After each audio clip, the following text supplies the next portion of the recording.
Hello and sorry. Don't worry about that. Hello and welcome back to Fire in the Dark Season 2. I am, of course, your GM, Jamie Wolf, and I am delighted and in awe that we get to do a second season of this. First off, and as ever, I want to throw a big thank you out to not only the cast and crew, but also to our wonderful audience. We got nominated for a Game Her at the end of last year for season 1, and that was a huge honor for everyone. But most of all, I want to say that it was a massive surprise and honor for me because this is the first show that I've ever GM'd live in an ongoing campaign outside of a one-shot. So I was like just a little bit blown away. So thank you everyone for that. And I wanted to start off with that. But we're back. We're back at it again in Fire in the Dark. Our crew of scoundrels are in the city of Doskval. And Doskval is not the same as it was. We are picking up a month after the events of the end of season 1. And Doskval has changed. There is war in the streets at every corner. Almost every gang in the city is engaged in some kind of conflict. Tensions are high, and there are quite literally sometimes fires that need putting out. The city has been shook to its very foundations, and it hasn't stopped. And all of this, of course, is an account to one Archibald Dalmore IV and his crew, the Kindled. But before we pick up, let's go ahead and introduce our wonderful cast that we have here today, including our newest addition. But we're going to start, of course, with Cole. Hi there, I'm Cole, aka Ice Cold Brew. My pronouns are he, him, they, them, and I will be playing once more the spider, Tristero Valentine, also known as Wax at this point in time. And yeah. And Parker.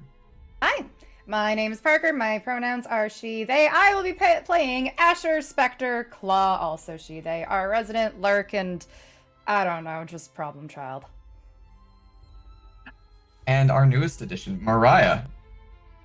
Hi, I'm Mischievous Red. My pronouns are she, her, and I'm playing Charles Muscle Hussar, whose pronouns are they, them. Who's a cutter. And Rue. My name is Rue. I use they, he, or z pronouns if you're feeling spicy. And I play Crow, our resident whisper, who's having a normal time all the time. And Crow uses he or z pronouns.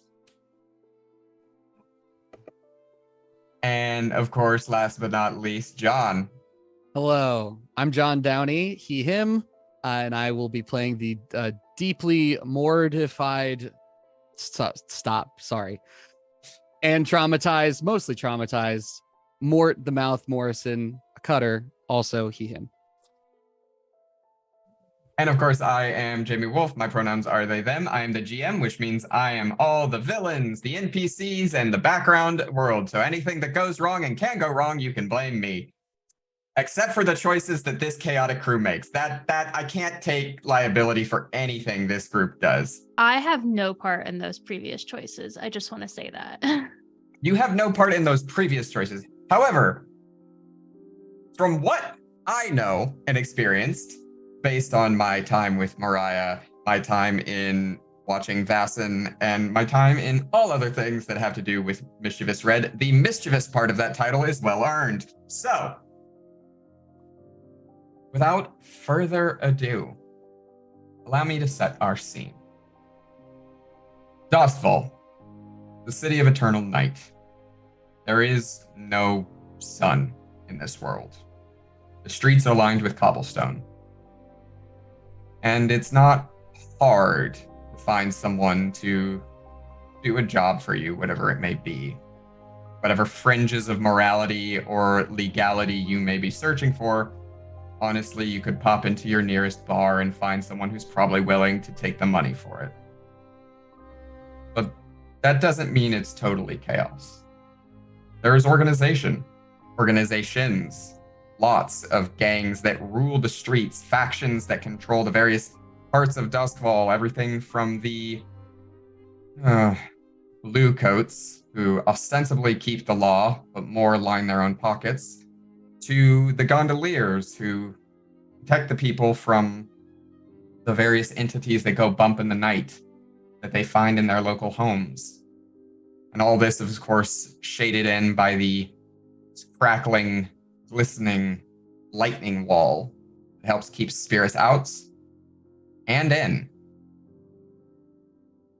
The cool, dull glow of the Leviathan Blood Power lamplight lines the streets along 6 towers, leading up to just the edge where it starts to meet Brightstone. This is the area where the haunted meets the classy. The area where upstanding citizens find themselves stepping a little bit into the occult side of life. And it is in this small location, this area just to the side of Duskfall, this semi-forgotten place, that we find a house much like any other. A little bit Victorian Gothic in its sensibilities, I'd say, with an almost picturesque iron wrought fence and gate, a nice little yard that is mostly made up of peat moss and the occasionally blooming violets and nightshade flowers, and of course tomatoes, because if you don't know, tomatoes are a version of nightshade. The house itself, on the surface, is a perfectly serviceable abode. But we don't care for what's on the surface in most things in Duskfall. We're more interested in what lurks beneath. And what lurks beneath this particular home is a different kind of base, a different kind of home, for a group of once lost and now once more gathered around. Stepping down the secretive staircase that leads to the underside, you first find a desk. Now, the desk is, I guess, fronted, heralded, piloted by a very rememberable person. You know, she's just doing her best. The business that she used to work for, it kind of flopped when the guy who ran it, he died. Turns out he was messed up in that whole Firebug business, but hey, I got a new gig now. Bran, as the lovely Miss Scarlet, secretary extraordinaire for a front business for the Jackal, which she had no clue about, has been brought on as the crew's own personal secretary. Scarlet, in many ways, shapes, and forms, kind of will serve almost a role similar to Archie this season. Not in that she has any money. No, she's broke, completely broke, has no money. She's hoping that you pay her. Yes, please. But more in the sense that I just know people, you know? I heard from a friend who heard from a friend who heard from my cousin Vinny, and she has information in almost all things from the common perspective. It's a bit of a different source as compared to the academic heights that came from Archibald Dalmore IV. But you know that at the end of the day, you can probably trust it. Following behind this desk leads to some back rooms, side rooms, and an almost memorable scene plays out before us here, in that there is a table filled with plans, scraps of newspaper, pictures, and yes, a surprisingly unsurprising amount of red string. Gathered around this table is 4 figures, 2 of which are sitting in the rafters. Asher, if you would like to describe your character to start. Yeah, so Asher is dressed all in blacks, just hood up. The most you can see kind of peeking out is the shock of bright red hair, which is a lot messier than it used to be. You notice that there are just things sticking out of it, keys, gears, coins, what have you.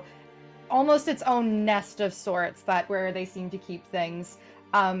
They are now sporting an eye patch, although occasionally they don't necessarily need it. It's not that they can't see out of their other eye, it's just more an intimidation tactic. They're just kind of like sitting around playing with another knife just up in the rafters, just watching, keeping quite literally an eye on things. And to the left of them, Crow. Crow is sitting, very perched, not sitting, but like on the tips of their feet. And Crow is a, I don't know, average height person, a little bit short maybe, with purple hair that used to be quite long. It used to be long enough to go up in a bun or down to their like waist. But recently, most of it has been cut off. It's very short and messy curls now, not very well taken care of. And he looks very tired, like perhaps they have not slept this week. And beneath them, standing at the table, kind of arms spread, a journal spread open, kind of checking and looking over notes, comparing them between the journal and the table. Tristero. We see Tristero, very familiar, kind of bright red hair, but compared to the past few times we've seen them, it's more well kept. It's cut shorter. The beard is a bit more closer trimmed, and out of the along with the pen, you can kind of hear the faint and jingle of some keys on their person, and are just like mumbling to themselves, and then look up at Mort and say, "Mort, did you bring any more lemon bars?" Which, of course, across the table, sitting in his chair, a very familiar chair, actually, one that was salvaged out of the canal as the one remaining piece from an exploded boat.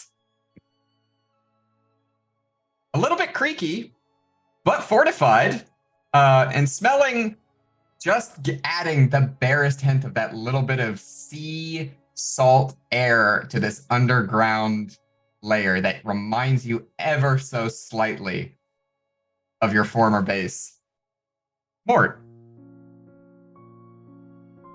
Mort, is an industrial refrigerator of a man, is sitting in a chair, gets a whiff of sea salt and twinges a bit. Huge man, scarred, not wearing his knit cap at the moment. Suspenders, work boots. He is sort of leaned back in his chair, and he's, as far as facial hair goes, he's wearing mutton chops still. There was an incident where he was burned on the chin, which left a scar, and he's unable to grow hair there. Sort of styled it to match. Sitting in his chair, looking at this absolute mess of red string, and is sort of just hyper fixated on one point on the board, and is snapped out of his stupor by Tristero's comment, and just I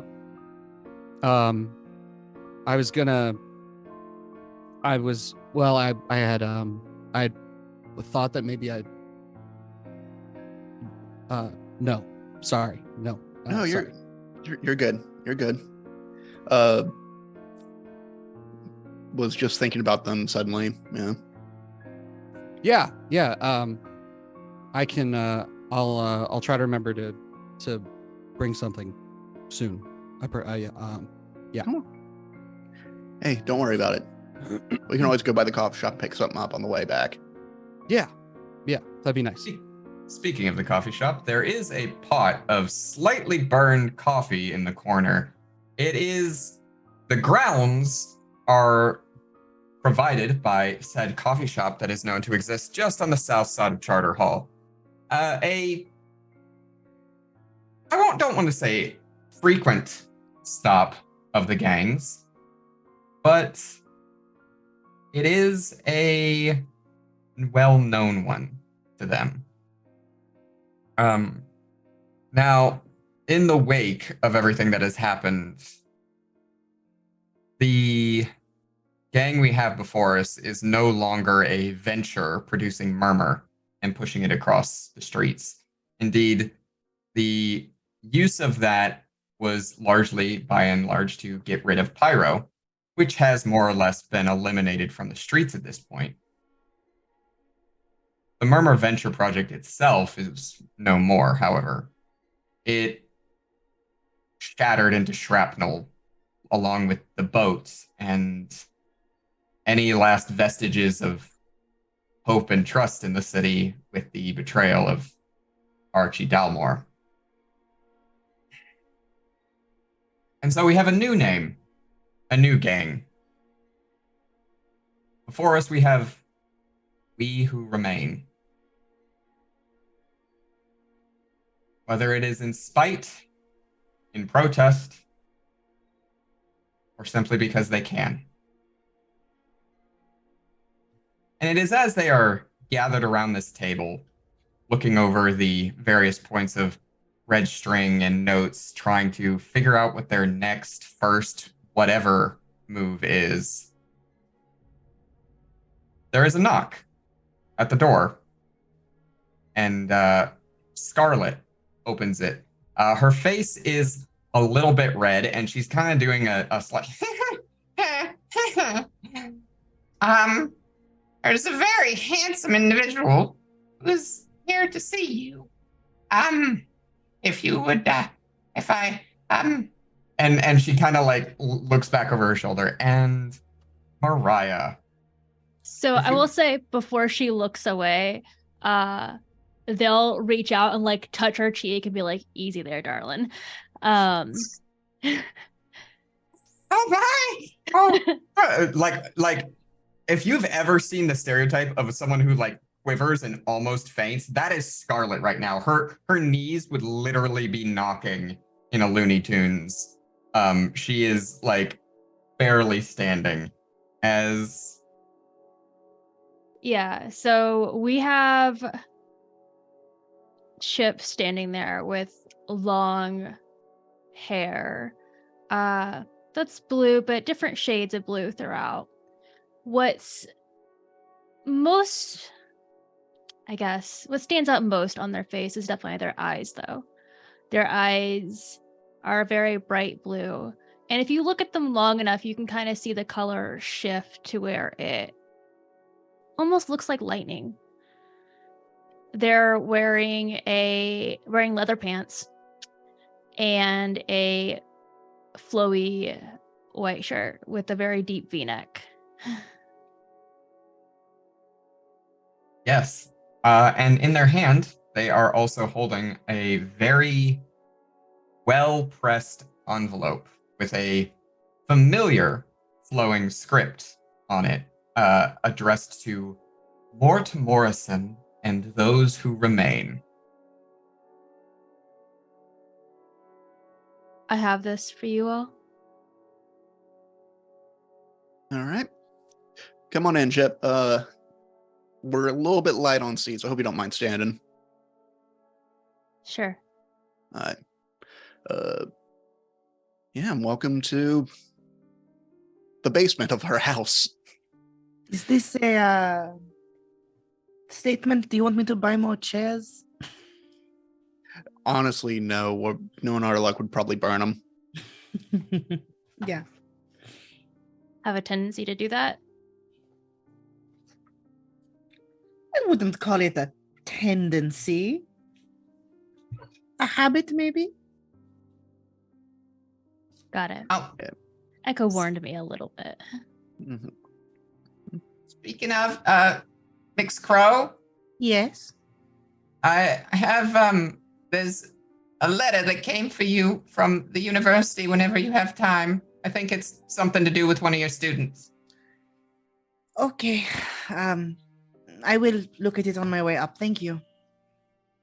Yeah, That's yeah. a crow. The long-suffering sigh of a teacher. So Chip, you have this letter addressed to Mort and the rest. Are you just placing it on the table? Or are you giving it to Mort? What are you doing? So I don't know if Chip can I don't think Chip's ever actually met them. So which one of you is more? No one was stepping forward. Big guy right here. Hey, yep. Hey. And they'll How's it hold out going? like the notice. Oh. Thanks. And I'll take it, and I'll take it in and open it up and read it. Obviously, the recognizable flowing script is the script of Echo, a friend of the gang. For Echo, friendship is relative. It's a business transaction, so friend, sure. But it is addressed. The cover, the envelope is addressed to Mort, but the letter itself is addressed to everyone. And I will read it out for you now, I assume, since Mort is opening it. The real question is, Mort, are you just reading it alone, or since it was addressed to everyone, are you reading it out loud? I think knowing that it came from Echo, I would read it aloud. All right.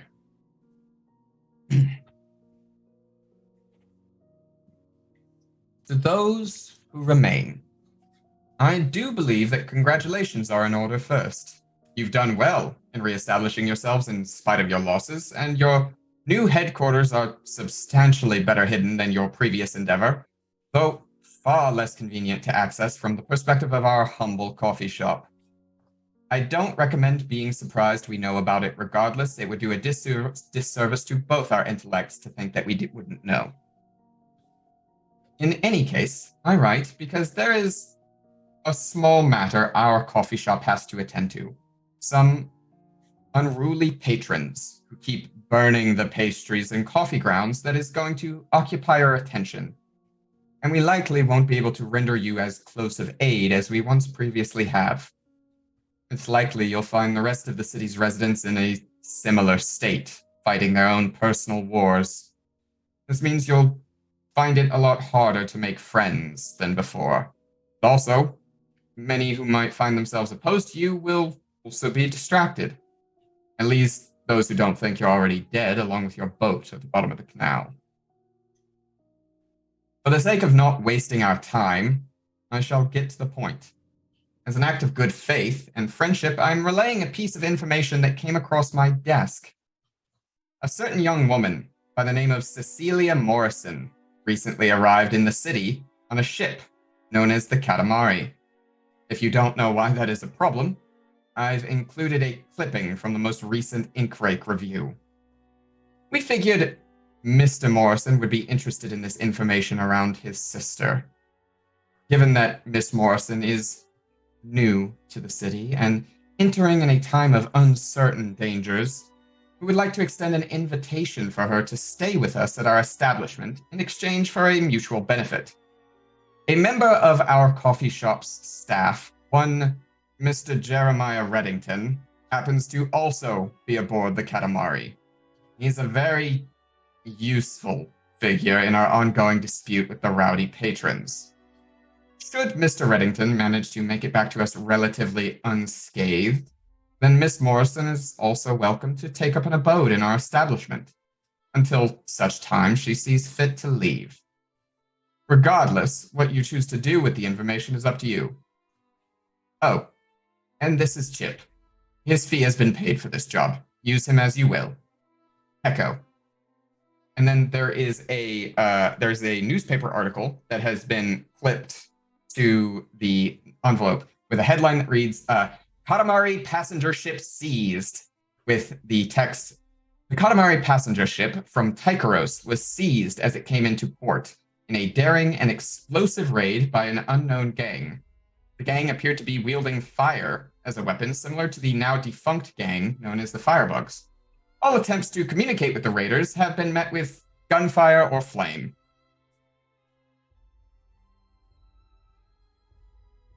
And that is all she wrote. Mort is going to sort of drop the letter, trying to drop it on the table, not realizing that it is a piece of paper and it is not going to fall directly down, and it sort of like sways to the side and hits the ground instead. And he collapses in his chair with his head in his hands. Your chair very heavily under the weight. It doesn't splinter, but it did not like that. Tristero is going to walk around, pick up the paper, look, and make sure they heard the name Cecilia Morrison correct, and be like, Mort, I'm guessing this is a family member of yours, someone we should be worried about, or someone we should be helpful towards? This is someone who we need. This is not a concern of yours. This is a concern of mine. This is something that this is someone who I need to make sure is on their way out of this city immediately. And there's no that's it. There's nothing else. Knowing that she is here, I need to find her and get her away from this city. Mort, let us help. I want to investigate these explosions anyway, so it works out. And, Chip, you're supposed to help us, I guess, then, with what we plan to do here? That's what Echo tells me. I've seen you around before. Don't you normally have less clothes on? Would you like to see that now? No. Just curious. Typically, yes. Thought so. For John/Mort's sake, Cecilia is your baby sister. By your accounting of years, she would be about 19 now. By age of when she reportedly left the city, she was like 3.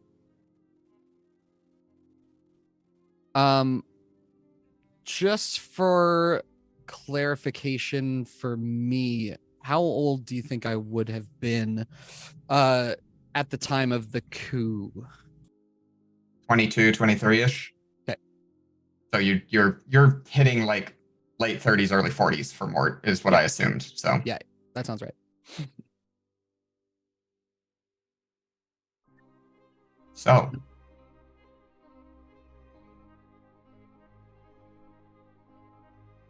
Well, we are going to help you, whether you want us to or not. So maybe don't resist that too much, Mort. Well, no matter how hard I try with this group, I'm not ever going to be able to stop you from doing something. Hey, you're learning. Mm-hmm. As much as I would like to sometimes. Hurt. Very hurt. You do also get the extra hand this time, though. Much appreciated. Also, my apologies. It's a pleasure to meet you. I don't believe I've seen you before. I'm Chip. Crow. Pleasure. Chip, I think you actually met me before. I'm, of course, Tristero, but the other figures, you've already met more, and our other shadowy figure up above is Asher. Nice to meet all of you. Mm-hmm. Well, or see you again if I've caught you around. So another thing to consider here too is, for better or worse, we are partially responsible for any kind of pyro related activity, for better or for worse. So More, even if you didn't want us on this job, we're going to be taking this job.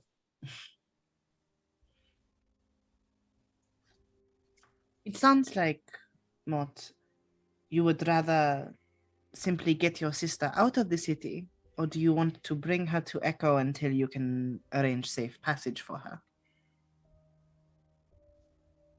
Yes, I mean, whatever needs to happen. Look, I mean, the least I owe you all after everything we've been through is transparency.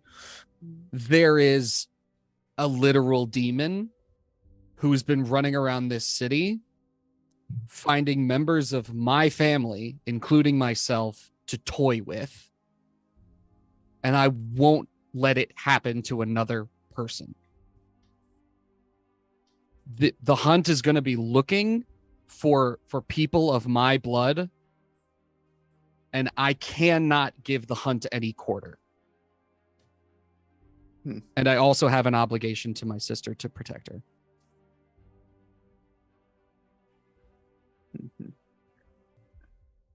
So that's where my mind is.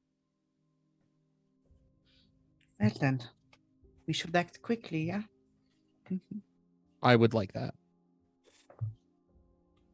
So, let's, as a team, as a group, let's step into the planning, information gathering phase of all of this.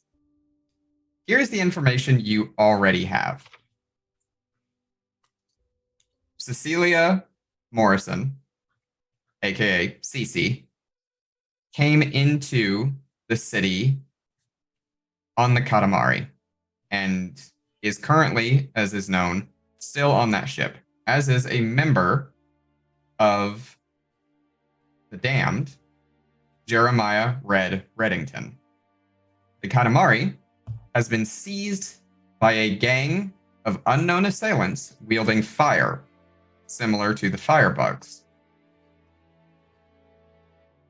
Beyond that, you know that the ship came from Taikarosi. You don't know where it stopped or where it has been in between Taikarosi and here, but you know that it has come from Taikarosi. How, who, and where would you like to gather any information to potentially help you in your quest here? And given that it is Mort's sister, I assume Mort will be leading the charge in some respects, unless you defer to someone else. I mean, so Mort doesn't really know his sister very well at all. I mean, that's... I don't think he would have any way, at least not that I can think of, to come up with any like particularly special ways of tracking anything down specifically when it comes to her. He certainly wants to get there as soon as possible and waste as little time as possible. But yeah, he as far as planning goes, character-wise, it would be harder to include him. It would be more holding him back into the planning phase for as long as you can hold him back to come up with a sufficient plan. So Mort's going to have a buddy in order to do any sort of information gathering. Yeah. So why don't we start with our normal person, Tristero. Who, what, where, how are you interested in perhaps gathering some information? Let's see. So we have the Katamari. And then we also have people who can use pyros. I would probably, knowing this ship is coming in from the dock, I'd probably try and see what kind of people. I'd probably try and see what kind of shipment from Taikarosi the Katamari was supposed to bring with it. Well, it's in the, you know that it's in the letter. It's a passenger ship. It brings people. Okay, but also I feel like it'd bring more on top of that too. Actually, it'd probably be actually, no, I'm going to investigate the people using the pyro powers and see if I can connect like who they are, where they're coming from. Okay. Who do you want to reach out to potentially look into that? There are options, of course, for anyone who wants to gather information. There's always Scarlet. Scarlet might have some kind of street level rumors or things like that. That's just her. She's kind of the default for you, this group. When I say new group, they're not a new group to Dustfall, but they're a new group you might have access to. There is a group called the Brigade, aka the Sallies, the Salamanders. They are the city's firefighters. They didn't show up at all last season because in the background of things, that was the first people the firebugs attacked, was the Salamanders. So they were recovering, and then after that, they were literally fighting every pyro fire outbreak throughout the city and were generally unavailable. With the firebugs now basically defunct, and then back to their usual normal firefighting gig, they're a little more available to potentially talk to and might have some insights about pyro and things like that that you would be aware of. Obviously, you could try to talk to the Damned, but as they've already said, they're a little busy, as is going to be almost any gang you try to talk to in the city. But it is. I know you said you're busy, Echo, but can I ask you a few questions? Is there any member of the Damned that doesn't need exfil? Is there any member of the Damned that's important enough to the Damned to go get for themselves as opposed to sending us to do it? Can we talk to the folks who played the off season? Tristero, I was debating on going to see if I can't locate the Inkrake that wrote the article to see what their sources were to actually figure out who their sources were with respect to like recognizing that it's an unknown gang, the pyro, like all of those sorts of things, because that was kind of where that's where Asher was debating on doing and going. That'd be a very, very good lead, because that would be probably very different to me going to talk to the Salamanders, who might have like a general idea of like what these guys have been up to. Yeah, they might have seen it afterwards, whereas the Inkrate might have like somebody who like an eyewitness or something like that to part of this. And that's what I'm hoping we can lead to. That, or if we can get a ship's manifest of who specifically was on that boat, because we might be able to determine if there's somebody else of importance on there, which would mean a reason for them to be. Anyways, those are the two ideas I've had. I will say the Brigade might have information that they haven't released to the public yet, as far as information gathered from anything. These are all very good angles, and I like all of them a lot. Can I do split up the tasks? Split up the tasks. Yeah. Choose people to do different things. The Inkrake idea is very good. The Salamander idea is very good. If we can get our hands on a manifest, that'd also be very helpful, but I feel like we might have to steal that. So that would be like going to see dock workers or docks people would be kind of that source. Yeah. I'm down to if we tackle both the Inkrakes and the Salamanders, we can cover both bases to find out what these guys are trying to do at home, and then how this person got that information out to the writer. So I'll stick with the plan of the Salamanders. You want to go to the Inkrake, Asher? Asher's going to do Inkrake. Perfect. All right. Then, I would like to talk to the Salamanders. They have a captain name somewhere, and I am struggling to remember it. The Salamanders. I have that information somewhere in front of me. I will find it. If you do not have a name, I have one ready. I mean, I have a name. I just have to find it. Madre de Dios, where are you? Hilariously, information I don't have.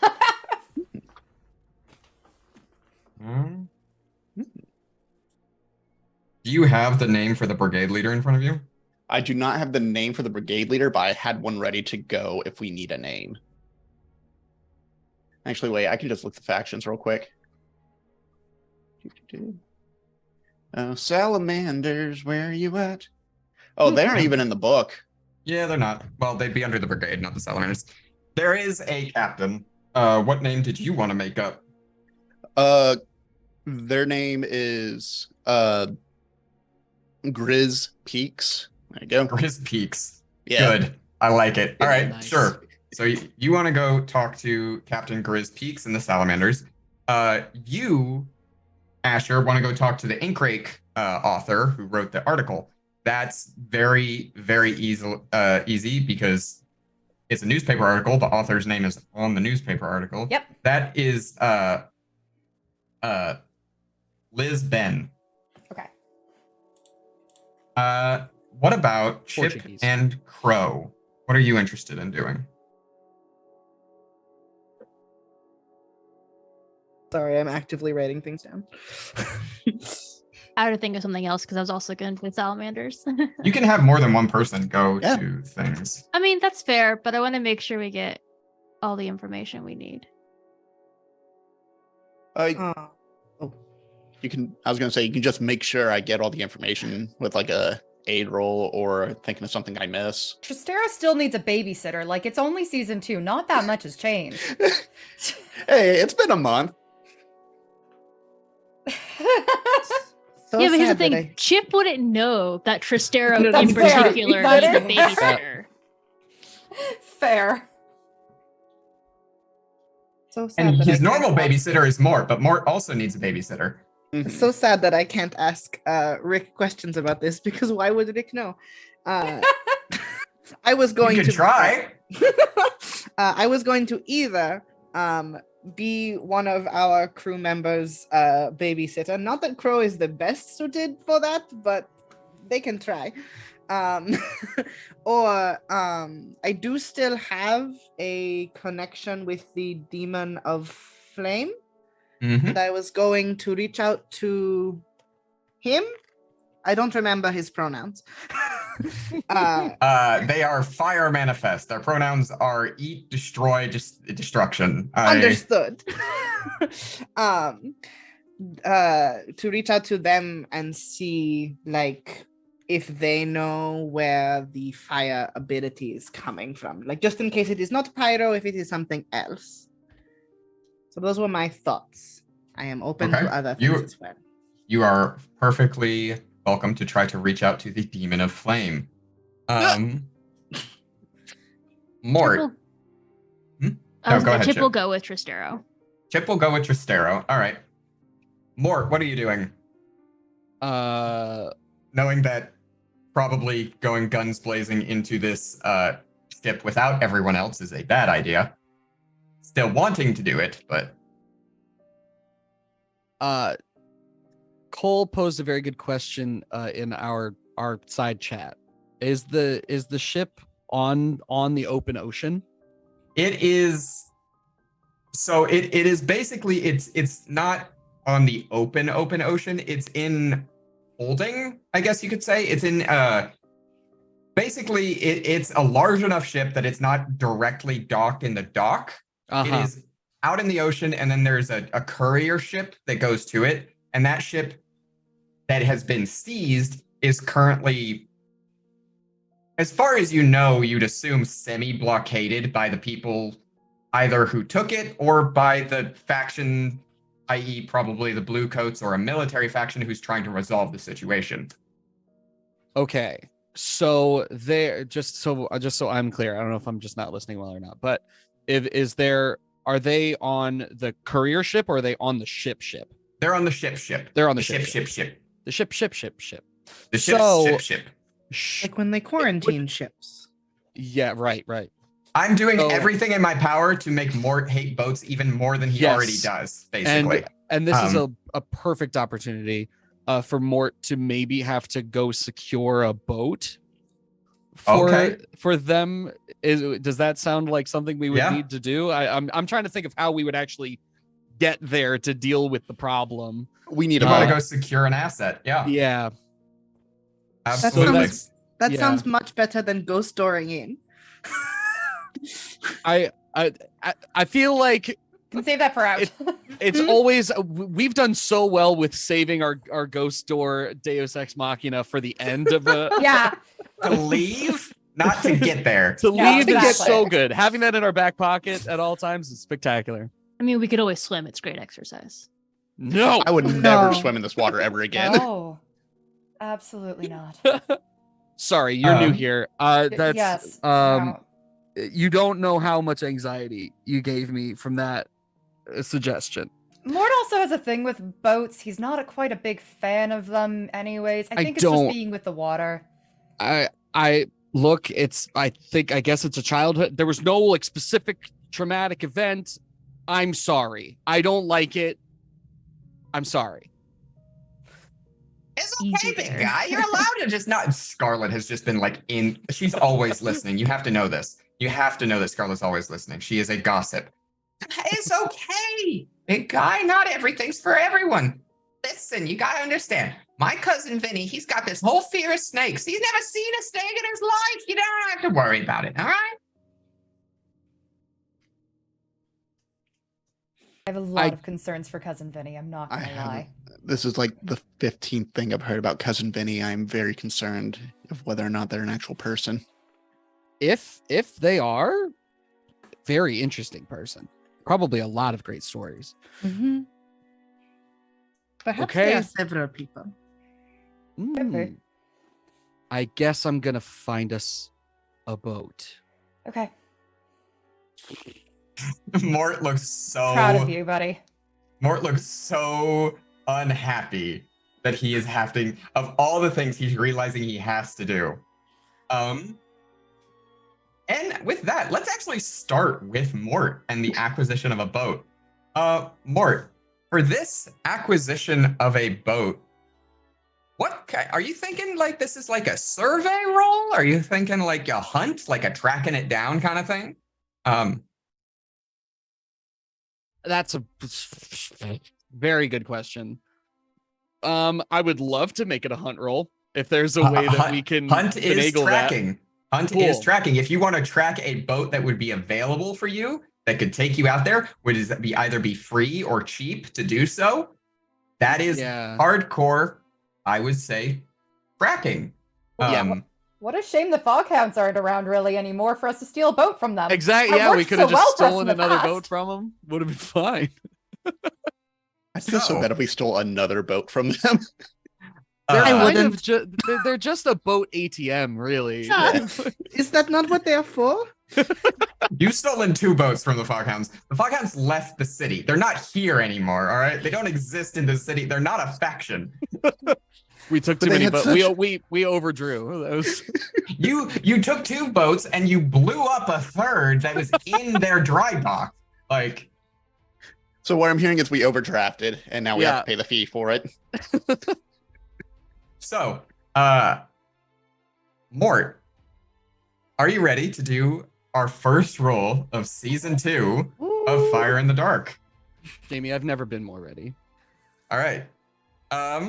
So go ahead and give me and this season we do have dice rolls on screen. Woo! So the entire cast will be, and people in chat and everything will be able to see what is happening. So with that said, how many dots do you have in Hunt? I have 3. You have 3. Yeah, this is risky standard, obviously.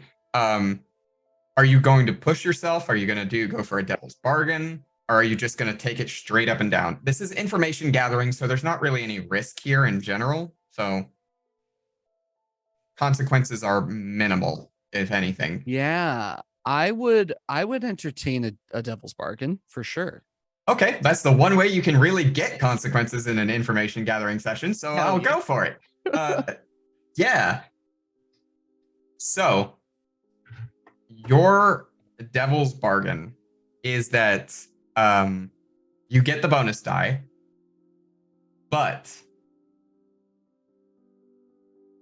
any boat that you do manage to find is going to need some repair work. Huh.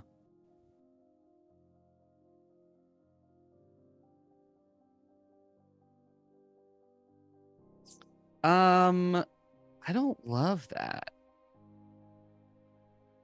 I think I would rather push myself. Take the 2 stress to that. Yeah. Okay. Yep. All right. Okay. Go ahead, take 2 stress. Give yourself a bonus die, and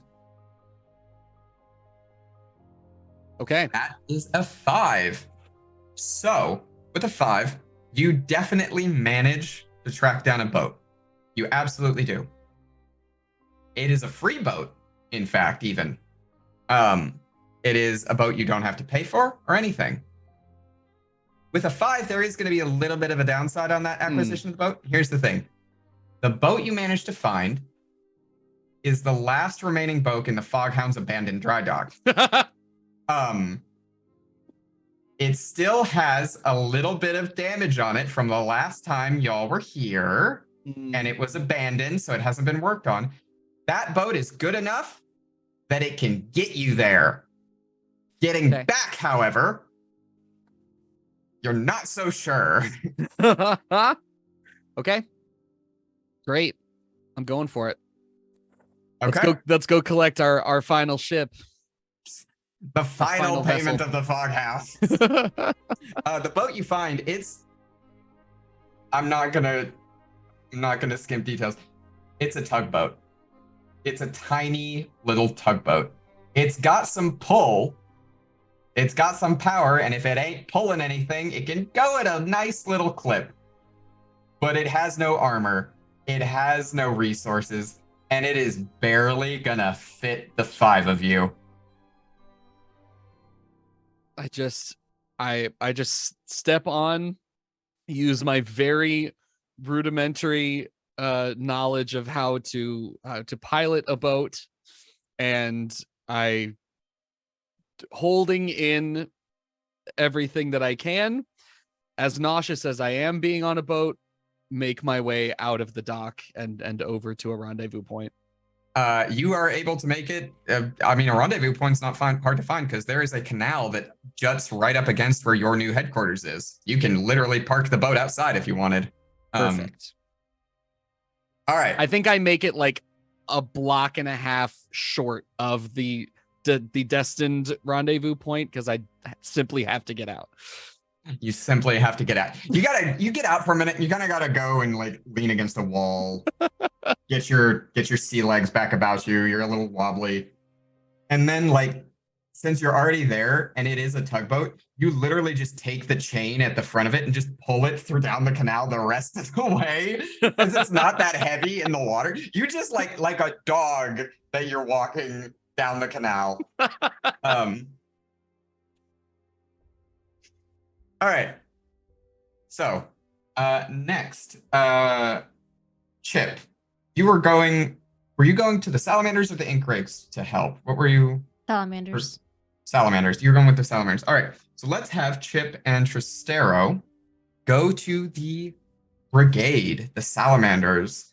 Now the salamanders are set up kind of, they're in like the bottom of Crow's Foot. From the bottom of Crow's Foot, they've got a, for lack of a better word, a launch pad that exists. They've got what appears to be a boat vessel that they can go to get to anywhere via the canals. And then you can see that like hitched up, there is a painted red and white carriage with like 2 large goats ready to haul it down the streets as their like wee-woo fire engine kind of thing. And the thing you know about the brigade is they have a very dichotomous relationship with the people. It's a very give and take. On the one hand, they're heralded as heroes because they save people from fires. They save buildings and structures. On the other hand, they're somewhat hated because the buildings they save, they often also like loot and then ransom the things that they looted from them back to the people who they saved from the fire. That's how they make their money.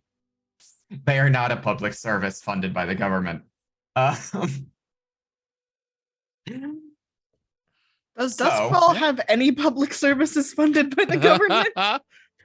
Does Dustfall have any public services funded by the government is a great question. And the answer is the military. Understood. I said public service, not public nuisance. No, that's the blue coats. So True. Chip and Tristero, you are at, for lack of a better, it's a firehouse. A nice one. It's even got the sliding pole. Stepping inside, you see some very muscular, oiled up men, women, and non-binary individuals some of them are in a corner lifting weights. Some of them are like doing gear checks and stuff over the various firefighting gear. One of them looks very annoyed as he's going over a variety of paperwork that he seems to be having doing. And it is the annoyed one doing paperwork that you have come to see. One Grizz Peaks, captain of this district of the Salamanders. Oh boy. Chip, do you I think I've only met like Captain Peaks once. No. Twice, because one of them was a fire where my place. Oh fuck! I hope he doesn't remember me from that. Chip, do you recognize these I folks? have a question for Jamie then. Hmm? So one of these firefighters is definitely a stripper. The question is it the captain? It is not the captain. Okay. And to answer the question of is one of these firefighters stripper? They are a stripper. It's not just one. Okay. It's not just but it's two. not the captain. It's about half the force. Yeah. As their like free time, Nice. like So- how they like unwind is they strip. I don't know the head very well. I know about half the other group though. Maybe And we as can you have- come in, like two of them are like, "Hey, Chip!" Hey, bro. We can have them introduce us potentially, or at least give a better opening. Yeah, maybe tell us how the captain's feeling today, because Captain does not look happy right now, but that could just be how I feel about paperwork as well. So Chip will probably go and talk to the largest group of people they know there. Sure, that would probably be the ones lifting weights. Yep. Chip will probably actually join them and have a conversation as they're doing it. Yeah, one of them just like hands you two 50-pound dumbbells and just like you just kind of start going as you're like standing there. How's the captain doing today? Captain Peaks, Yeah. it's tax season. You know how it is. Yearly taxes kind of a thing. Which is to say that he's trying to find the best way to, get around paying anything because we report no income because we didn't actually, we don't get paid for our service. We're public firefighters. We do this out of the good of our hearts. It's definitely one of the reasons to work in a cash business more so. What can we do for you, Chip? Not used to seeing you outside of the Silver Stag. I know. It's rare. But aside from seeing you wonderful people, have questions about the recent fire sightings, I guess, on the ship that's been seized. Oh, you're about the calamari. One of them Yeah. comes up to you, Tristero, and like also drops like 50-pound weights in your hand, and you just like you're just on the ground. Like they are not physically. You're kind of like semi-pinned to the ground for a moment, till he like picks them back up and gives you some 5-pounders. Oh, come on, you can give me at least like a 15. Chip just like shakes their head no. Oh, okay. Hold on. Tries to take like the 50-pounder back and just like holds it, like holds both sides of the bar and just curls that instead. Just one 50-pounder. You get like 2 curls, and your face is very red, like very red. There and like a little bit of beads of sweat. Meanwhile, like Chip and everyone else has like that perfect glisten of like bodybuilder sweat that like reflecting the light. The one vein that pops up right there as well. Mm-hmm. Oh god, I miss kinesiology.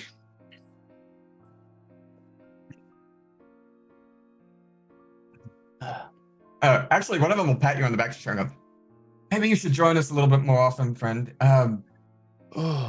Wednesdays we do yoga. Oh, yoga sounds. Actually, yeah, I've been recommended to take yoga more often. I might take you up on. That depends on when the show is. Hold on. Yeah, no, I think next couple Wednesdays I can do it. Nice to meet you. I'm Tristero, by the way. Nice to meet you, Tristera.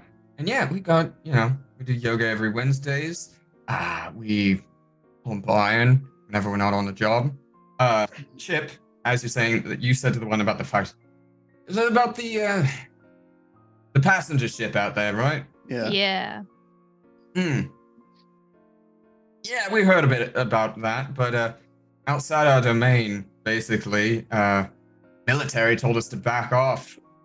Told us they're handling the situation right now.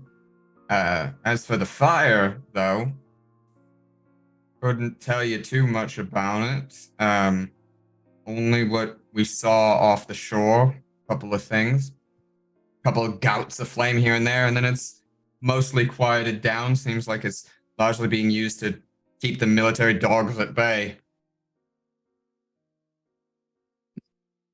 That's odd. They're not usually involved in y'all's business, are they? Nah, but we don't usually deal with ship fires either, I guess. Tends to fall more in the, Leviathan Hunter's domain, mostly because they have the ships that might catch on fire with the explosive cargo they carry. But this is outside their domain too, because the passenger ship. Yeah. My thinking is we've been interested. How best to put this? Hold on. We think this might be related to some remnants of the firebugs that were left over. Have they been those acting up? wankers! Yeah. Fuckers. Dang, fucking 3 weeks, barely got a wink of sleep with those fucks around. On shift all the time. I mean, it's a good, daily kind of workout, practical kind of thing, but you know that, our whole thing is going into situations and stuff where we might lose our lives, but, when there's a fire breaking out every single day, sometimes 2-3 times a day. Anyway, what do you want to know about him? They've been active at all? Have you, I know last month their whole operation went up in flames. You don't mind the joke. Crashed and burned, buddy. Haven't been happier to see something happen to the worst group of friends and fellows on the streets in a while. But, there are a couple remnants pop up now and again. In the last month, we've had probably still a little higher than average number of fires, but maybe only 1 or 2 of those were due to pyro. Based on what we could tell, based on our experience anyway. It's a certain smell that lingers in those fires. Yeah. What else has been causing them? Just the usual stuff for the most part, stoves left on, people trying to burn shit down with their ex-lovers inside, shit like that. Except for a couple of weird ones, I guess. Down near Night Market.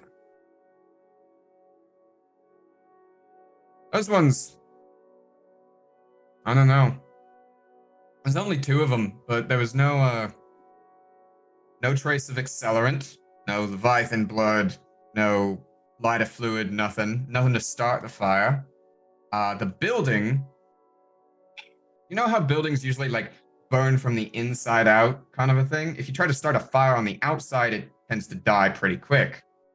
So usually if a building's going to burn, it guts the building and a lot of the outside gets left if it's solid brick. These all started outside burning in, like they were working their way to the core.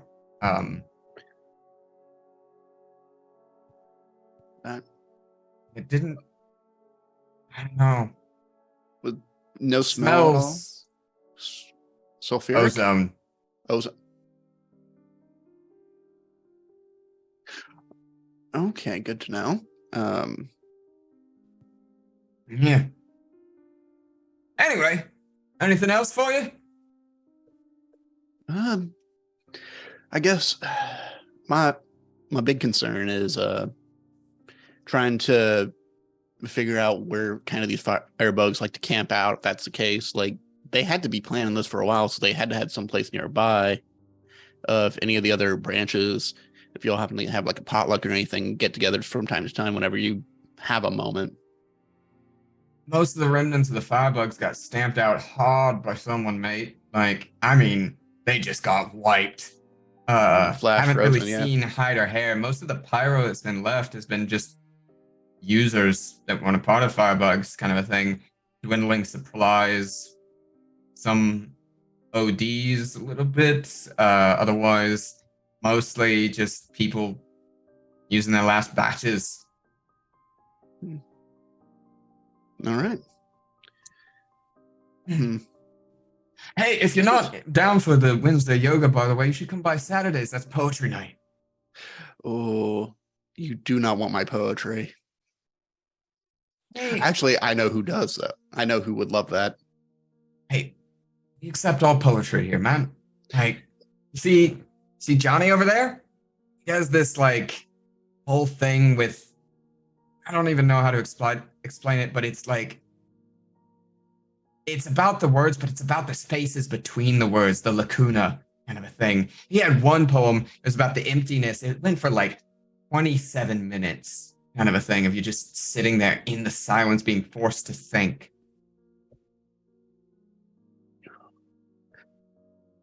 Definitely. I'm gonna have to take you up on that. That sounds interesting. That sounds fascinating. At that, and yeah, I might check in with your captain as well. I think there might be some things he might know as well. If that's okay. Cool. Yeah. Cool, mate. Hey, Chip, come by more often, yeah? Yeah, I was thinking about that yoga night. Explains why y'all are always so limber. Yeah. Yoga night keeps us limber. So do the ladies and the men over at the Stag. You know what I'm saying? I should go keep our friend their company. Thanks for giving him the lighter weights. Immediately starts a fight with the captain while Chip is turned around. No, I'm kidding. All right. So you go over to talk to the captain. Yeah. Hi there, Captain Peaks. You might not remember me. My name is Tristero. Actually, Valentine. Yep. You definitely remember me. Great. You remember my house fire. Awesome. Yep. I trust me, that one's a little hard to forget, you know. He kind of like pulls his shirt down and there's like a burn scar across his shoulder. Yeah. Your Thank you. Rafter fell on me with you under me, so Yeah. Thank you. I'm assuming you already know about the Katamari. And I know it's not really your department, but have you heard of anything about the people who have taken over, maybe through another branch captain or anyone from the military, or do you know who's holding the blockade right now? Military's holding blockade, but if you're talking who's in charge of it, don't know shit. They don't talk to us, they're fucking dogs. Oh shit. Do you think these are leftover remnants of the firebugs? Do you think they're just people who happen to get a little bit too excited with some pyro on their hand? If I had to guess, it's one of those two things, and they're looking to score some money or something off some rich passengers or whatever to try to shore up whatever they got to feed their addiction. I know you couldn't get close, but any smell of ozone? Oh, hey, Chip. Hey there. Couldn't get close enough to tell. It's off the good half mile offshore. Oh. Figures.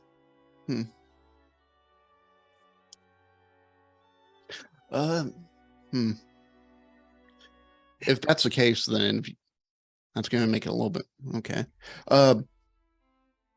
In the past, have you noticed any kind of weird situation where like maybe activity just ramped up a bit more, or no? Not really. People have definitely noticed. Yeah.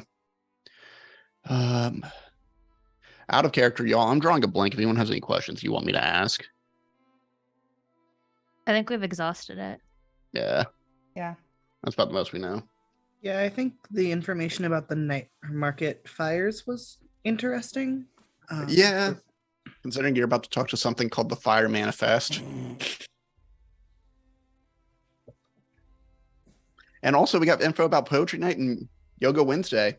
Honestly, priorities. So More important. Priorities. Deeply important for me.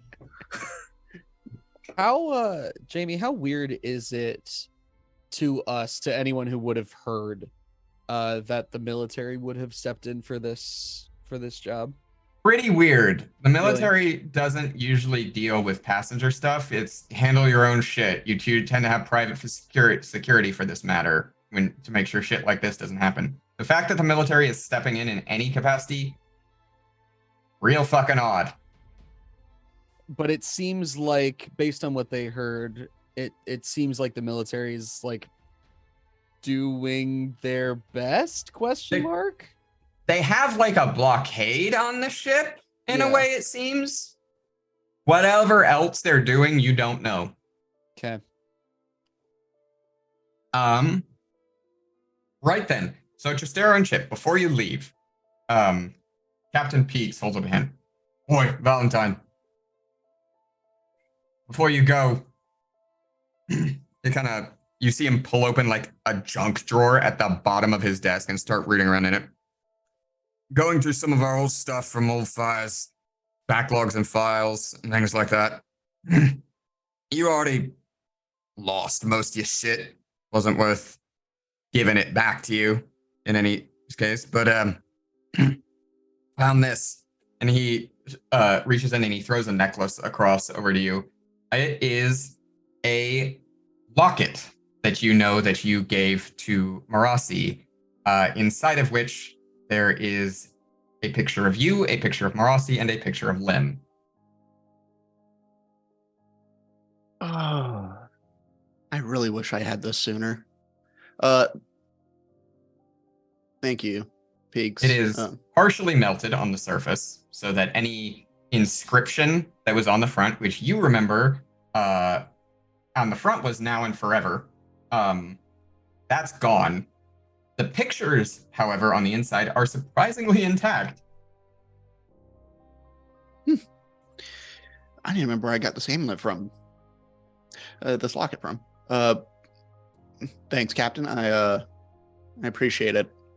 Let me know if you need help with tax season this year. Yeah, sure. We've got, and then there's a moment of, fuck. And then like everyone just starts moving and jostling, and like fucking firefighting gear is like coming down, and you are basically like pushed out, not on like purpose, just by the sheer number of bodies moving that are like The clatter Get of out of drop space. weights like you're going to a free gym and there's bodybuilders there. Yeah. Is there like any gear that's like left behind? Or that's like kind of not that they're really using or considering?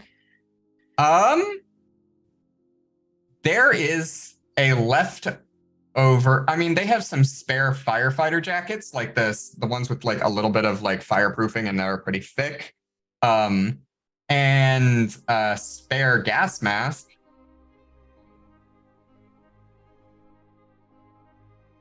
Chip just kind of looks at Tristero. Tristero dismounts. Take it. Because Tristero's already being shoved out. Yeah, I think Chip can hold Chip their will ground grab a bit it. longer. Okay. You grab a firefighter's coat and a gas mask, and are subsequently pushed out. By the time you get like half the way down the street, that goat carriage is like gone. Like it is vroom, vroom, vroom, vroom, taking off. You see this like two bulky men on each side hanging on the bars, two guys at the front like jostling with the goats and just going. See y'all Wednesday. You're coming to yoga night? Yeah, I need to go to yoga night. Been getting like a weird like thing in my knee recently. When you get back, I can help you out. I've dealt with some like physical therapy stuff.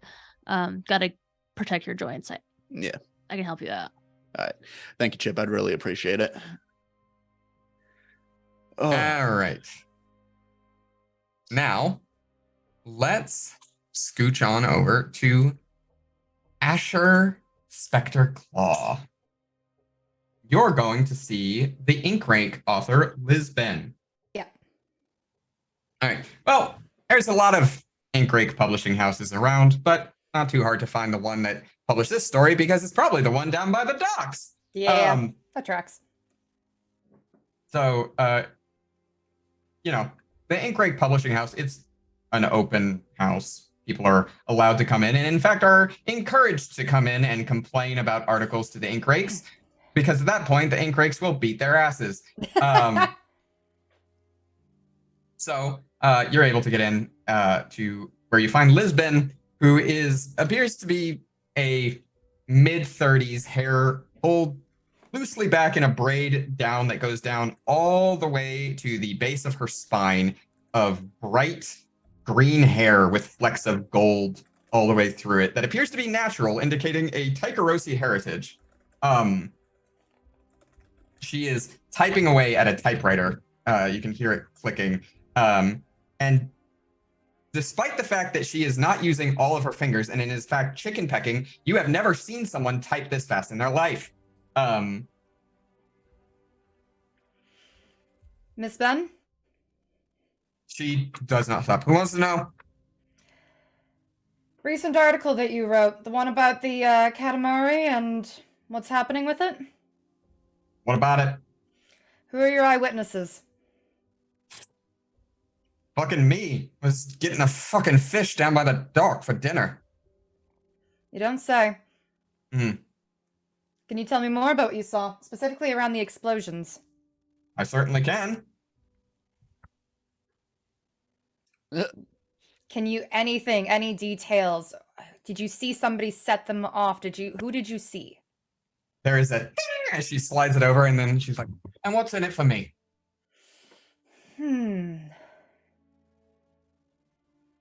I mean, I do plenty of jobs at this point, and I can probably give you any number of leads if you need a better story.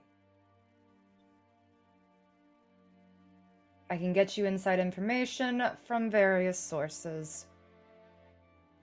All right. Always use a nice source. What have you got for me? Anything of interest? Anything fun? Give me a little tit for tat here. Sure. How about this one? You know the noble family, the Kellis family? Sure. Rosalind Kellis and that whole spiel and group, yeah? They are looking for somebody to basically reinforce their abode. They're looking for new security. Could be something to go off of if there's a reason what they're protecting.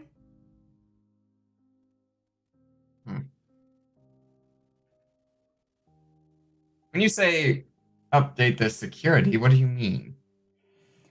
They're looking for security experts to basically foolproof their place. You only get that serious if you are trying to hide something.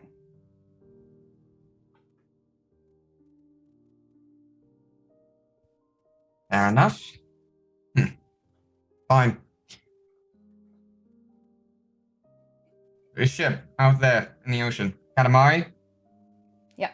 Don't know if you've noticed. Fully surrounded by military ships right now. Yep. Yeah.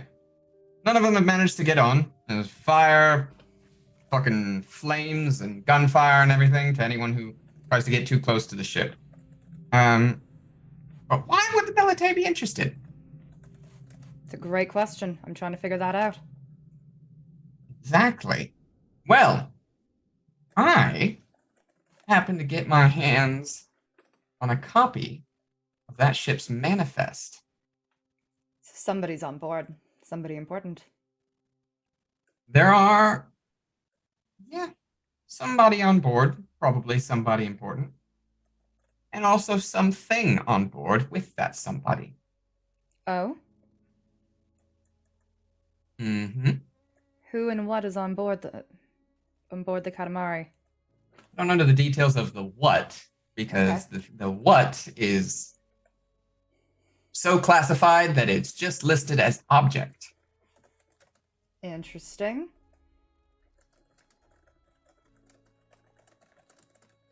Then the who? The who is Dr. Reginald Riker.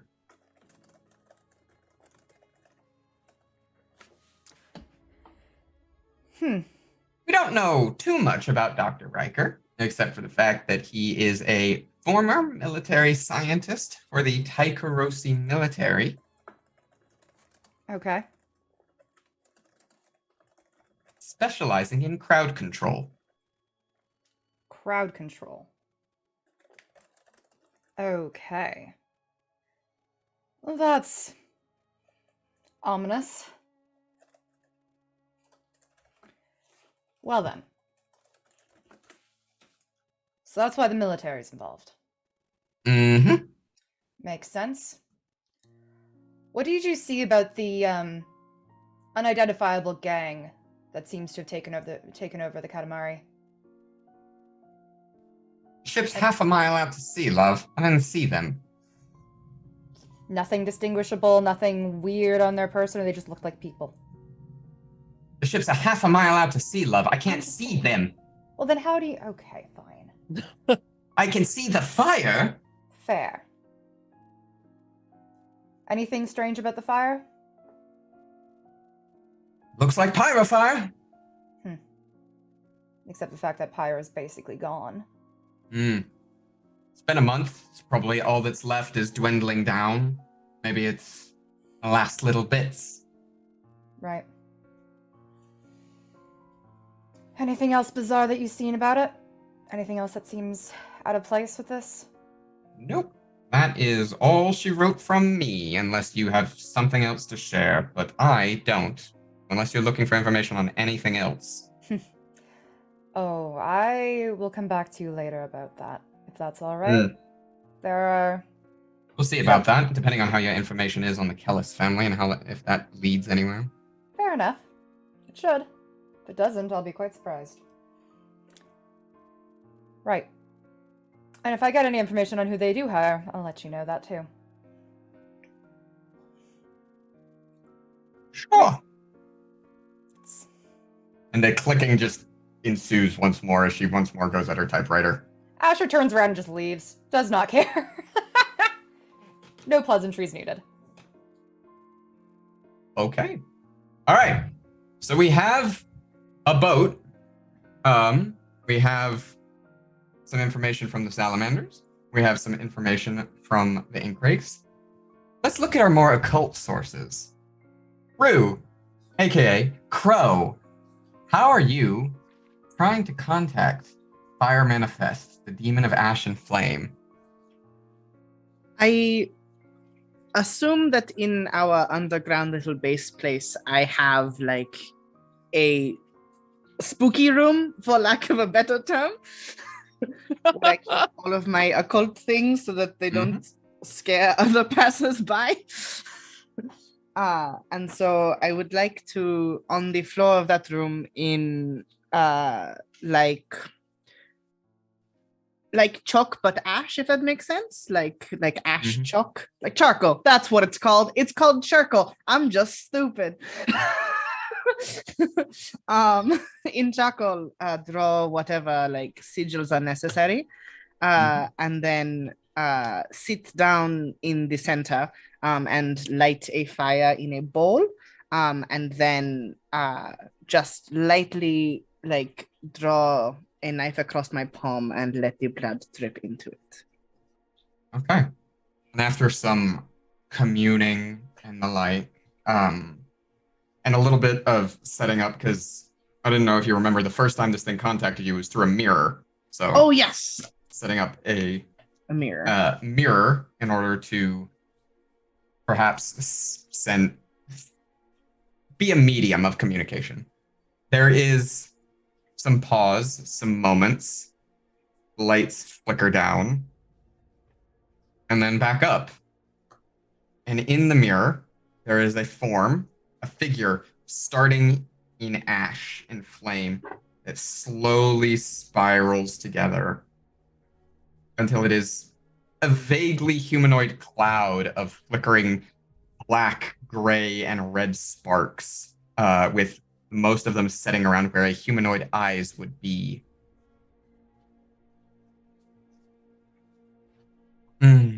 Ah, is it time for a lesson? Regrettably, I don't have enough time to truly listen to such a lesson at the moment.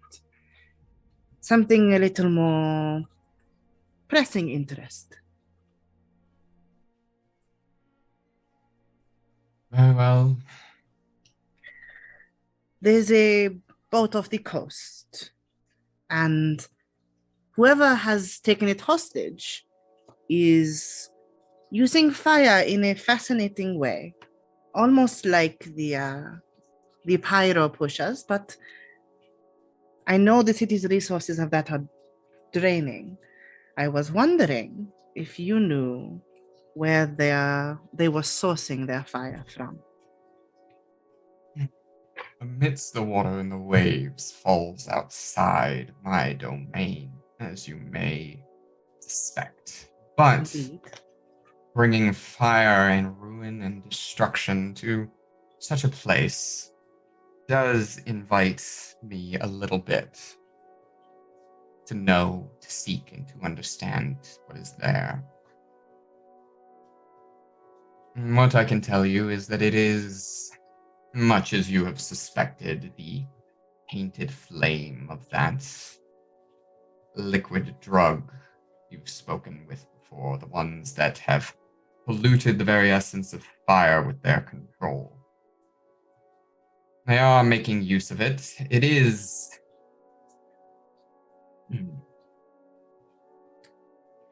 untenable, I guess you'd say. Explosive. Furious. They lack control. Gives you a bad name, no? Anyone who misuses the flame does. Specifically, of course, anyone who leaves anything actually in their wake of what they burn. Take it all to ash. It seems they're not interested in taking anything to ash, just scaring people off. Which, the fear of fire is a common one, but You're it not has better peddle uses. in fear. I know. And you know that I am not afraid. Uniquely so, yes.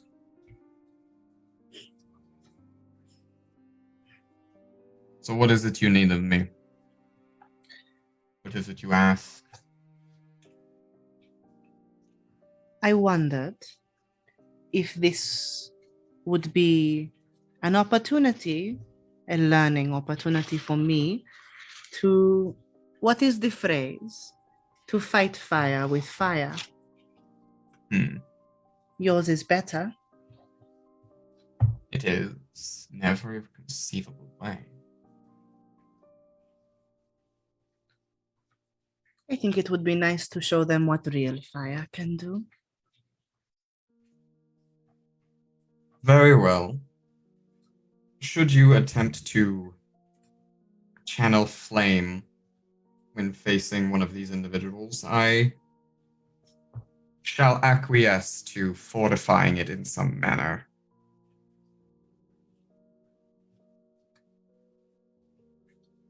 Thank you. And I will be more diligent in my lessons. See that you do. We have much destruction to reap together. Yes. And the ash and fire entity starts to fade away. And Crow, as you, as the ritual kind of comes to an end, the entity has disappeared from the mirror. You're just about to stand up and get when the mirror starts to swirl once more. And there is more with mist than with fire or ash, and then slight spinning. And then from within the mirror echoes out a voice. Hey there, shit lips.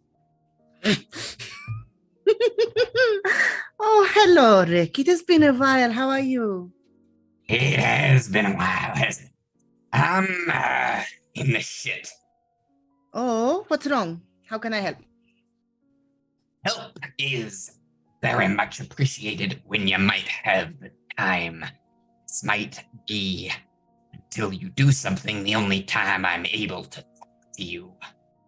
Oh, all right. One of those freaks in the masks got me in a bottle.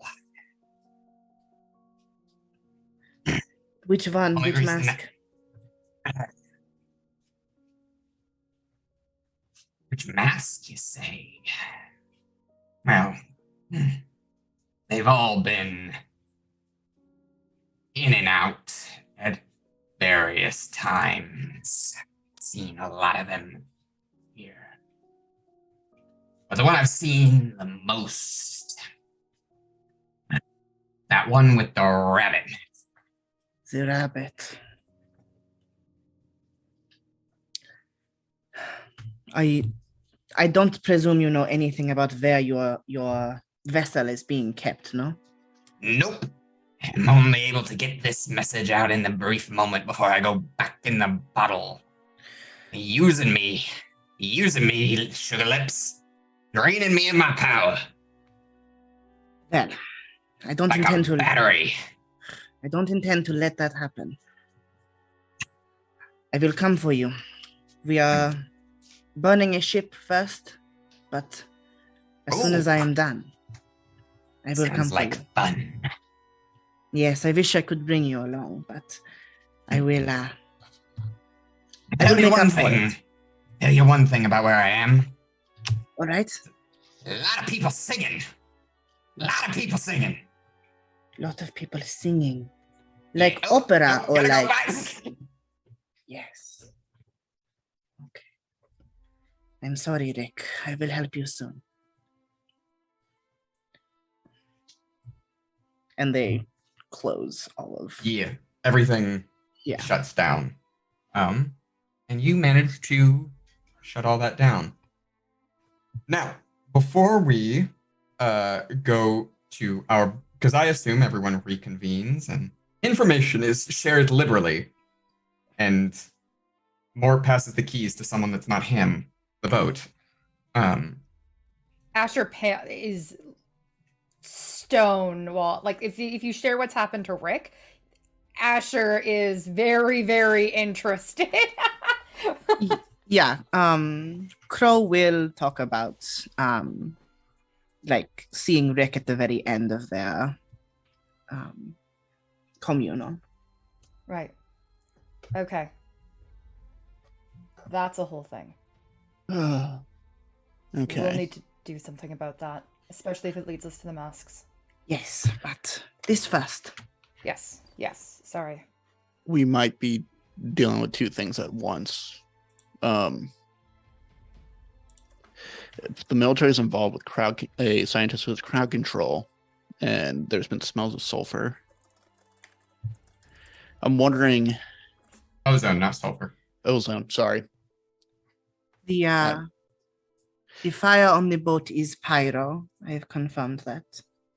Okay.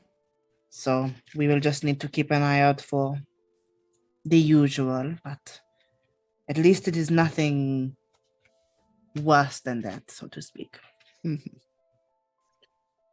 After this job, I'll do some digging around some local bars, see if anyone's heard like any singing at night or Thank any communes of that kind of nature. My last question before we go to our break and then start thinking about engagement roles and plans of attack is, and Mort would be the first person that would do this because Mort had maybe the easiest job with not having to talk to people outside of course, his own seasickness. Does anyone want to consult Scarlet? Because that's just a free thing you get to do, is if you want to consult Scarlet on anything. I mean, Crow did not leave the place, so if no one That's else true. wants to talk to her, Crow will, but I will let everyone else go first. I think Asher would be around if you went and talked to Scarlet. Like, I would just end up listening in on it, because I just find it fascinating when Scarlet starts to speak. Chip And will whatever pours out. Chip will probably be like deliberately like across the building to like not distract Scarlet. Fair. Appreciated. Mort would have asked if Scarlet knows any sort of home remedies for seasickness. Oh, home remedies for seasickness. Sure. Yeah, I got one from my cousin Vinny. You see, he gets a little bit seasick every time he's got to go, which is a problem because he's a fisherman by trade. So when he goes out to go fishing, he's got to deal with the seasickness. It's a very simple remedy. I'll whip it right up for you. Here's what it is. And she like pulls out a bottle. She shakes up inside of it. She throws in some basil leaves, some red wine vinegar, and like a semi-cooked lizard tail, a single egg white, and whiskey. And then she like shakes it real hard until it basically turns into a puree and hands it to you. Potion seller, give me your finest, whatever that is. Your cousin Vinny, you said? Yeah, he swears by it every time. All right. Thank you. Thank you for taking the time to do this. I appreciate it. Once Mort drinks it, you now take a level 2 harm. I'm Upset gonna- tummy. I'm gonna put it in my pocket politely. Okay. But did anyone want to ask her a question for information? Is the real question. We could use it just to see if there's like any rumors of like large groups of people singing. Actually, oh yeah, that. Or I was going to ask her if she knows anything about a Dr. Reginald Riker. If she's ever doctor? heard the name before. Dr. Riker. Oh, you know, I think I have heard his name in passing. So, I heard about it from my cousin Vinny. Have I told you about my cousin Vinny? Yes, many times. I'm quite intrigued by him. I think at this point, he might be so well known to us that he is our cousin Vinny. We're going to adopt him at the rate we're going. No, Do you have gotta stories understand- about wait, anyone who isn't your cousin Vinny? Is my question. Which cousin Vinny are we talking about here? Is the thing, but like, Wait, I'm sorry. this- How many Vinnies are there? you know, sometimes I just don't count. There's, this isn't the one that I just mentioned about who's the fisherman. No, this is my cousin Vinny, who's this is the one that he's a little bit balding on top. He used to date a witch until he cheated on her and she cursed him, so his dick don't work. This is the one that he actually worked for a while, a private laboratory in Six Towers, and is doing all kinds of research. Anyway, he keeps up to date on all kinds of scientific papers and things like that. He loves to talk about them. And, you know, sometimes when I go to visit for family gatherings and things like that, it's his way of shooting the shit. It's his hyper focus, and it's fine. I love to listen to him talk, you know? Anyway, I think it was 3 weeks back at the last time we had the family potluck. He was talking about the recent paper he read by Dr. Riker. And that paper by Dr. Riker was specifically on the public implementation of aerosols, specifically aerosols as they are dispersed and dispersals through wind currents and stuff like that. Right.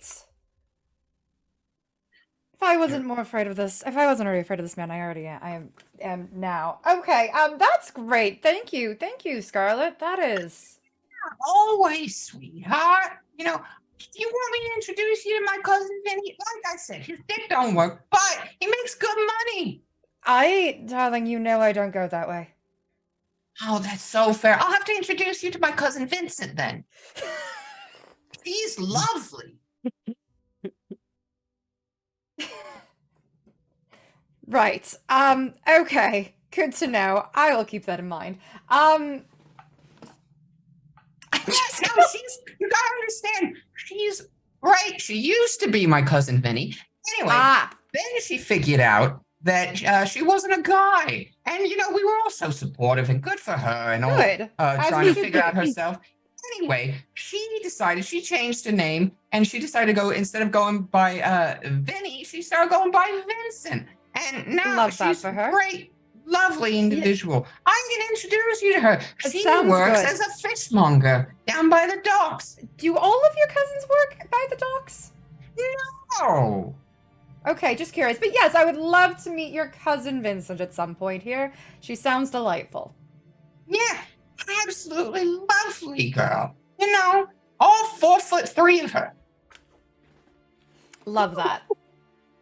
Love that. Okay. You know what? I'm sure there's some paperwork you definitely need to file. I'll stop bothering you now. Absolutely. Oh, by the way, that reminds me, Professor. This letter that you got, that I've looked over, talking about the one of your students who's got like a lower GPA. Do you want me to just do with that what I do with the rest of them? What do you do with the rest of them? She throws it in over a candle. No. I care very much about my students.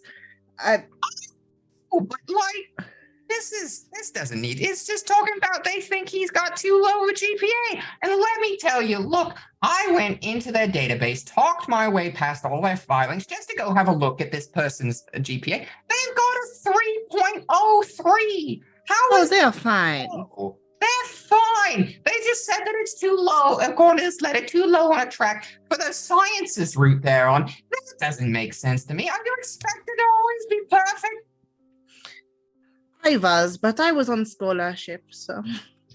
But just write the name down for me, and I will check in and make sure everything is going okay for them at home. But otherwise, you can get rid of it, yes. Oh, yeah, no, it's just Geraldine Way. Thank you.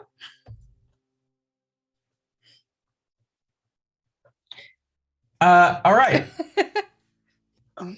And so, with all of that information gathered, things known, and the like, we're going to go ahead and take a break.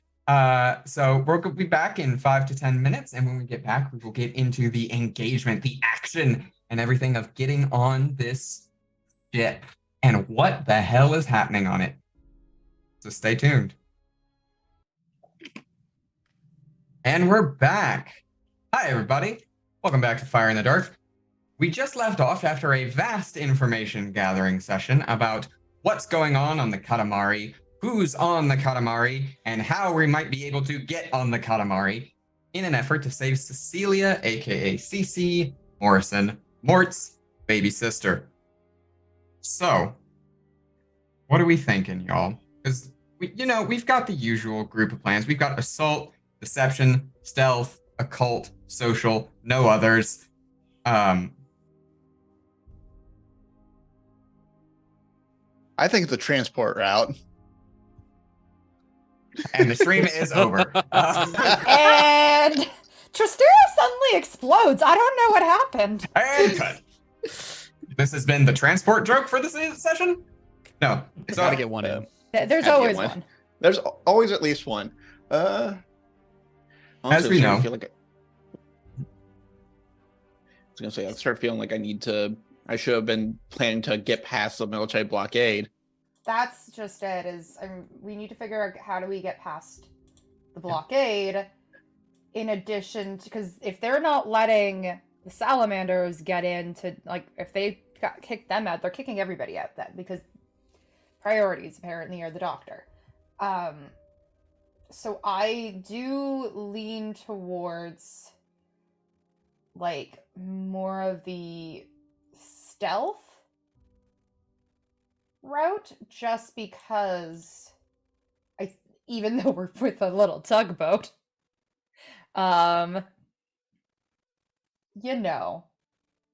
stealth is kind of my thought process, because I don't think we're going to go in with an assault. That seems like a bad point with that.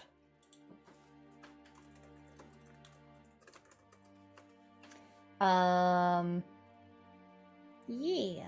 That's all I got. Yeah. That's like the only thing I can think of, because I don't think we're wooing our way through to this otherwise. I still have a fine cover identity as a spider if we want to do a deception plan. Yeah, I was thinking deception as well. Like something like we have to get supplies to the ship for some reason. Like we're some sort of like support. I don't know. 'Cause Okay. Forgive me if I'm wrong. You used to be in the military, yes, Mort? Sorry, one more time. You used to be in the military, yes? Yeah. If we could also use that to get through, no? If you like pretended to be again? I would potentially entertain that, but I would be a lot less convincing since I have been out of that world for a long time and have also I don't have my military uniform anymore. Well, yeah, we we could can. combine the approaches a bit and like make the boat look like a military boat, but still be stealthy. That way we can kind of like, if someone sees it, they may not question it too much. It's Mhm. not a bad idea. Hmm. 'Cause We unless could just. I was gonna say we could just make a distraction, blow up one of the military boats on one side, come in through the other. Sure. Yes, That's pretty loud. That Yeah. is a very loud idea.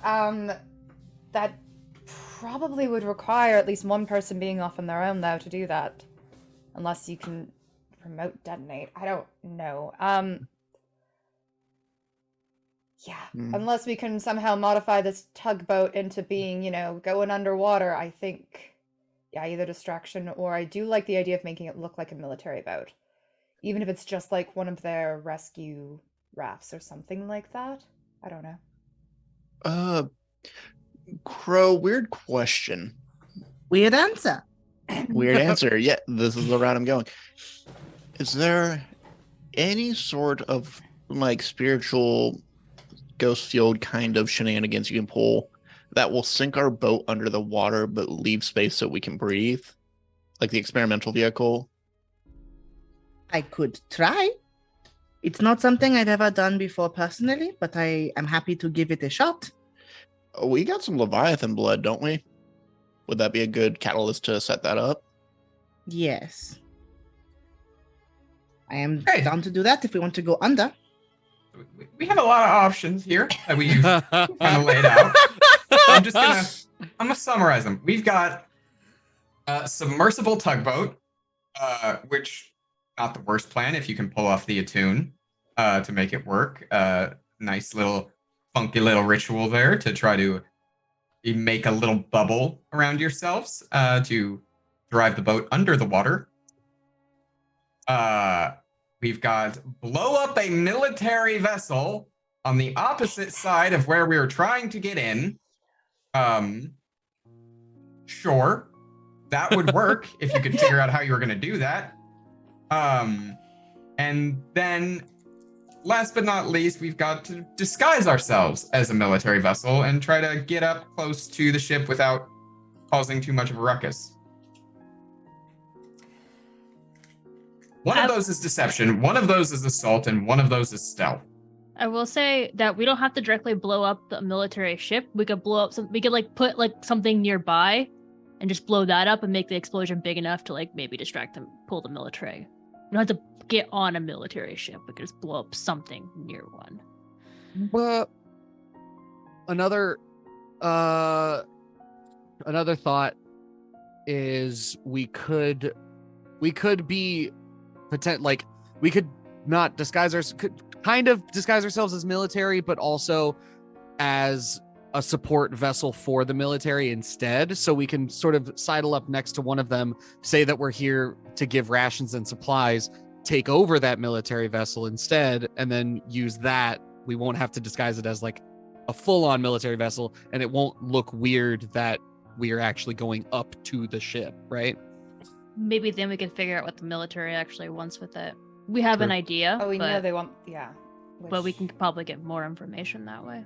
Yeah. So it's kind of assault, kind of deception. It's deception for about 2 seconds until we boot them out of their own boat.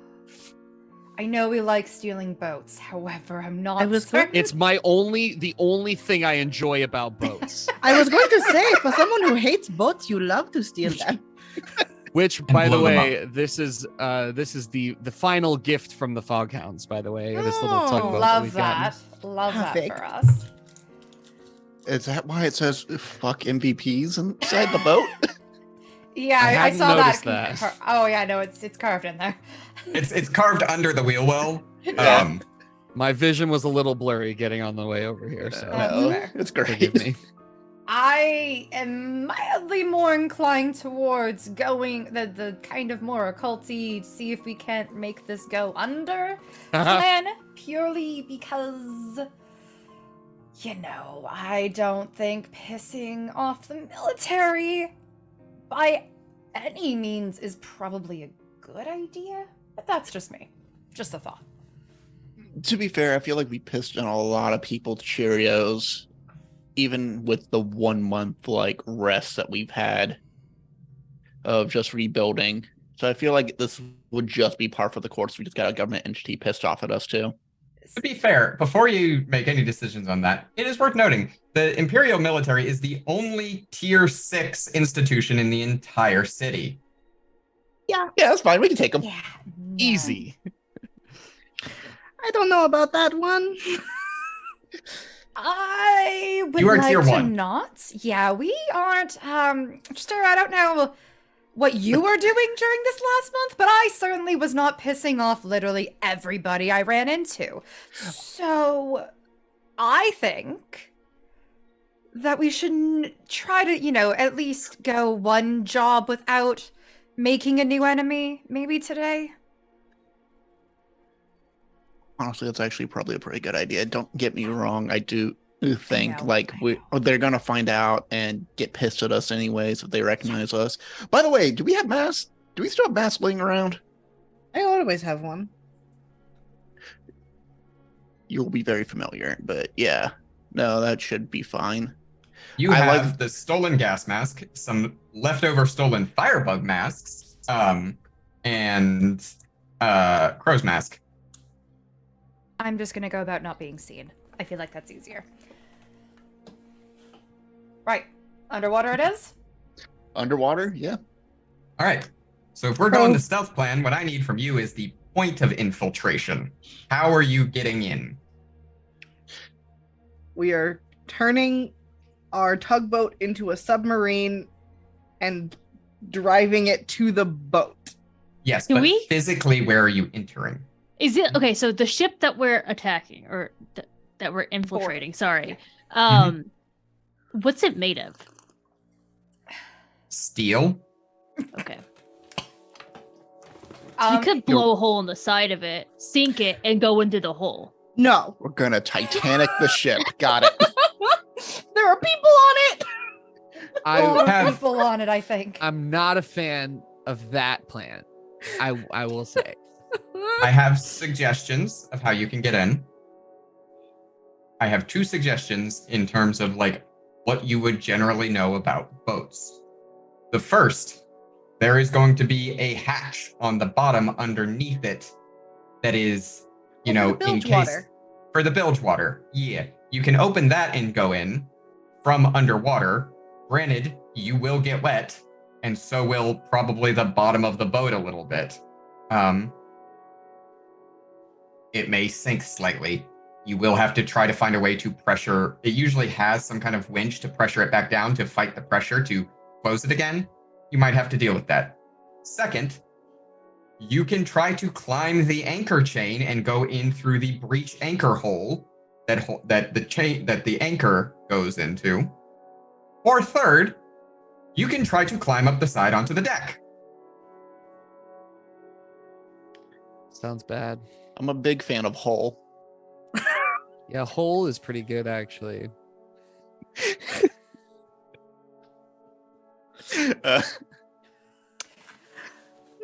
Anyway.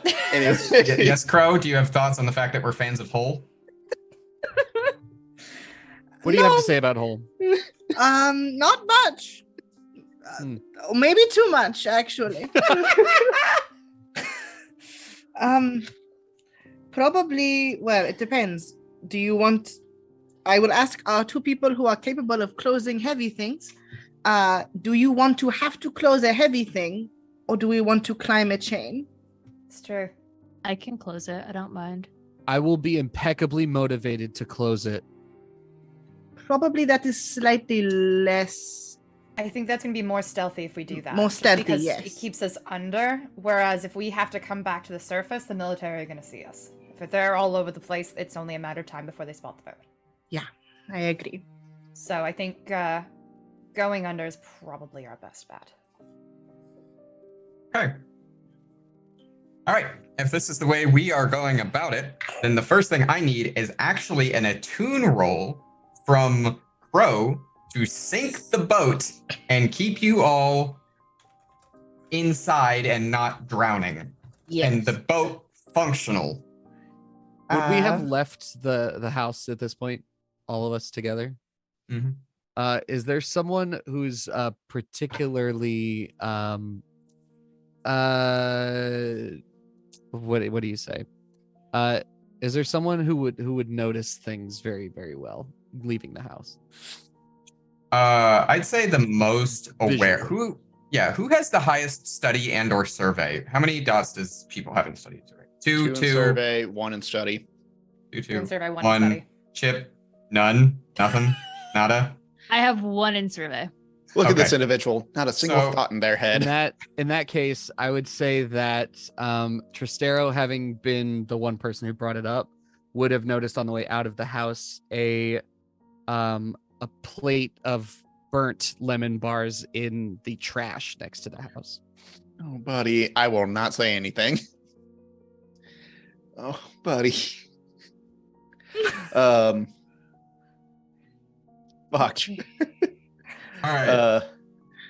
Crow is going to gently like tap Mort's. I almost said shoulder, but I think they're too short to like reach your shoulder. So like arm, and say, "I'm very sorry. We have to go in the water." We're doing what we got to do. It's what we got to do, and I'm here to do what we have to do. I can't. My brain it Yeah. doesn't work. Sorry. That's okay. Yeah. Okay. We have the Leviathan blood, yeah? Mhm. I will Yeah, need. yeah. I will need to use that. I don't think I can do this without it. Let me check something real quick. I can also offer aid. I have at least 1 point in a tune. I know what I'm doing sometimes. Okay. So you want I to don't- take a stress and help? Yeah. I Alright, have so you- 2 in a tune, if it matters. I have 3. I'm gonna Oh. help. Help I- is it a Could does plus make one it no a matter group what. roll. We could make it a group roll. If you wanted to have someone who was designated to take stress, or Yeah. you could have Actually, I think a group roll would make sense because for this kind of a ritual, everyone will probably Everyone need to has get to involved. participate, yeah. This is going to be great. I have nothing in a tune. You'll be fine. You'll be fine. I also have nothing in it. Okay, So- thank you. Who wants to be the designated stress taker for the bad rolls? Crow will do it? All right. I will do it. This is that's- my thing, so. I will now ask everyone to roll a tune. And for the sake of the on-screen roller, I'm going to actually designate people do this in order so that they come up and we don't have it go all at once and nothing happens. So we're going to start with Cole. All right. What did I get? Oh. Oof. Oof. I didn't want to add any extra bonus die. I'm sorry. No, that's fine. That is a 2. All right, so we've got 1 point of stress to Crow. Asher. That's none, so it's roll 2, take the lowest, I believe. Yeah. Yep. That is a 3. That is another point of stress to I'm so Crow. sorry. I'm gonna go to actually Mort next, because Mort's the next one who doesn't have anything in a tune. Come on, buddy. 2 6s. Is there something I can do here? You can push Roll. yourself to get an extra die. If you want to take 2 stress to get an extra die, which would give you 1 die, then you could do that. Alternatively, the devil's bargain I have for you, if you wanted to take one, is that you get the extra die, but in conforming with a occult ritual in this manner, all knowledge that you currently possess will be passed to the hunt.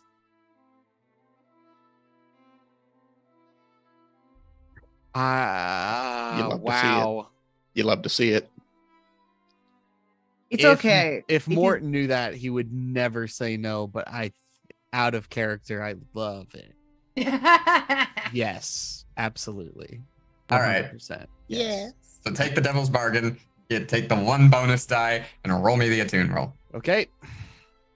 That is a 1. Oh! That is 3 stress to Crow. Yeah. Chip, Do I get a devil's bargain potentially? you do get a devil's bargain, I would say.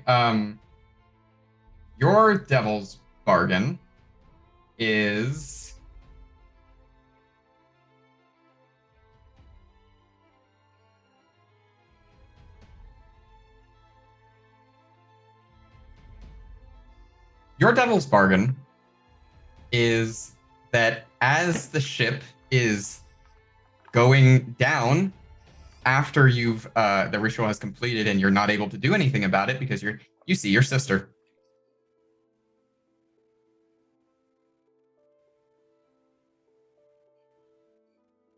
Does she see me?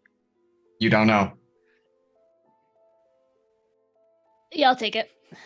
All right. How do I So give add yourself- a bonus dice to roll in roll 20?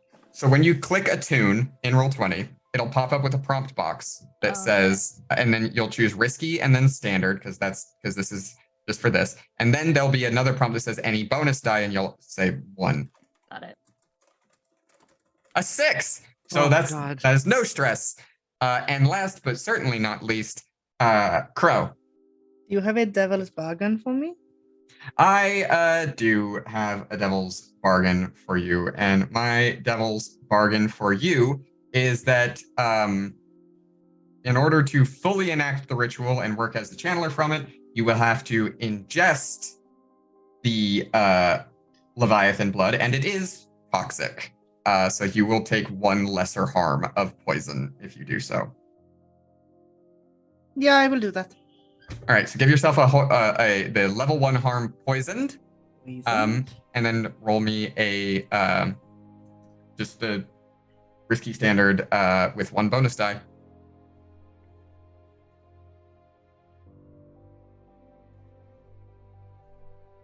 I wish Roll20 would catch up. I hit go. There we go. That is a crit pull. Oh my goodness gracious. Crit Crow has returned. Crit Crow is So- back. We have a critical, which means, yeah, you are slightly poisoned. However, you are the ghost field. You and your crew have become far more attuned to it over time with all of your situations. Even though some of you flub it a little bit, Crow, working as the channeler in this manner, is able to make up for it, which means with a crit, in this case, your ship, I was going to say, depending on the level of success on your roll here, that it was going to be a matter of whether or not the whole ship was encapsulated in it, or it was just your heads and you're all soaking wet with the boat just kind of moving. But with a crit, your whole boat isn't just encapsulated, it's like in like a torpedo shape, kind of like it is water dynamic, it is hydrodynamic. It is good to go here. Let me take my 3 stress real quick. Yeah, Crow will take 3 stress, but as that ship does sink down, Tip, you do see, as you look up, just kind of lurking on a nearby rooftop, swinging her feet, and staring at the starless sky, Talia Hassar.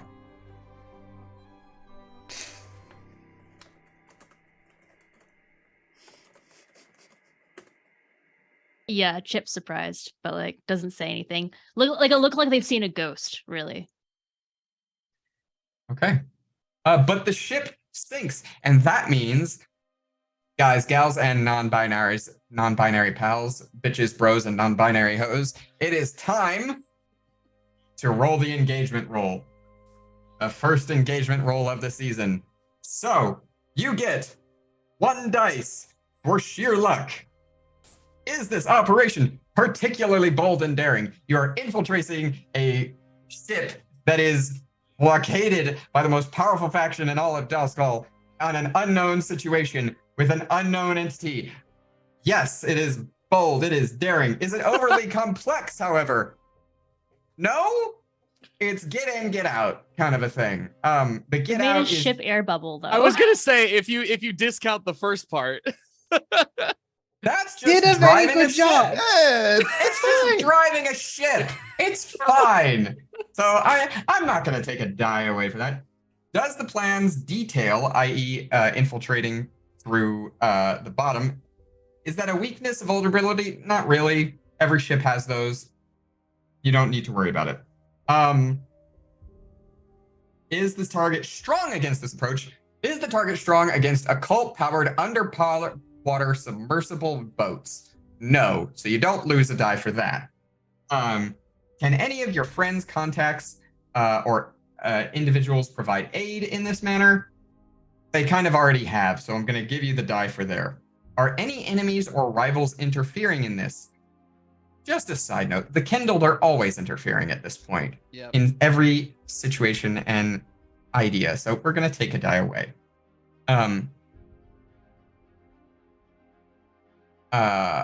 Now, lastly, are there any other elements that I want to consider? Either are they a lower tier target, are they a higher tier target, or anything else secretive that might give or take away a die? In this case, no. There's nothing that's working in the background per se that you don't know about that would add or subtract dice. So we're at 2 dice for this engagement roll. So let's see. That is a 6. We are in a controlled situation. We are not in risky. We're not in desperate. We are nice, solid, under control, which means a lot of people have trading position for effect. Desperate extreme. Let's go. So, to begin, your ship having sunk beneath the waves. Pilot, who's driving? Just Eric. Really? All right. Are we letting that one? I have 3 All right. in finesse. Oh, you have 3 in finesse? Do you want to drive the boat? Okay. Sure. All right, so Asher is driving the boat, making his way under the waves. Mort, you feel a little bit of seasickness just by the notion. Even in this very well-contained vessel with the power of eco, you feel some seasickness. Yeah. Do you want to drink that remedy that Scarlet has given you? I was gonna say, I was thinking if we just were doing a regular boat plan, I would have maybe considered not drinking it. I think as soon as this thing went beneath the waves, I downed it.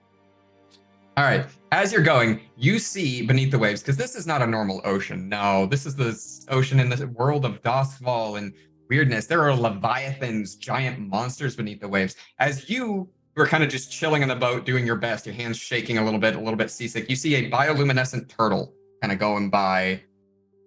Wow. You see a jellyfish the size of a tanker pass. You see a shark, no bigger than your forearm, swim by. And you see, for lack of a better description, an Alomomola fish. A big old, literally the creature in the world with the fewest brain cells in existence, and the most parasites. A big old one of those, except the difference between this one and a normal one is that this one has 6 rows of teeth. Not sharp teeth, human teeth. Oh, it's worse. And 4 eyes, 2 on each side.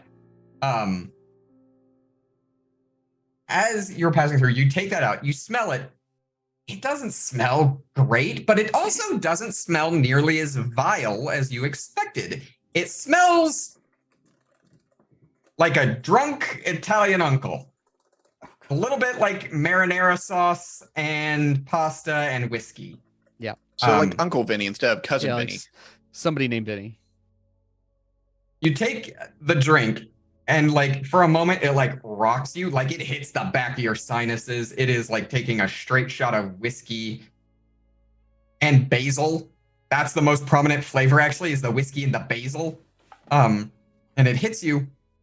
It hits your stomach like a rock. And then it hits the rest of you like a rock, and you've never felt so steady in your life. Oh, shit.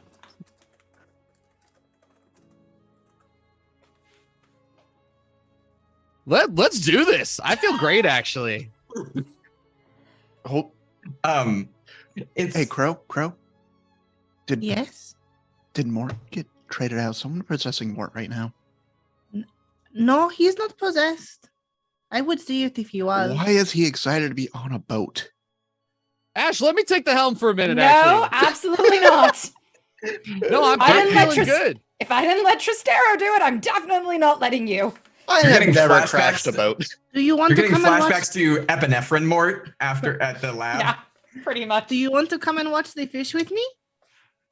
Sure. Why not? Thank you, Crow. Crow is info dumping about the fish. Amazing. You are muted, Mariah. Yeah, I saw that. Chip is probably standing at the front of the ship with Asher looking out wearing their sunglasses. Yeah. I'll look up. Yeah, that looks cool. Damn it. I will say the last thing you see in terms of for a moment is Crow. You see a lot of the fish actually kind of they don't bolt, but they definitely make themselves sparse as there's a brief moment of like, where did they all go? And you look down and a slow moving giant Leviathan-like creature, just the shadow of it deep beneath the depths of you. You can see just the lines of the bioluminescence along its skin. Not the whole thing, just like almost cyberpunk-esque in the lines as they trace along it. And then some occasional dots, they flare, orange and red before settling into a very, very dull, submerged yellow before quieting. And you can't see it anymore. There is no shadow. That doesn't mean it's not there. It's just no longer there's any light. See it. Mort, maybe right now you would appreciate this because I think normally you would hate it, but there is a Leviathan underneath us. Oh God. Yeah. I mean, that's. I hate the idea of it, but it is grand. Don't worry. As long as we don't bother it, it will leave us alone. You're okay. I trust you. I know nothing about this stuff. So, yep. Okay. They are very big, so as long as we do not bother them, they don't feel threatened.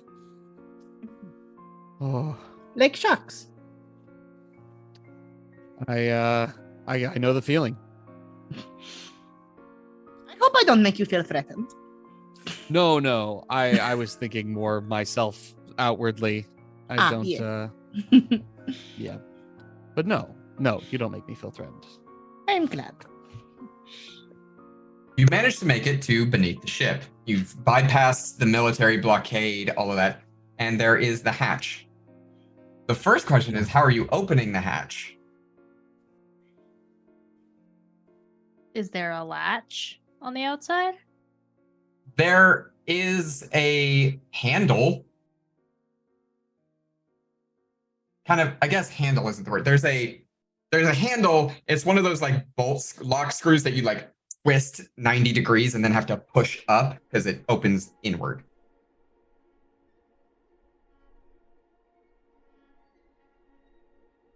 Right, so who's a good swimmer? I've been thrown to the canal enough to know I'm a good swimmer. I mean, you're not wrong there. But also Chip? Yeah, Chip's like meant to. Hold on. If it's a roll for it, I need to know what the roll is first. Because maybe Chip I mean- isn't actually good for it. That's the thing is, what role do you want to use here? This is how the game works. What do you want to roll for Yeah. and tell me how? Yeah. So I would like to use skirmish because I imagine the way that Chip has used the muscles that they have gained through like fighting to like power themselves through the waves. Okay. So you want to skirmish. You want to fight this thing. Mm-hmm. Okay. Sure. Make a skirmish roll for me. Show me what you got. Do we want to go the risky standard route? You're currently actually in controlled standard because Well, yeah, but you're- if we get the extra then it'd or be the risky. experience. Risky great. risky Risky grade. great. Yeah. Mm. I can also help you out by giving you a crowbar. I could also help. Because I'm feeling not very afraid of the water at the moment. Feeling very steady, and I could also add some muscle to this. Okay, so I'll do Risky Great for the XP. Okay. Oh, you got to take it all the way down to desperate for the Desperate. XP. Desperate Great. Oh. Desperate And it'd be desperate Extreme. extreme. It would be so, desperate extreme. You'd be very effective. No, I won't do it. You can tell I've never actually used that route because I don't like risking it. I'll use the crowbar then, and just do it that way. Okay. So, we keeping it. Are you going risky? Are you going controlled? What's the Controlled still. Okay? Controlled standard. Mort, are you gonna take a stress to help, or I can absolutely do that. Yeah, sure. And I'll declare the crowbar on my load. So Okay. also my load is 5 for So- this job. with Mort taking a stress to help, you get a bonus die chip, and then with the crowbar, we're gonna push it. For instance, you're getting to use a tool. We're gonna take it from controlled standard to controlled great. Yeah.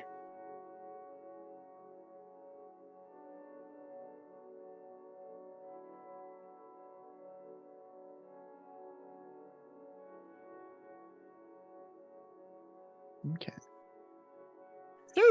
My goodness. Oh, Okay. God.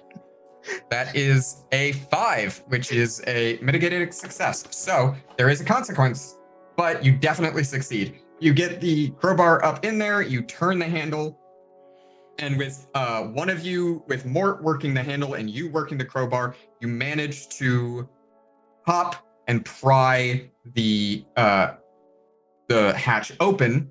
At which point, your friends, and everyone gets right in by the force of the water.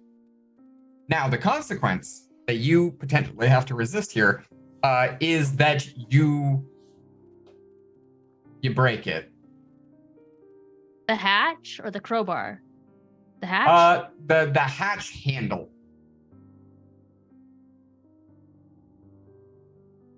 So if you manage to close it, no one will ever be able to open it from this side again until it's repaired.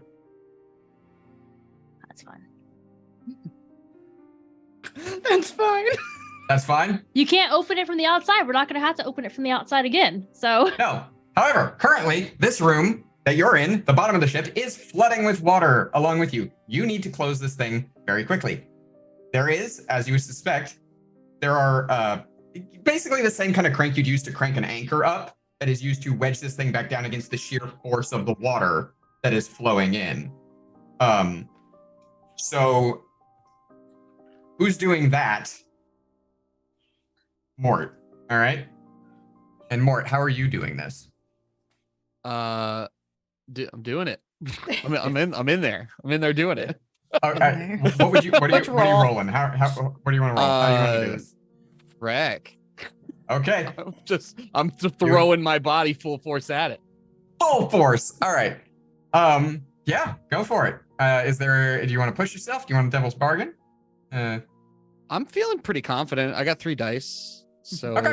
Yeah. I think Can I I'll just help? stick with it. or You can take a single stress, yes, and give him a bonus die. yeah, I'll help. Sick. Controlled standard +1. Schwowza.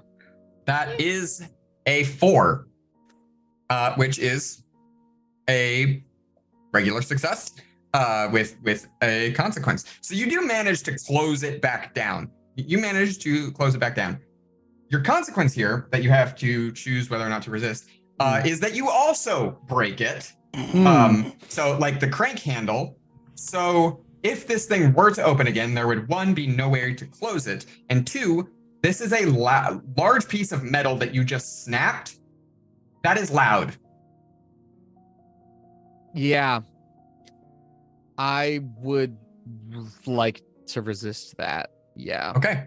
That is going to be a prowess resist then, Mort. And note for our for our lovely fans and people in the chat out there, our crew here, we who remain, has changed crews. They're no longer hawkers.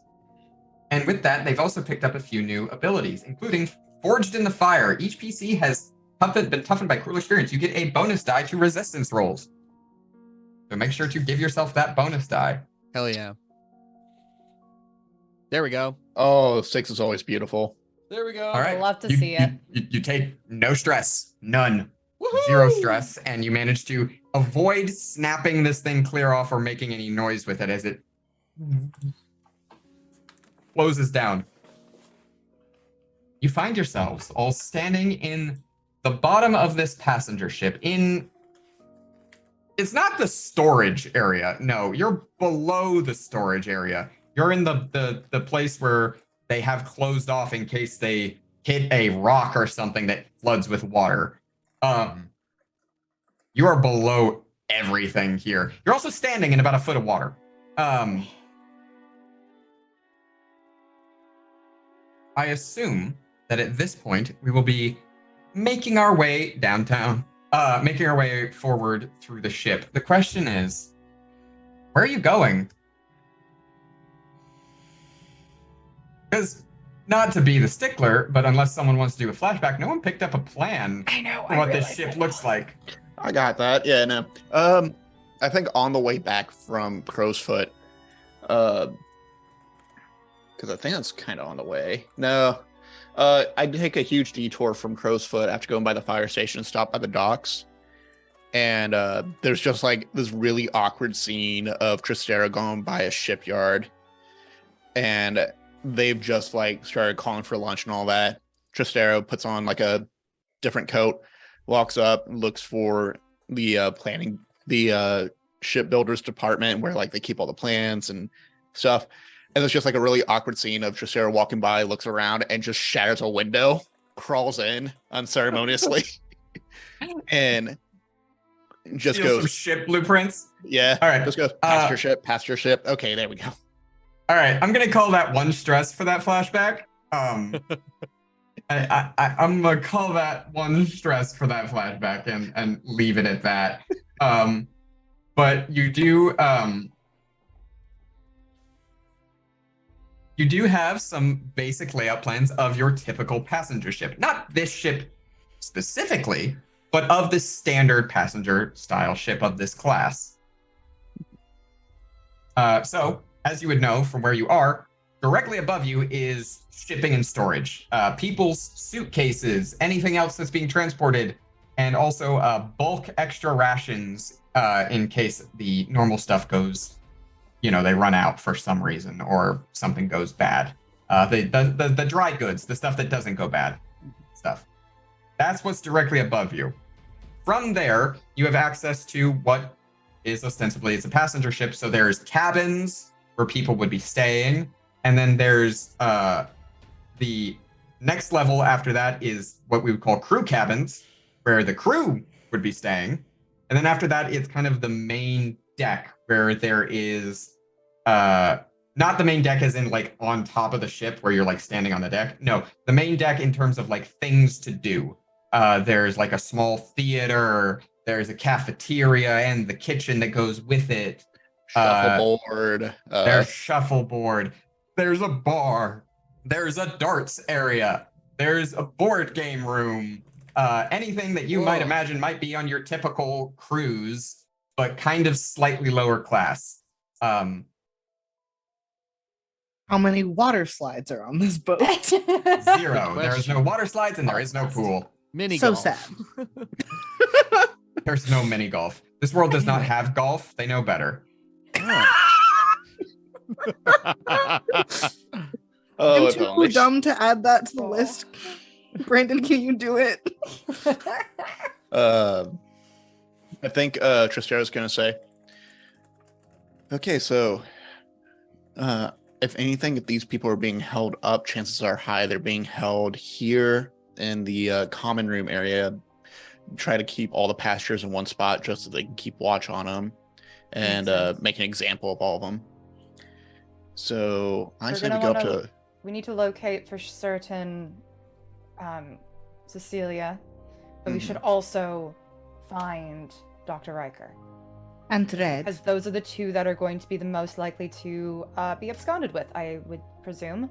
Whether it's by a demon or by a masked asshole. I don't care.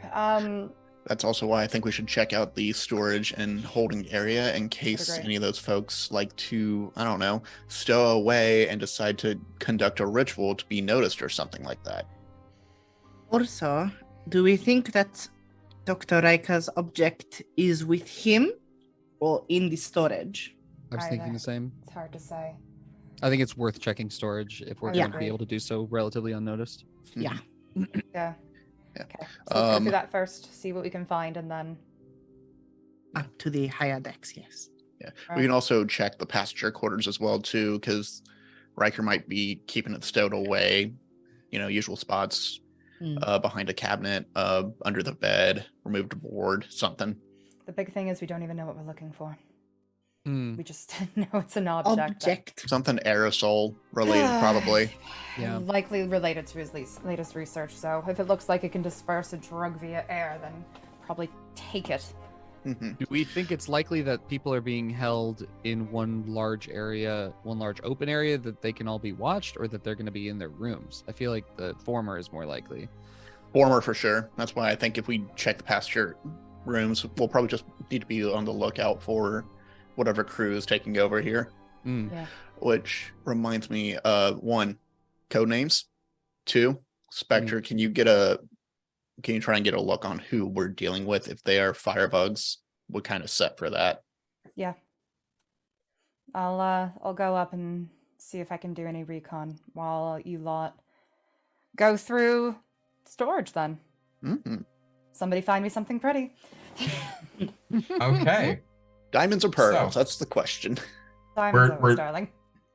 From what I understand, we're splitting up a little bit where Asher is going off on her own, and everyone else is going to do a quick survey of storage area for anything that might be related to military matters. Sound good? All right. So from the lot of you, we're going to do a group survey roll, and we're going to do it the same way we did last time. But who wants to lead this? Who wants to take the stress for it? Cristero, Valentine, aka Wax. So let's start with Mort. Mort, give me a survey roll. Okay. Control. Position and effects still controlled standard. Controlled standard. No one knows you're here. Okay. I have 2 dice. I feel like I think That's I have to enough. go with You're it for good. now. Yeah. That's Okay. a 5. So no stress to Tristero.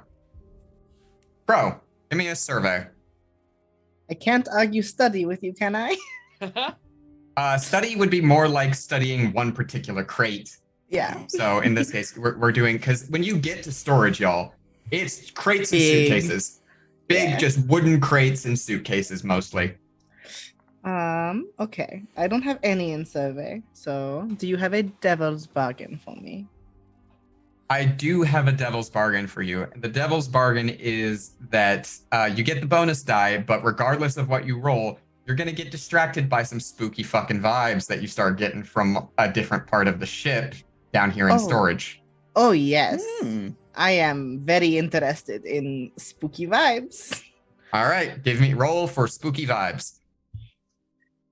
A That 6. is a 6. Oh. All right, so our best success so far is a 6. Now, Chip, Do I get a bargain? how many dice do you have in survey? 1. 1. Okay. My devil's bargain for you, Chip, is that you get a bonus die, but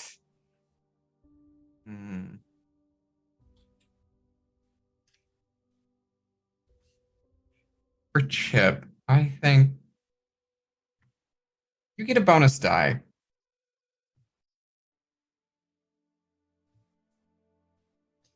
I think the easiest devil's bargain actually here, though, for you would be you get a bonus die, but you also accidentally get a splinter in your hands, so that whatever the next it's not a permanent like level 1 harm, but whatever the next thing you do, you will take a basically -2 effect.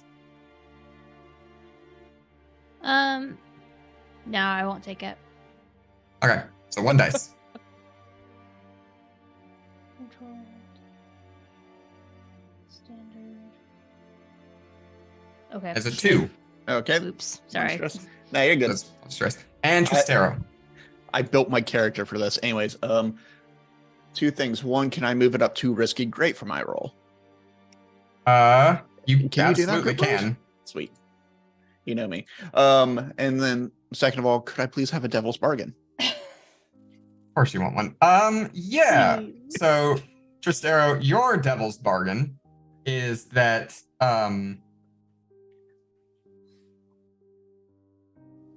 you get the bonus die, but you get the bonus die, but in the process of hurriedly searching, you accidentally drop those plans you worked so hard for of the ship in the water, and they kind of semi-dissolve. I'm okay with that. I only needed them for that one moment. Can't wait to regret that 30 minutes from now. I'll take a 5. Okay, so we're still working on the 6 then. Yeah. That is a success with the caveat that, Crow, you're getting the spooky vibes. The spooky vibes is coming from the opposite direction that Tristero, who was leading this, now directs. Because Tristero, you find a crate that is, it's not that big, actually. It's maybe the size of a person's chest. Like basically it's the size of like Mort's pecs. Like just Mort's like upper body chest. I hold it up for scale. Yeah. I love that More- we're using what are you Mort's doing? pecs for scale. I love that for me Yeah, personally. It's not very big, but it is marked as it is the only crate down here that is marked "Do not open." It is marked with black tape, and it was pretty buried. But before that, let's go to the spooky vibes. Pro, you Oh, are yes. drawn. The moment I notice it, I abandon everything right away. You follow the spooky vibes that lead you to someone's personal suitcase. You don't know whose, but it is someone's suitcase. Is it locked? No, it's a suitcase. You can lock suitcases. You can lock suitcases, but a lot of people don't. But you find yourself up. It is in a suitcase. I assume you open it. Oh yes. All right. I don't even stop to think about whether I should or not. Yeah. Inside the suitcase, there is an object. An object, I guess, is the best way to put it. Oh, I love objects.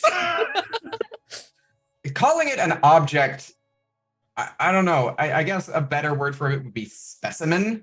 Because it's like a mason. It's a sealed mason jar like thing that has been like double sealed. It is in a not glowing, but like that viscous green, almost formaldehyde like liquid. And inside there is a dried and desiccated tongue. That's given the spooky vibes. I'm taking it with me. Okay, cool. You now have just put spooky tongue on your because you don't know what this is. Nope. Do I put it in my load? No, Okay. just put it in like your list of stuff on your sheet at the bottom, like where you can write stuff in. The notes. Okay. Notes, yeah, just put it in there. It does not go with part of your tongue. But yeah, you've got a tongue, a dried, desiccated tongue in formaldehyde. Speaking of people who use their tongue a lot, Asher.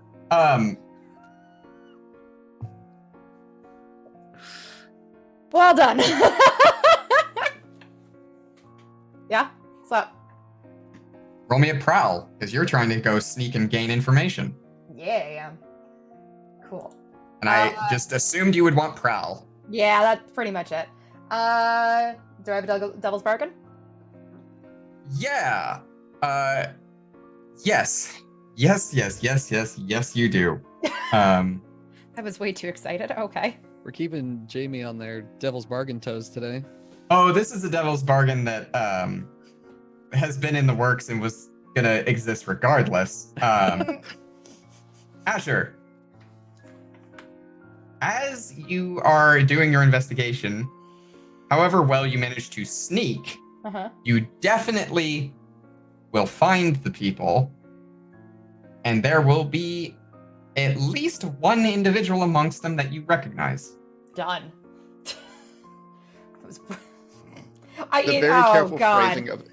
Very careful phrasing of at least one. Yeah, there's a lot of options. Whatever, too bad. I can feel the monkey's paw in Jamie's soul. Alright. Controlled standard, I'm not gonna increase. I'm just gonna add my extra die. Yo. 6! Okay. You are as effective as ever, Asher. You are Spectre in the shadows, in the dark. No one can find you. No one can see you. You manage to get a good number, at least, on how many of the individuals have taken control of this ship. And it's not many. It is barely more than your group. Maybe 6 to 10, depending on how many you didn't see at most. But you also managed to sneak your way in scouting out, find your way to what would essentially be the event room. And hiding out through one of the rafters through there, you see that there is what appears to be the group of the people who were on this passenger ship, of which there's about 40, all kind of huddled together on the stage. Now, usually a group of this fashion, people don't really stand out. Everyone's kind of looks different. However, there is one person there who would stand out no matter what was happening and where he was. Maybe it's the peg leg. Maybe it's the big bellowing belly laugh. Maybe it's the wide smile that is familiar. But Preston Claw, your father, sits amidst the group that is down here. And you see him with his usual facade of good-naturedness. He's actually sitting with 2 of the people who are the ostensible kidnappers. And you can see him, like, talking. Look, I know that there's a lot. You can't understand all that's happening in life. And you're trying to do your best, I know. And they're just kind of sitting there, like, being, like, listening to him, like, his counsel. You're just trying to get by. I know it's not easy. I know. Believe me, I've been there. I've done that. And he's just counseling his kidnappers. Of course he is. Oh my god. It's such a different thought than what I thought Papa Claw would be like. Oh no, this is very much this is Papa Claw. Do you want me to kill that guy for you? Because we will totally kill that guy for you. We're not killing this dad, okay? Listen. Okay. Not this dad. Not this dad. Just checking. Thank you. So, but that is the information you've gathered from where you're at. You are, of course, free to return to your group or whatever else you're planning to do in this manner. That's so mean. Did I happen to spot somebody that looks like they might be related to Mort?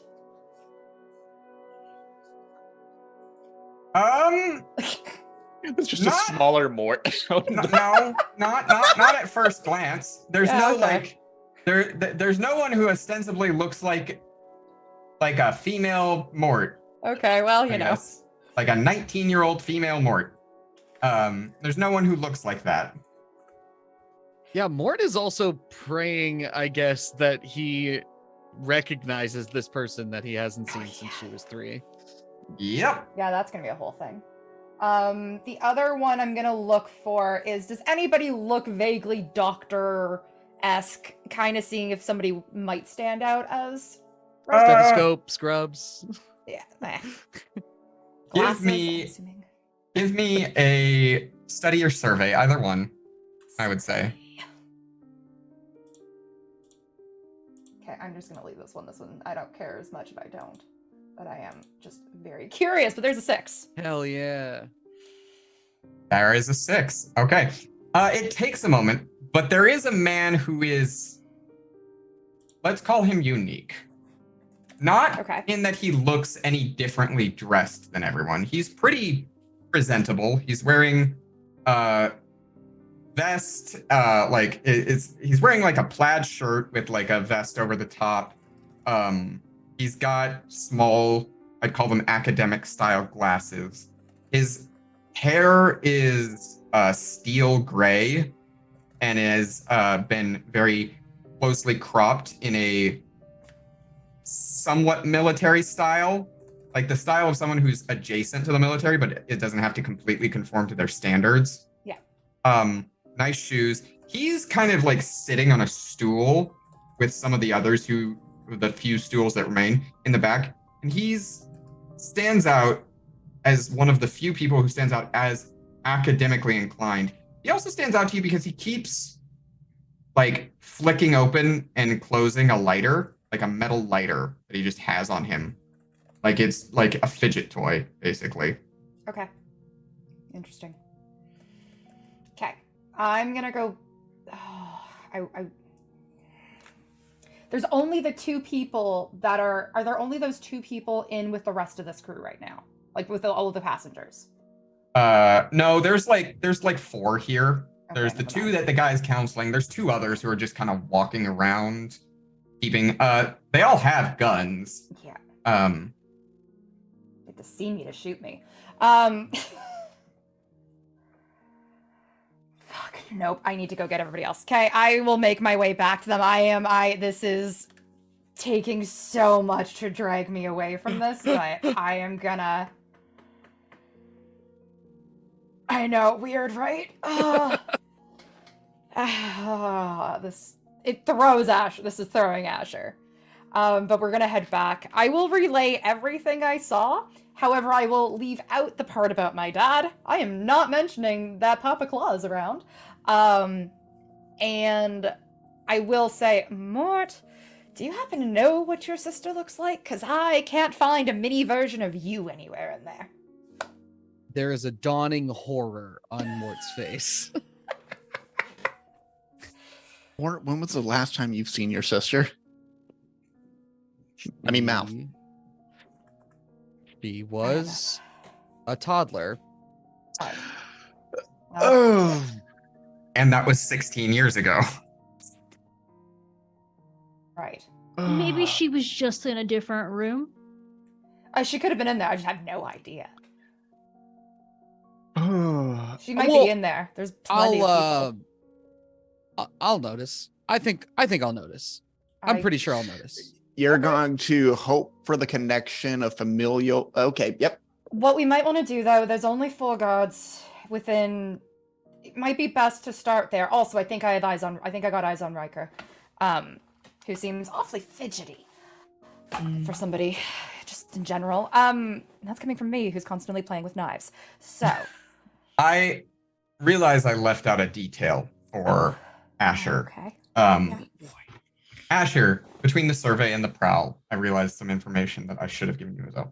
You saw most of the people who are holding everything here hostage, right? Yes.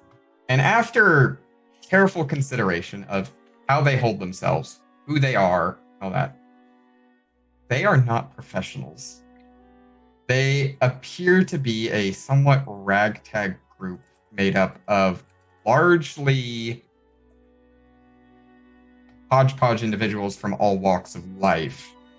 There's teenagers mixed in with like 30-year-olds. None of them are wearing what I would call kit, like the standard kit that you usually take in when you're running a job, like anyone who actually runs the slick streets kind of a thing. None of them are wielding, like there's no standardization amongst the guns they have. They're not all using the same equipment.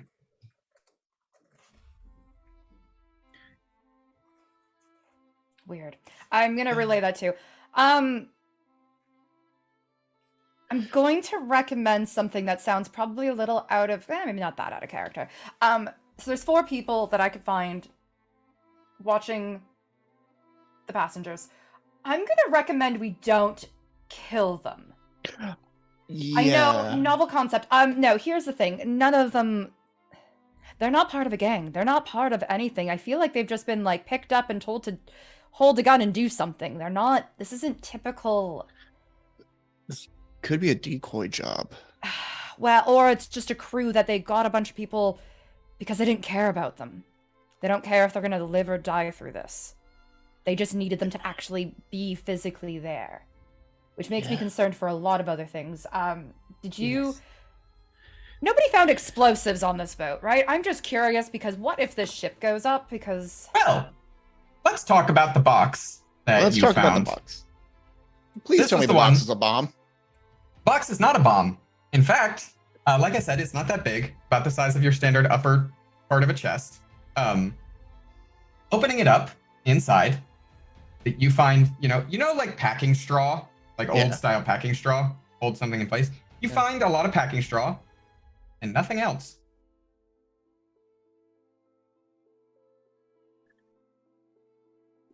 You said his research was in aerial disbursements, yes? Yeah, which makes me very concerned. You said There's Riker was nothing looking else. nervous. There's a vent system in this ship, I assume, no? Yes. So This also could have been a decoy box. I don't know. it could have, you're right. But there is a chance that it is inside the vent system, and we will need to deal with that. It's a testing site. Okay. Yeah. Okay. Would, because Crow spent the better part of a week not sleeping, studying kindling. Would Crow know if that can be dispersed aerosol? Not stably. Okay. You know that would be that's one of the things, is that one of the stabilizing factors of the final bit of kindling is its liquid form. Trying to turn it into an aerosol would effectively, it wouldn't render it null, but it would render it, it would just go, it would burn itself up too quickly. Okay, cool. That at least answers one of my questions. Yep. Right. So what I'm proposing then is let's go incapacitate those four, secure the passengers, and then make our way to deal with the rest of them. And just see if we can't secure the ship altogether. Yeah. If Riker tries to make a break for it, Knock make him out. sure. Yeah. Him, I don't care if he lives or dies, really, because I just think he's probably dangerous, in my opinion. So that one, admittedly. But Yeah. otherwise, we really should try to make sure that everybody else gets through this alive. We'll double check. We'll make sure that Cecilia is in the group. I'm just sorry, Mort. I don't know what I was looking for. I realized that a little too late. So we'll do that. And yeah. Are we still, is there time for me to look around for a very nice bag with a very nice monogram that would have my sister's initials on it? Sure. I'll lump that in with the group survey from before. Cool. Given that Crow went over to the bags in the first place anyway, you do manage to find a very nice, as would be probably the standard that your mother would want to live up to, bag. There is it is a simple black leather case, monogrammed with CEM, Cecilia Ellie Morrison. Okay. I'm just gonna grab it. I'm not gonna look in it or anything, but I'm gonna grab it. Okay. You have grabbed a suitcase.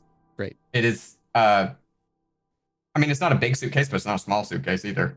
You're gonna be hauling that around. Could make a improvised weapon, I suppose. He's thrown weirder.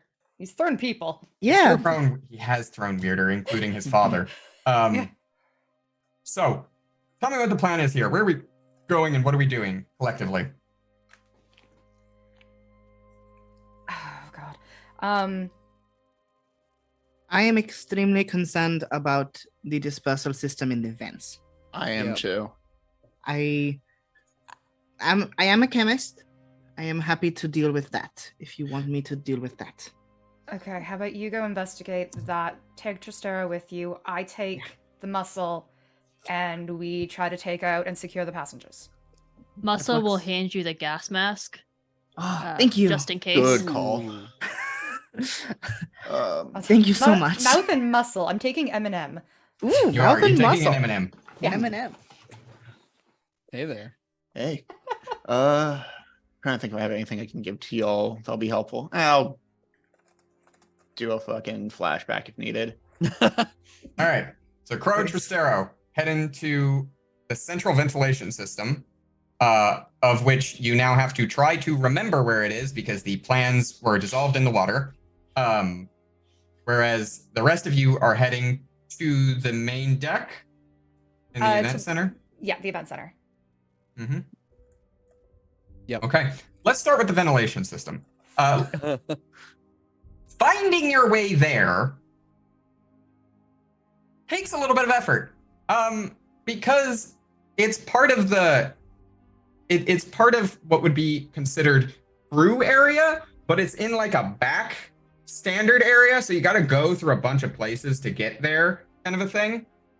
It's gonna take a while. What I'm saying is, by the time you do whatever you're doing back here in this system, your friends might already be dealing with a situation.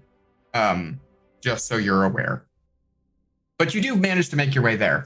In the getting of there, couple of things. I don't know. You're essentially in what would account to a boiler room, but also what would account for a lot of the mechanical portions of the ship. Neither of you is particularly familiar with ship workings. Neither of you has any background with Leviathan hunters. Neither of you has any background with ships. I took a ship to get here, and that's it. Yeah. Mhm. Neither of you even really has much of a background in mechanicals. However, it does not take an engineer to notice when something has been added to what is the standard. It just takes a little bit of observation duty. So why don't one of you, and the other can help if you so choose, give me a study roll. Or a survey, your choice. Yeah, I was gonna say, I think you have more study than I do. I have 1 in study. I also have 1 in study. I have 2 in survey. Do you want to help me out on the survey? Yeah, I can help you with the survey roll. Yeah. And All yeah, right. I think it's just like trying to find the weird thing and then be like, okay, how do we remove this? I have a wrench somehow. It needs an Allen wrench. Fuck, we don't have an Allen wrench. Arcane Yeah, explains Allen wrench. it- You are still in controlled standard at this point. I would like to push it to risky great. as Okay. always. Sure. You're in risky great now. You're getting a bonus die from Crow's help.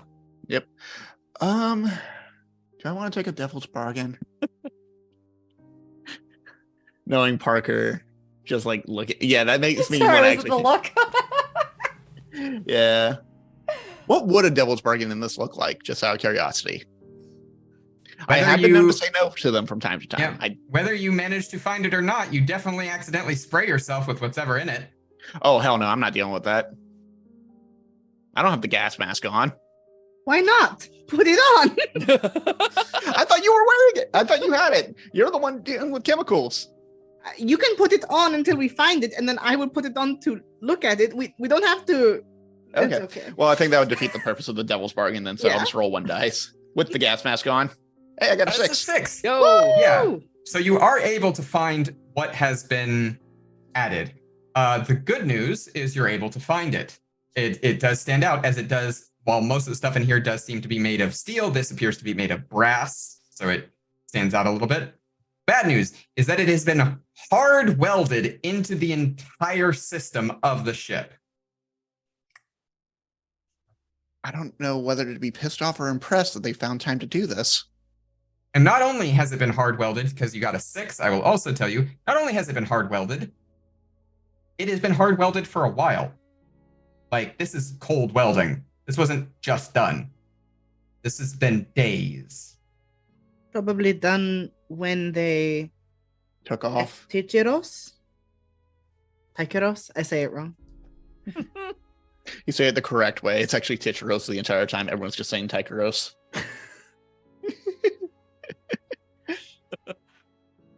Unlock the new evil hat lore. I can ask Sean. Yeah. At Sean. Hey, it's a Titcheros. Anyways, okay.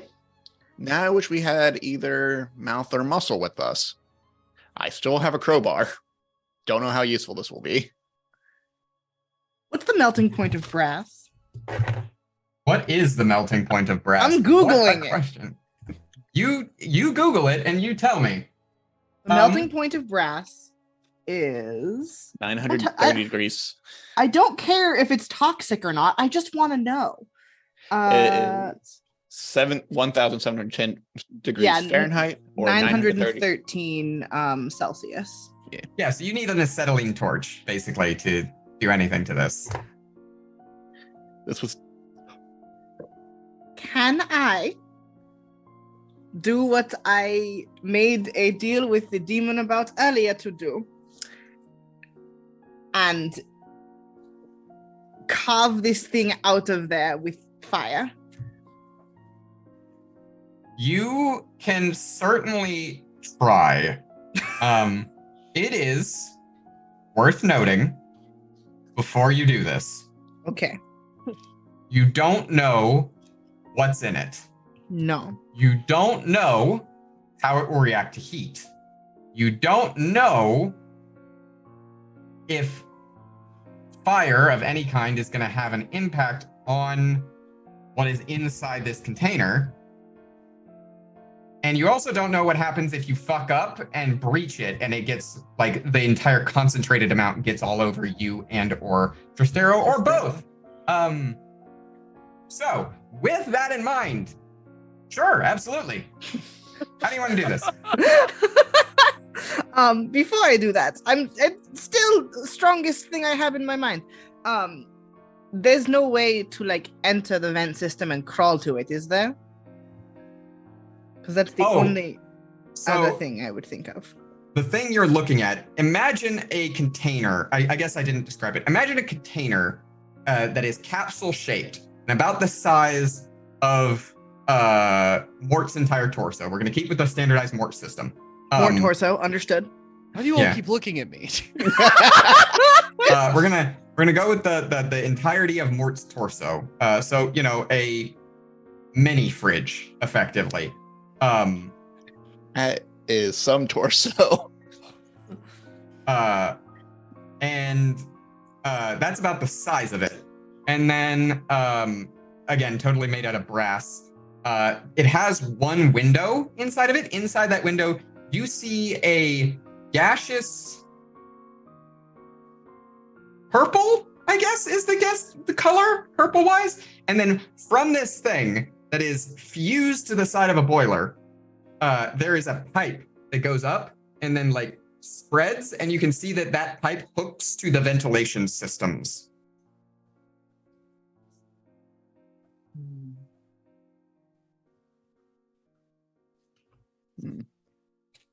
So it's one pipe that splits into many pipes? Yes. Same idea, smaller concept. Okay. It's clearly not dispersing right now. We would know. But, so there must be something. Well, I mean, it's not doing anything, I guess. That's true. I wouldn't know. It's just not doing anything. But it does not look like it's, like, going out. Yes, because it's gaseous. So gas expands and moves to fit its shape. If I can see it in the box. You can see it, yeah. The valve is open. It's swirling. It's going. Okay, so it is going up. Sorry, that was my confusion. I thought that it wasn't open. Nope, the valve is open. You can close the valve. Like, sorry, I'm once again confused. So apparently the gas has already gone through the system. It's been, like, actively going through the system. It is probably the best you can tell. It is cycling in and out of the system, kind of a thing. Like, it's going through. There's a little wheel on the side if you wanted to close the system. Yeah. Does this make sense? Yeah, like Sorry, you can shut off the valve. Sorry, I have aphantasia, so I can't see things in my head. Okay. So So there's the pipe goes Yeah. up from the capsule. yes. And on where the pipe and the capsule meet, there's a wheel that you could turn that could turn off. Like it would basically you turn it and there'd be a like a cap that like turns sideways to close. That would stop it doing more of whatever it's doing. But as you can see, it's been on for I don't know how long. Okay, so Or rather, I know how long. You don't know how long. Okay. Sorry, that was the bit that was confused. It's currently on. It is currently on. Thank you. Sorry. Well, can we reach the like turny thing or no? It's on the ceiling, right? You need someone to boost it up, but yeah, you could turn it. Do you think we should at least turn it off? We don't know what the symptoms are. No. It's a published paper. Can I do a flashback to Dr. Riker's paper? Could I have like heard about that and made a stop at the university? And like get permission to look through Dr. Riker's most previous published paper about the aerosol through wind currents. Sure. Are you taking Crow with you? Because that's a good way to get access, but... Yep. Yeah, Okay. you can come with me. All right. So I would say that, yeah, I go you could through have the gotten, one time you have office hours. You could definitely have gotten your hands on that paper. I would say that it's 2 stress divided how you choose to divide it between you two. Thank you so much, Brandon, for drawing the pipes for me. I appreciate it so much. Do you want to do 1 stress each? Or Yeah, that's fine for me. All right. So yeah, you have the paper. What do you want about it? I want to know what exactly the symptom, like what kind of tests were done. Was it? The paper is not on what was being used. The paper is on how to disperse. Mm-hmm. Shit. That said, it does have key notes on the dispersal systems that are available, including the thing that you're looking at in prototype on the paper. There we go. That it doesn't have any like what goes in it. It could be used for anything that gets dispersed through a ventilation system. But it does have the prototype of the thing in written form. Does the prototype have notes as to like obviously the valve will close it, but like turning it off in a more permanent way? I mean, no, because you've turned it off. There's an off and an on valve. You've done that. The more permanent way would be to break it, I suppose, remove it, and or anything beyond that. Now, it is, I will say, since you have the paper, it is worth noting that the physics that are beyond the GM here does note that it makes sense of... Shut up, God. The physics that are beyond the GM here is that it makes use of ongoing movement. So probably was making use of the ship moving and the air that moved through the ship to cycle it through the inside of the ship, whatever this was. And now that the ship is stagnant, it's not cycling anymore, which is why it was just in the capsule there. Okay. Okay. So yeah, I'm gonna be like, we should close that valve now. Yeah, we can do that. All right, the valve is closed. Now the real question is, since you brought the chemist, are you doing anything in terms of trying to figure out what's inside? I desperately want to. I want to know what it is and what it's going to do. Okay. How do you want to do that? The real question is, do you want to breach the container in some way for a sample? Yes, I'm just looking at things.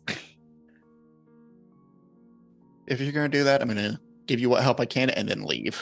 That's fair. And because we only have 1 gas mask between us, and I'd like to not probably breathed in some of it already. No, actually, we didn't because the ship isn't moving, so we're good. This is a really weird question. The front thing is glass, right? Yeah. There's a glass window so you can see You inside. can see inside.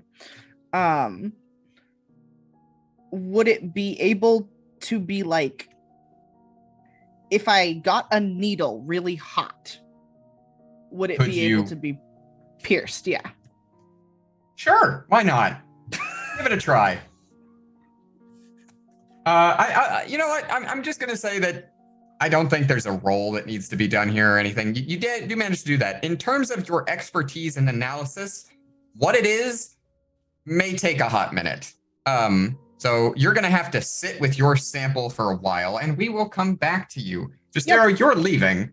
Everybody Hi, else. Yep. I'm just gonna like kind of sit outside the door and check for any weird sounds. Yeah. Maybe I'll Everybody go a little else. bit further and check the crew quarters. I'm going heading- to. Oh, sorry. I'm gonna put on my load, my chemist's supplies. Okay. Sure, that's one load, I would say. Okay. Everyone else, you're making way to the event center. Are you being particularly stealthy about it, or are you just going? I look at Eminem.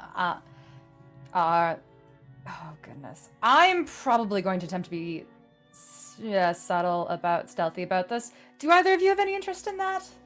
I'll follow your lead. I will also follow your lead. Oh gods. Okay. Stealthily, I guess. Yeah, so let's attempt stealth, and if not, I mean, just hit the ones with guns. That's pretty much your best way to figure it out. That I Okay. can do. Okay. Love that. Give me a group prowl. Who wants to take? I assume Asher will take the I stealth, will but, take like, the stress on this one. so give me a group prowl roll. Everyone, starting with John, aka Mort. Rolled standard. Yep. Controlled, standard. I have one in prowl. All good. I can take it. Okay. I've literally taken no stress this entire session. Okay. All right. I'm fine. Hey, there There's we a go. 5. All right, so we got a 5 on the board. Now for the other M, Muscle, Chip. Give me how's your prowl? I have none. You have none. Exciting. Perfect. Love that. Love this for me. I think my prowl was forged in fire, more or less.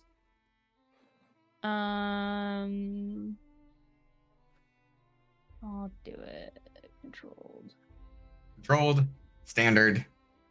Give us your best shot.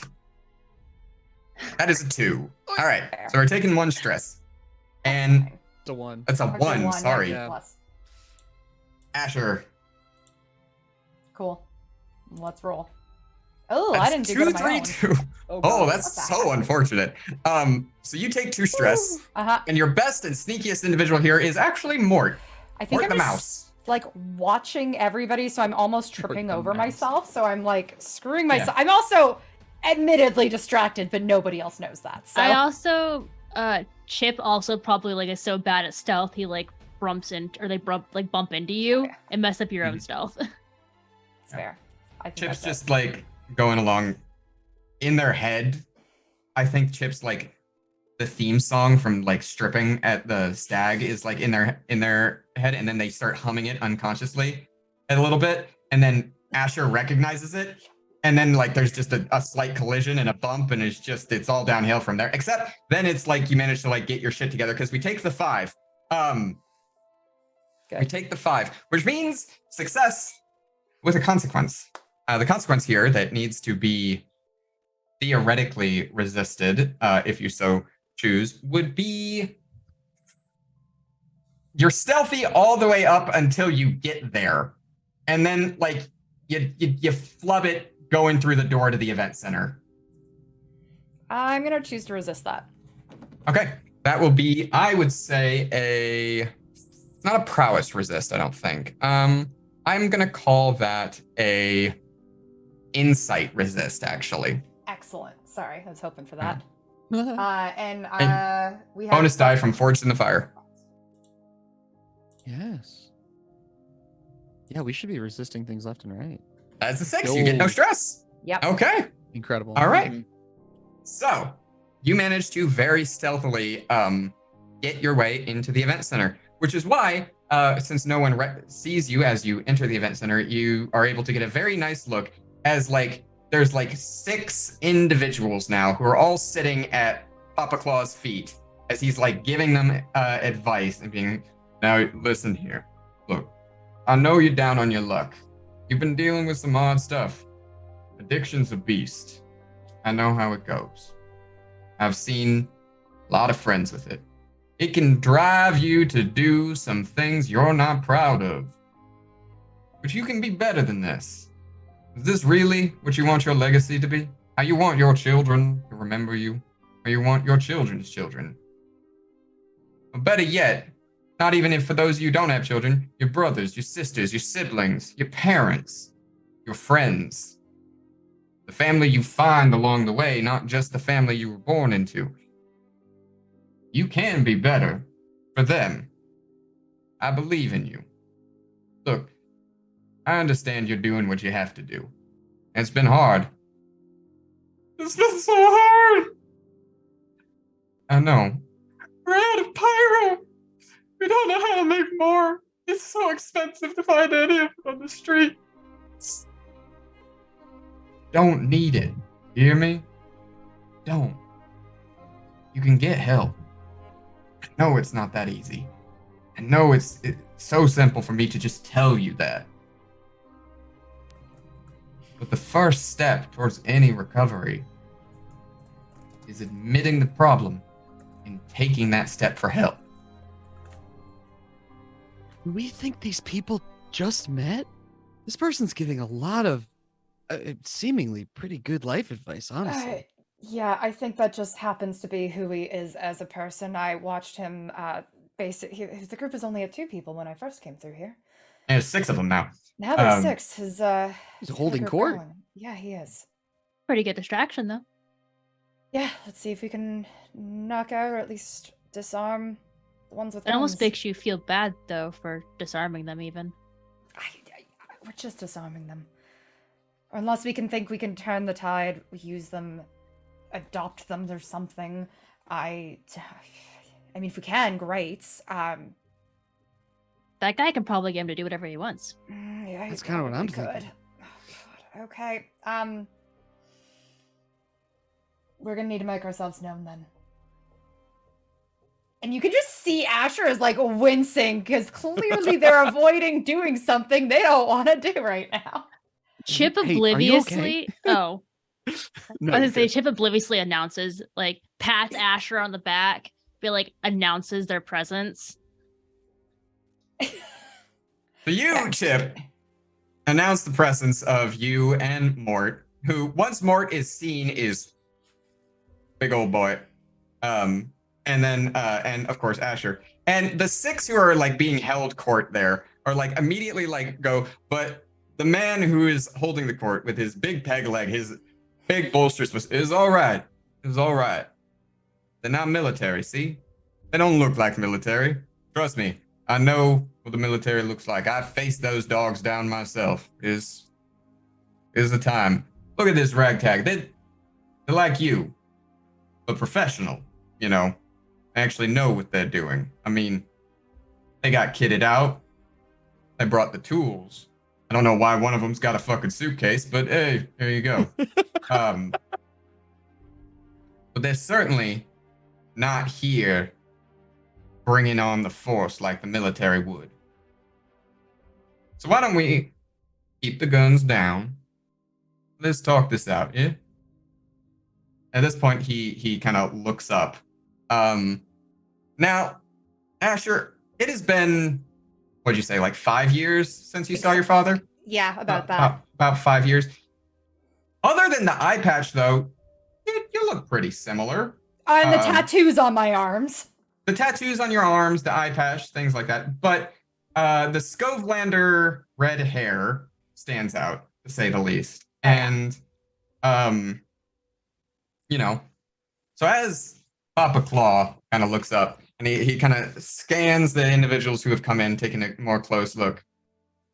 He kind of like squints for a moment, and then he like coughs, and you see him like reach into his vest pocket. You see him pull out a set of glasses just to like fix his vision a little bit, because he's nearsighted. So like he was fine up here talking, but at that distance, he's not so sure. Fair. He kind of like squints and looks at. Oh, hey there, darling. My Hey, baby Dad. girl. Hey, Dad. How's it going? What on earth are you doing here? Ah, well, coming to see you. You could have And here told you me. are coming to see me. You know what? Yeah, this feels like old times. This feels like. Oh. Come give your old man a hug. Come on, bring it in. Bring it in. And she goes. I am not looking at Mort. I'm not looking at mouth or muscle. We are just gonna go say hi to Dad. Eminem I'm- like exchange a look, I imagine, be like, what Yeah, the fuck is I- happening? I'm leaning over to Muscle, just being like, I'm having the weirdest day of my whole life right now. Sounds like you need to talk to that guy. I guess. Yeah, he might be able to help me work through it.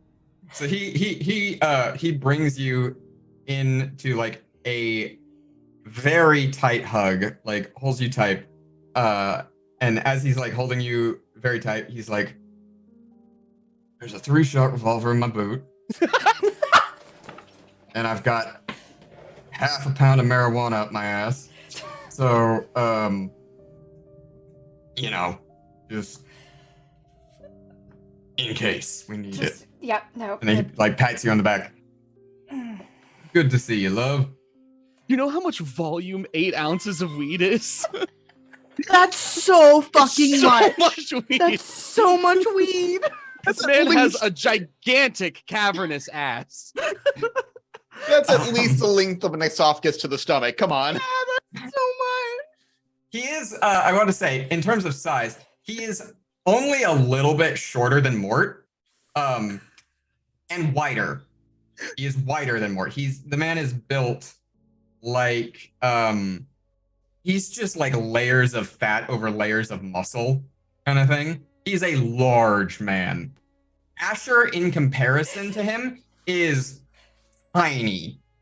She is, when he hugs her, she disappears Yeah. in him until she's a dot of red where you can just make out her hair that kind of spikes and fluffs up as she's pressed against him, and then until she's released.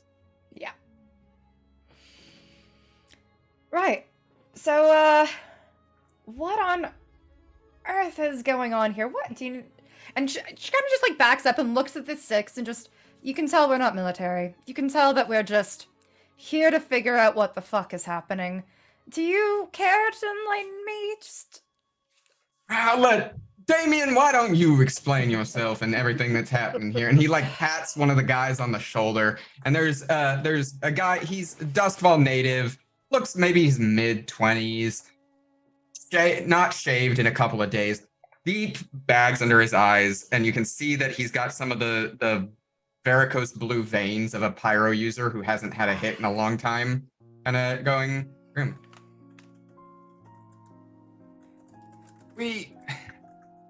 Look, I don't know how y'all do stuff, but like,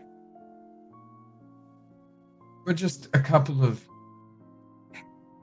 basically, we were at a halfway house. We were pyro, some of us were pushers, some of us were just users. Pyro's dwindled so bad. I don't know if you've ever had to deal with the side effects of coming off of it, but like waking up, having all of your energy sapped before you even know what to do. And trying to get it so expensive. Anyway, one of us, we got some money that rolled in, and used it to try to get some gear. We thought maybe we could ransom out the people here, some money, maybe get some of those last couple of vials to stem us over. So how many of there are you here? Kind of gestures to the 6. Is there anybody else then on this ship right now? They all kind of look at each other and then look at the group. Oh, Okay. That's fine. Did anybody put you up to this idea? Did somebody tell you about this ship? he kind of looks over to kind of a younger looking androgynous individual who's like, I mean, I got lucky and found a bundle of cash, fell off the back of a cart, gave us the idea because we just gotten news that just, talked about the passenger ship that was coming in. Had been working its way down from Takarosi. It was hitting every major port from Takarosi to here. We figured there might be some high value individuals on there. And they wouldn't know the city as well because they'd be new. So we easy targets. Got it. Right. Do you mind just stay here 1 second? And I kind of look over to Mort and I'm like, Mort, do you see your sister anywhere? Mouse, do you see your sister somewhere here? Because I'm gonna assume I'm just kind of good to walk around. And you can just kind of. I'm just gonna go and look and ask around for her. Yeah. And I'm gonna start trying to locate Riker. So you. Yes, Chip. I was gonna say Muscle probably stands near them, trying to look intimidating, so they don't try anything. Okay. Very doable for Muscle. You look intimidating yet appealing. Sweet. Yeah. Scared and horny. Anyway, Mort, are you just like asking for Cecilia Morrison? I'm gonna scan first just to see if maybe I notice and can recognize her. Fair enough. Yeah. Do you know how much a person changes from a toddler to a 19-year-old woman? I was gonna say I was one. I was not. I I was 3 years old and was also 19 at one point. I'm just gonna call her by name. Okay. So you call out for a Cecilia Morrison. There is a person who raises their hand. And as she raises her hand, for perspective of how this person looks in comparison, I would like everyone to imagine briefly our lovely Mort as Major Armstrong of the Armstrong generations. His sister looks like Catherine Ellie Armstrong, the youngest, the tiny of the Armstrong family. She is all of about 5'2", so slightly taller than Asher. She has very proper. Mort, your hair is brown blonde, correct? Or yes. Is it? Yeah, brown blonde. Little bit grayed in the last month, but yeah. A little bit grayed in the last month, but her hair is a little bit more leaning blonde than brown, but she has it's kind of the golden, dirty blonde look, very elegantly framed around her.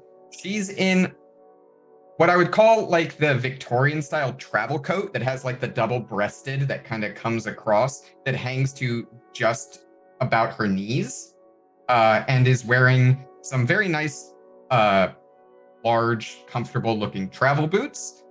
Her face is heart-shaped. Like it is the heart-shaped kind of like visage. She has very large blue eyes.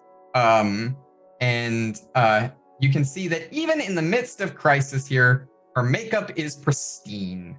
Huh. She's wearing some dainty white gloves.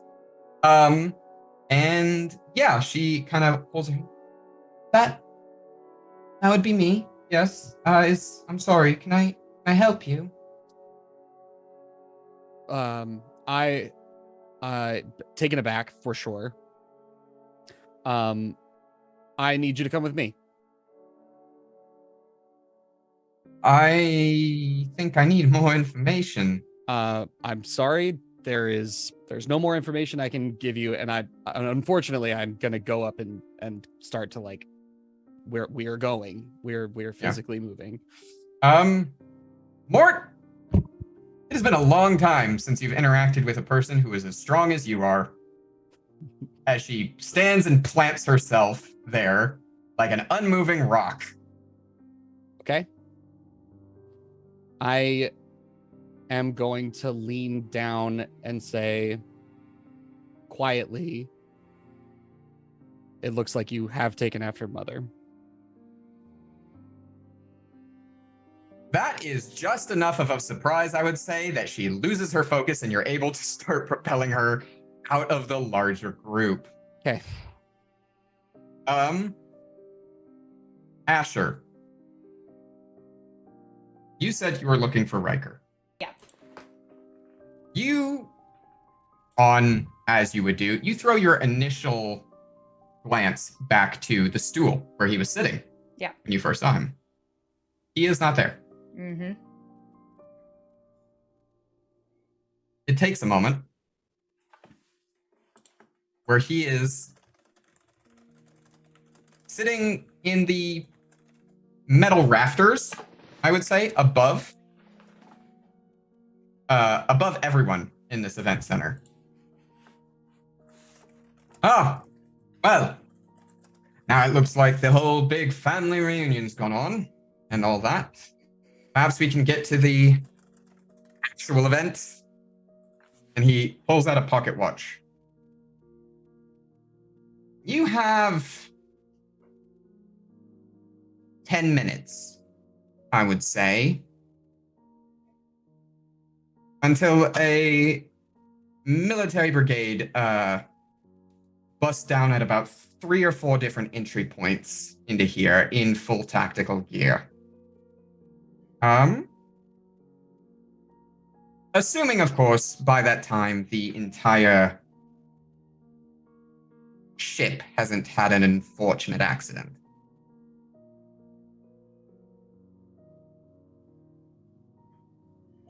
What do you mean, unfortunate accident?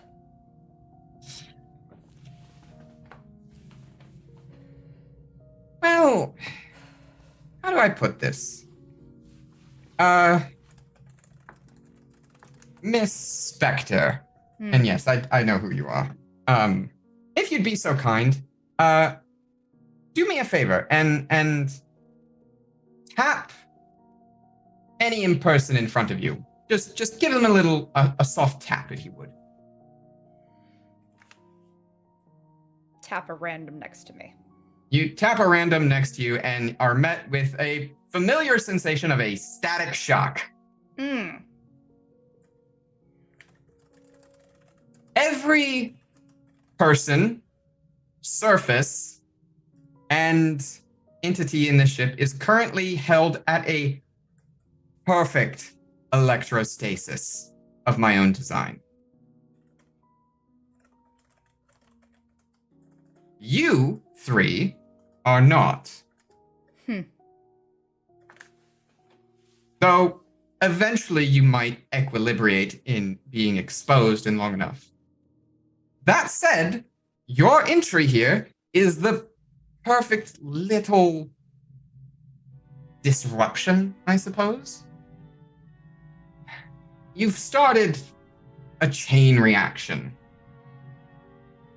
We have perhaps 5 minutes or so until this entire ship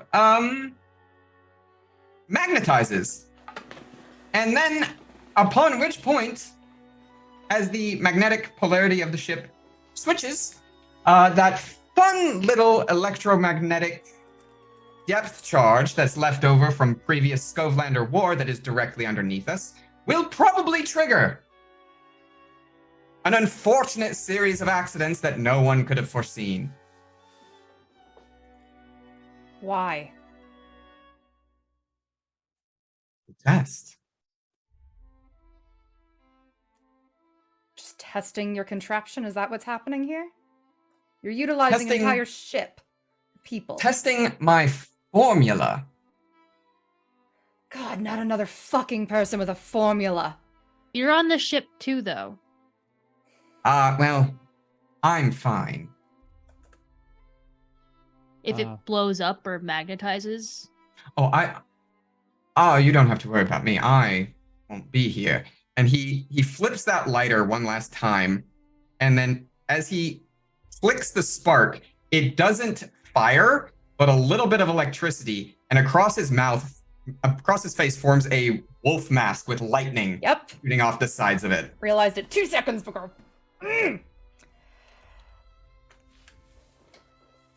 I am simply performing a test.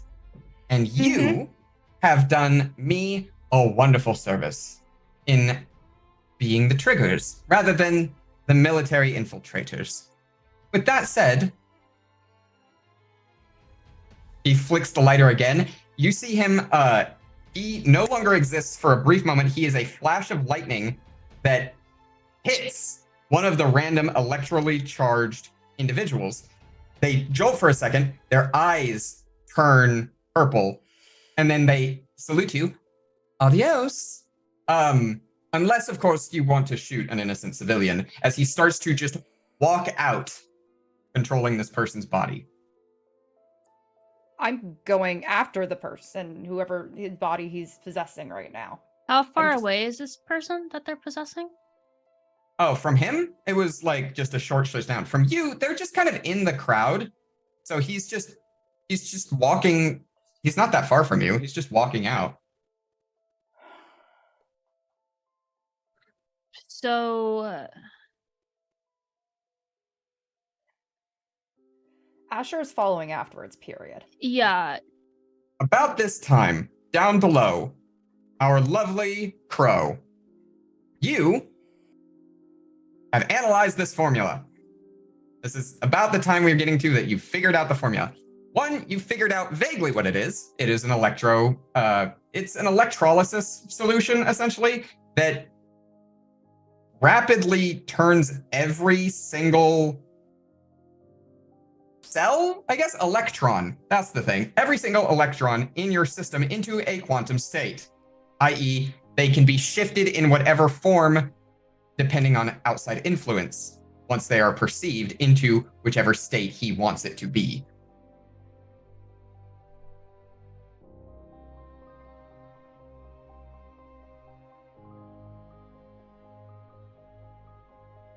You're muted. I don't suppose I would know any way to reverse that. Not without a deep lab. Yeah, that's what I thought. So, but that is what you know, and you can run out the room to tell Tristero and do what you're going to do. Chip, what were you saying you wanted to try here? So Chip kind of has a thing with lightning, that we've talked about before.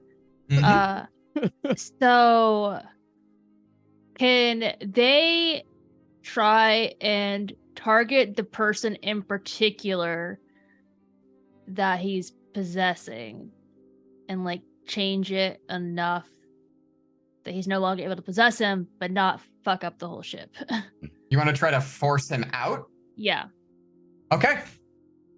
That will be an attune roll, I would say, because you are interacting with the electrics of the ghost field in this case to try to force him out of a body. Yep. So make me an attune roll. Would you like an aid? Yeah, sure. You're not there. I have foresight. Oh, you do have foresight. Yeah. Foresight, so you can do it without taking a stress. All right. So,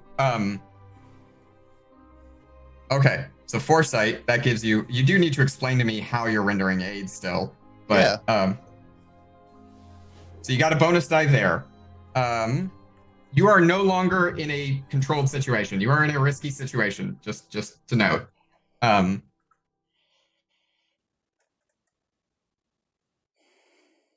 So you have 2 dice plus 1 in attune. What else? Effect is great or It's standard. You're in risky standard right now. I get confused with all that. Is there a devil's bargain? There is a devil's bargain, and the devil's bargain is that your devil's bargain is this. I'm gonna put it based on your roll. If you take this devil's bargain, if you get a 6 or a crit, you're gonna get the effect you want. Obviously, that's how this works. However, the The devil's bargain is that the consequence of this is that it's lightning. It is by its very nature a little hard to control. And that in so doing this, you will electrocharge yourself in such a way that he will actually try to possess you. And you will take a -1 dice to the resistance roll. Does Puts you Chip at even for the crew recognize that bonus. that's a possible side effect? You tell me about Chip's knowledge in terms of how electricity and that works outside of his normal knowledge of just like, I can make things sometimes go zap. We've established Chip's wisdom and intelligence. They'd probably take it. Yeah. All right. So you're taking the devil's bargain. So that's another extra. So you have 2 bonus dice. Also to explain how foresight kicks in on this, I think during the walk to the fire station, Tristero is just like talking to Chip and saying, "Yeah, so you work as a stripper on the side. Is there anything weird that you've done in the past? Because like we fuck with ghosts a lot, and I'm not gonna lie, having electricity on hand has been really fucking useful. And it's good for like zapping people away. It's good for like making barriers. Do you have any experience with dealing with ghosts at all?" Not so much ghosts, but electricity, yeah. Yeah. I should get you with Crow. When we get back, let's get you with Crow. And yeah. Okay. So that definitely makes sense for that. So you have 4 dice total on this roll. You're at risky standard. Do you want to push that to desperate great? You get an experience if you do. And the effect's already kind of bad. The effect's already kind of bad. You can High make risk, it high worse reward. if you roll poorly. Nah. All right. That is a 6. Nice. Hell Oh, yes. love it. In this moment, as he's just, because he doesn't think anyone's going to stop him. Why would they? You, Chip, run up to him, and there's a brief moment that lightning bristles through your eyes, and everyone, you see who is here. The hair, Chip's hair, kind of starts to stand a little bit on end as lightning courses through it, and then the hand presses against it, and it's... Has anyone seen Bleach, where Ichigo gets forced out of his own Yes. body? Mm-hmm. It's exactly like that, where this motherfucker is immediately pushed straight out of his body, out of this random civilian's body. You have a brief moment, I will say, in this brief, where Dr. Riker is very surprised. In this moment, Pro and Tristero come through the door. Mort, I'm assuming you're protecting your sister. But you tell me what you're doing, and Asher tell me what you're doing. But you have a moment as your friends burst in, as Chip has removed Riker from this person's body. What are you doing? Because I was already getting up to catch up, because I was trying to catch up anyway. So I'm probably closest in watching this.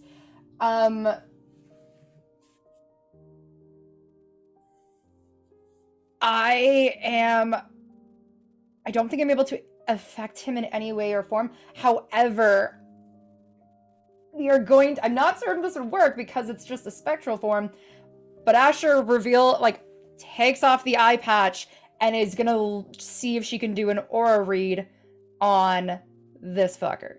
Okay, Asher is doing her aura read on one Dr. Riker. All right, Reginald Riker's aura. Let me double check Asher's aura read ability for myself. Yep, so you push yourself to take 2 stress. Yeah. Oh, no, after you, that's to do something to view. Oh, you push yourself to view the aura, and you have +1 die on any rolls against them till the end of the job. All right, so push yourself, take the 2 stress. Yep. In this moment, Dr. Riker's kind of form in the spectral aura way. It is like you would expect. It is a large wolf, almost formed out of lightning, but not a wolf in the large timber wolf. No, a wolf in the Fenrir, world ender kind of way. The maw gaping open like there's an eclipse clenched between the teeth. Lightning spiraling off it in all ways and then reconvolting. And in this brief moment, you can see that that lightning is somewhat dispersed, but it is recollecting itself. And you can see in this aura read in this moment that it is feeding electricity off of every person in the crowd, including your father. Okay. So you do the aura read. Mort, in this moment, I think for Chip, you've done the attune, so you've kind of, your concentration's on keeping him forced out. So the other three of you, what are y'all doing? How much of the conversation would I have heard from where I was? All of it. All of it. Great. I would love a shot at just. Do I see the trigger, the lighter? Yeah, it's in his hand. He's just holding it in his hand. I would love to just like knock that shit out of his hand. How? Because you were, though, a little bit of a ways away. Okay. So tell me how you want to do that. I'm not saying it's not possible. It's absolutely possible. But tell me how. Let's shoot. Let's shoot. No, I'm probably not good at that. Skirmish or a hunt roll, actually, because that's an aimed shot at one point would be hunt. Interesting thought. Would- I do have a lot of load to work with. Would I be able? I could try. Would I be able to help by holding him in place with the spirit hook, the lightning hook? You want to potentially try to hold him in place with the lightning hook.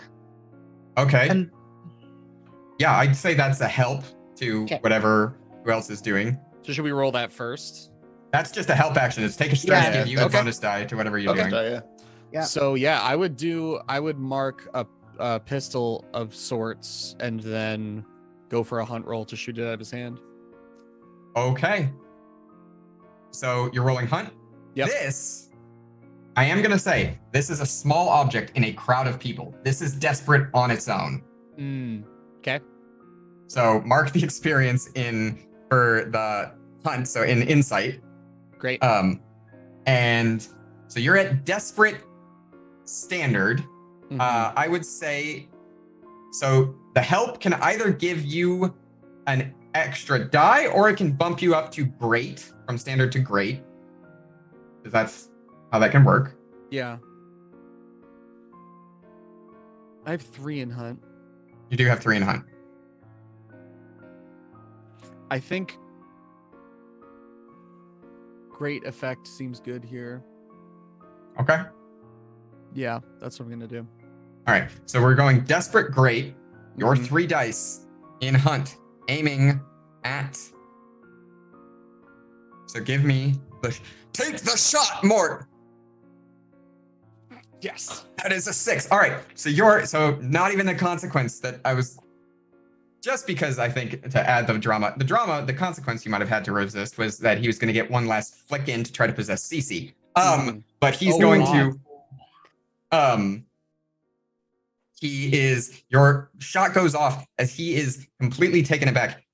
With a 6, you also managed to not shoot anyone. As the bullet slams into the lighter in his hand, and not only, since you got it, you went for great effect, he doesn't just drop it. The lighter goes flying across the room.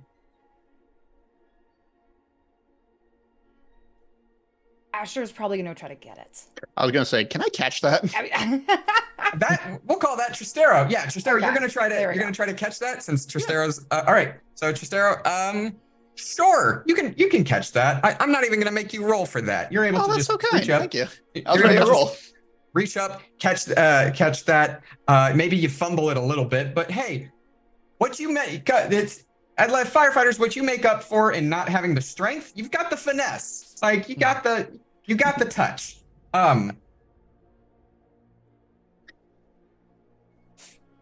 Dr. Riker, I presume.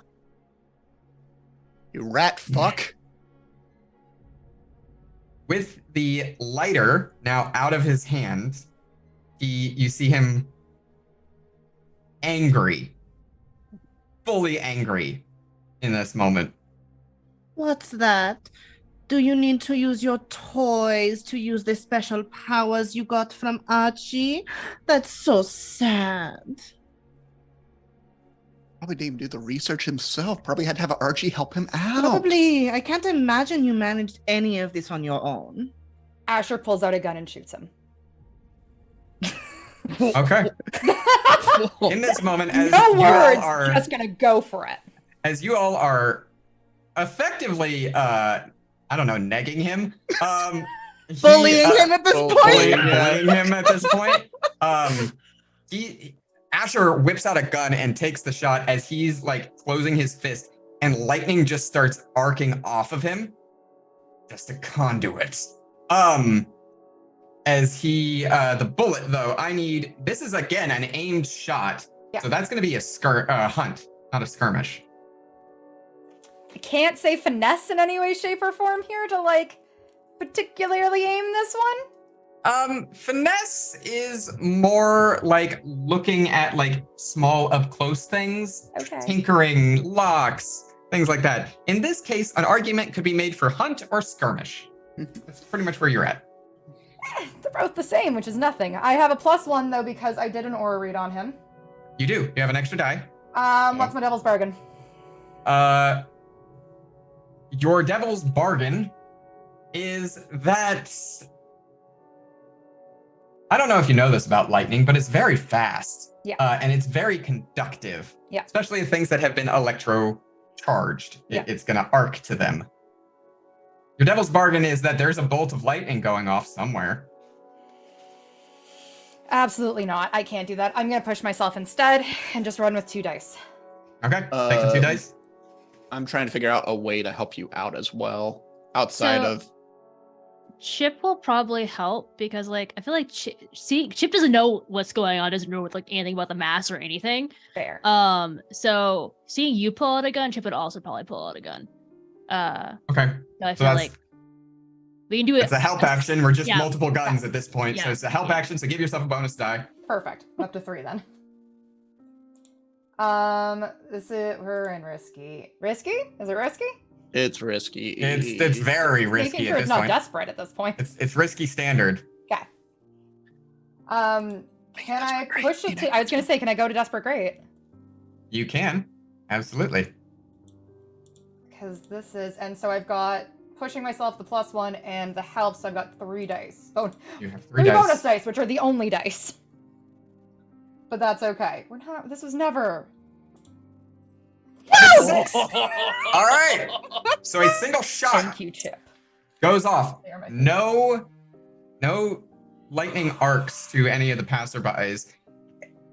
I'm gonna say you do some serious harm to him. That's not enough to kill him outright. I mean, he's Still. a powerful individual, and in this moment, he's going to take that moment. Without his lighter that is now currently being held by Tristero, he pulls down on the lightning, and you see him. He's not arcing lightning out. You see him start pulling electricity in, and you start seeing the people in this crowd slowly collapsing as the electricity that powers their hearts, their brains, their muscles, their meat, the electric flesh puppets are slowly failing as he is essentially powering himself up by them. That's what I figured. Can I burn this man to death? You may certainly try. I'm going How? to. I'm holding the spirit hook already to hold him in place. I'm going to walk directly up to him, hold his face in my hands, and say, "Every single life on this ship has value, except yours." And I'm going to channel the demon of ash and flame and pour every ounce of anger that I have into this man. Okay. I'm going to say that's an attune roll. This man is powerful, and you are currently poisoned from your stuff with Leviathan, so you're already working, unfortunately, at a detriment of Lesser effect, yes. risky, lesser effect currently. I'm going desperate. Yeah. So you're at Can desperate I- standard. Yep. Can I offer an aid using a foresight of me grabbing a copper rod that happened to be in the boiler room walking up with Crow and just like slamming it, like pulling the guy's shirt back and slamming it into him, so he has like a extra like little source of heat to get from behind as well. Okay, you said a copper rod. Congratulations, you've made a ground as well. So yes, Yeah. you can do that. There may be consequences. Not my problem right now. All right, so you've got Somebody else's problem. That's for future. It'll be the military's problem in All about right. 10 minutes. so Tristero's less than that actually. You with all this going on, by the time we're done with this, you have about 3 minutes until the ship explodes. We're figuring it out. So, moving on, our lovely individual Crow is channeling an attune. We've got a bonus die from Tristero. We're currently at Desperate Standard. Is anyone else doing anything? What else is happening? Do you have a devil's bargain for me? I certainly do. All that electricity that he's currently channeling, it's got to go back to the people when he's done, but it's going to go in the easiest route possible, which means it's going to go through the first grounding state, which is you, and would or take that. Tristero. Tristero, don't touch it. I promise nothing. I'm in the middle of setting up a rod. You are going to take at least some form of harm here because of it. Your role is going to dictate how bad that harm may be. I will take it. Okay. All right. That's... Mort, anything from you? No. Your sister is slowly collapsing in your arms, by the way. Yeah, I'm focused on keeping her up, I think. Chip? So I imagine that all they would really know to do is like keep shooting. She's just gonna keep shooting him. All right. Yeah. I'm gonna say you can keep shooting him. I don't think it's gonna do anything for the roll, but you're definitely gonna put some more lead Oh in him. yeah. No, like that's just what Chip would do. It's not helping. Absolutely. It's not helping. Fair. It's just That's fun. fair. All right. I like that. All So right. we are at Desperate Standard Yes. And 2 bonus dice. and 2 bonus dice. Do you want to trade one of those bonus dice in to push it to great? Because otherwise, this man is powerful. You might not burn him alive with only a standard. Yes. I do. Okay. 1 bonus die. All right. And lastly, you're using the little bit that you talked with the Demon of Ash and Flame earlier. Yes. So the Demon of Ash and Flame is going to give this just a little bit more of a boost. So go ahead and push that to extreme. Okay. Let me go back. Sorry. I hate that it doesn't let me go back like tab. Yeah. Yeah, that's the one annoying thing about the Roll20 integration, but it is what it is. Yeah. Extreme 1 bonus die. All right. Here goes. That is a 5. We take him. That's That a is a win. success. A win is a win. The consequence. Oh, that's fine. The other 3 are failures. Crow, you grab his face, and in that moment, the lightning starts arcing through your body and going back out as... Do you know that there is a heat at which magnets fail? Yes. At that heat, fire is so hot that it is not visible. It is an invisible flame. You watch as this man, in this last moment, as the lightning flows into you, the lightning rod, and back out to the people, and the fire goes in. You don't see the flame as it is channeled. Rather, you hear the man scream in agony. Dr. Reginald Riker erupts in utter pain and basically dissolves to ash in that moment. To call it even ash is a disservice to what is left. It is so minuscule that it disperses in the air like dust. But that scream, that echo of his voice ringing out, rings in your brain over and over because you have never heard a human be in such agony before in your life. And then, if you would like to choose to make a resistance roll, you may. It would be a prowess resistance roll against level 2 harm electric burns. Yeah, I'll try. We get a bonus die for Get a resistance bonus. rolls. Yes. Yeah. You have force in the fire. Cool. I was gonna say, out of curiosity, do you want me to? Is there a way I can protect Crow and take the bullet? No. You Okay, are never mind. not Mort, who has the ability that he can actually protect people, Dang. which is a cutter ability that he has. That is Can I- fine. Can I do it? Do you want to? Yeah. Yeah. Or Yeah. you have bodyguard. When you protect Yeah. a teammate, take +1 die to your resistance roll, and you gather info and possible threats. I would say that you can do this, Mort, if you want. Yeah. If absolutely. you choose in this moment, as the electricity starts to arc through Crow, if you put both of your big meaty hands on Crow's shoulders and have the electricity go through you instead. Yes. Easy. 100%. Okay, so make me a prowess resist roll with 2 bonus dice because of bodyguard and forged in the fire. Wowza. That is a was 5. That's a lot of bad rolls in there. You still only take 1 stress. One stress. As Dr. Reginald Riker is reduced to ash.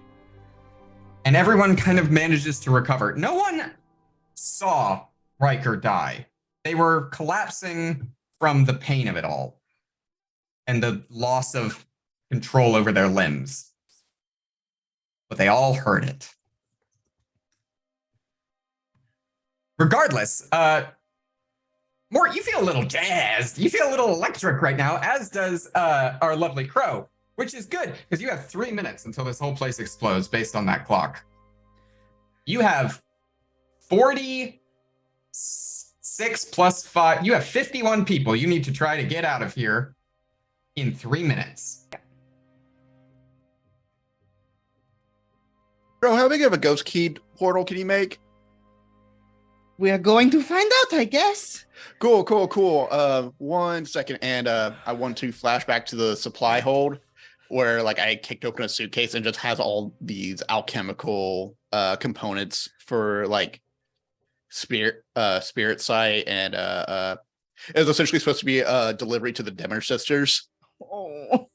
That's so fair. That's a hell of an ask, so I'm going to give you 2 stress for that. I am perfectly okay with that because I want stress. Why? You Because do if I this have a to- 6, I don't have to worry about overindulging. Fair. Oh, that's true. That's All right.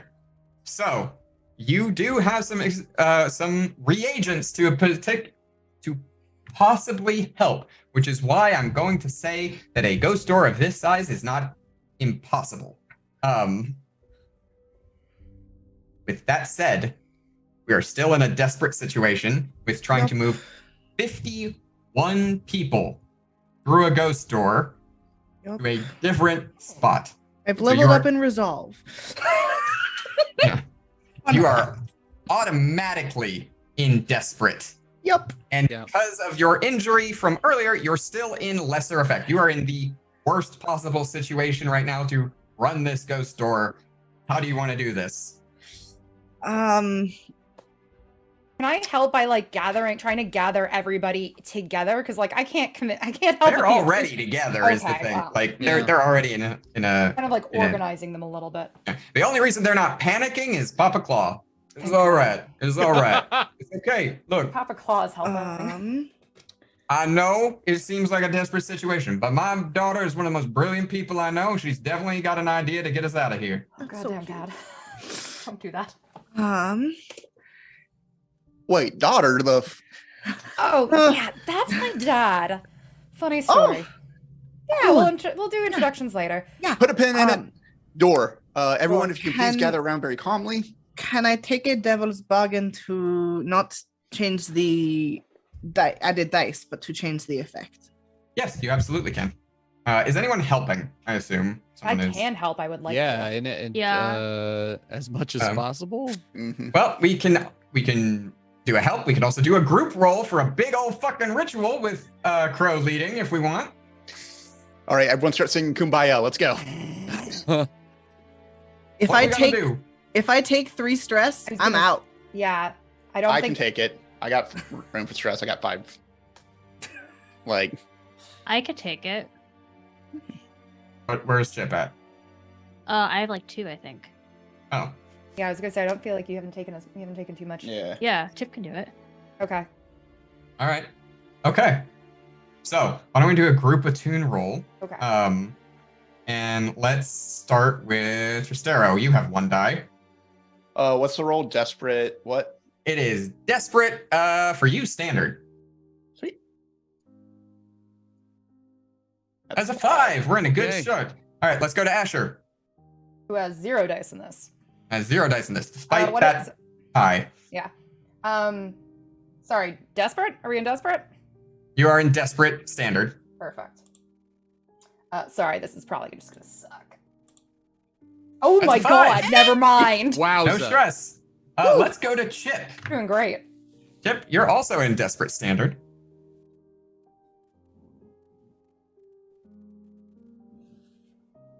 That's a 5. Hey, we're Oh my we're god. 5s up and down. Wait, no, that's a 1. No, it's a 5. No. You Well, don't five. have the No, I 0 think dice. it's Five. Yeah, I know, I don't have was 0. looking at Parker's. Yeah. Let's now go to Mort. Okay. This I do have 0. But, hey, it worked out for me. I'm just I'm just gonna run it. Yep, that's for standard. That is a 3. That is a 3. So we got 1 stress on board. Also, everyone rolling this, make sure you're giving yourself an experience point in resolve. All right, so we got 3, so that's 1 stress chip. And lastly, Crow. I still have to make the devil's bargain to make it standard, yes? Yes, you do have to make a devil's bargain to make it standard. In this case, for you, your devil's bargain. Ooh. Your devil's bargain is that you get the bonus die, but by the sheer power of charging this whole place with so much occult energy, you are basically forcing Riker into a ghost form. Like, he will be a ghost. You have no choice.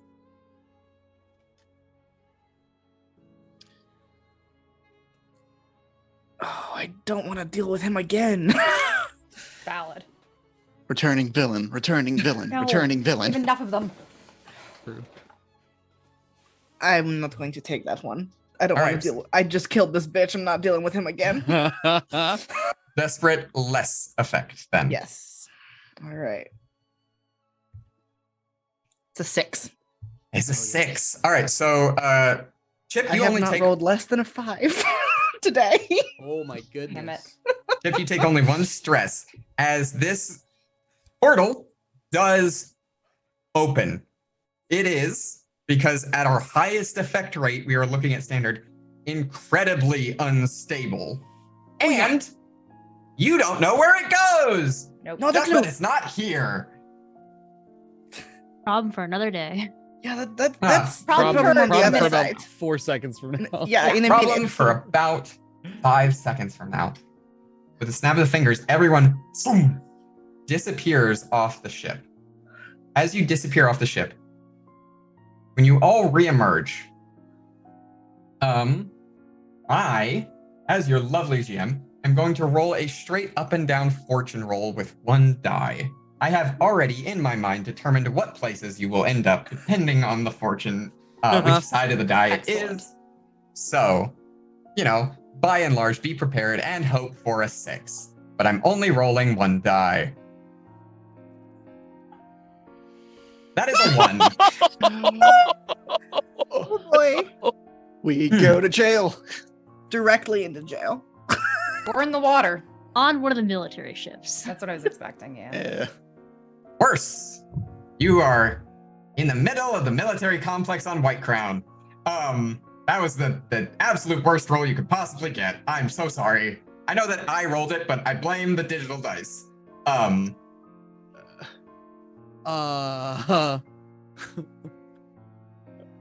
For the sake of brevity and time, because of the consequences of this and the actions, and for the sake of getting everyone out of here, I'm going to say that you're able to get out of here on your own with, I assume you're taking Cecilia and Papa Claw. Yeah.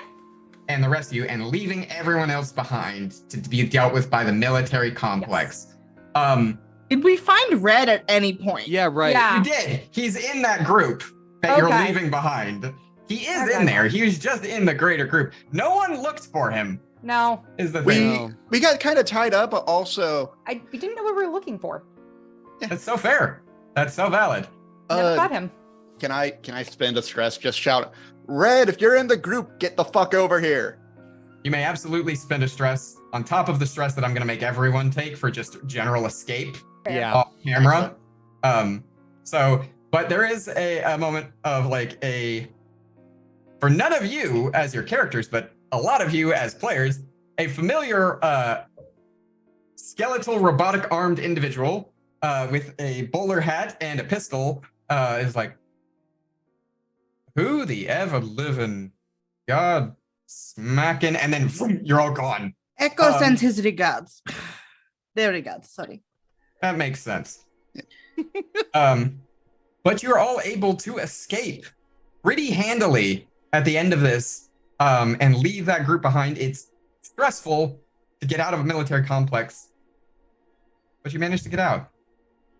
Which takes us post-job into downtime and the post-job actions. We're going to try to speed through this because this session has gone a little bit long.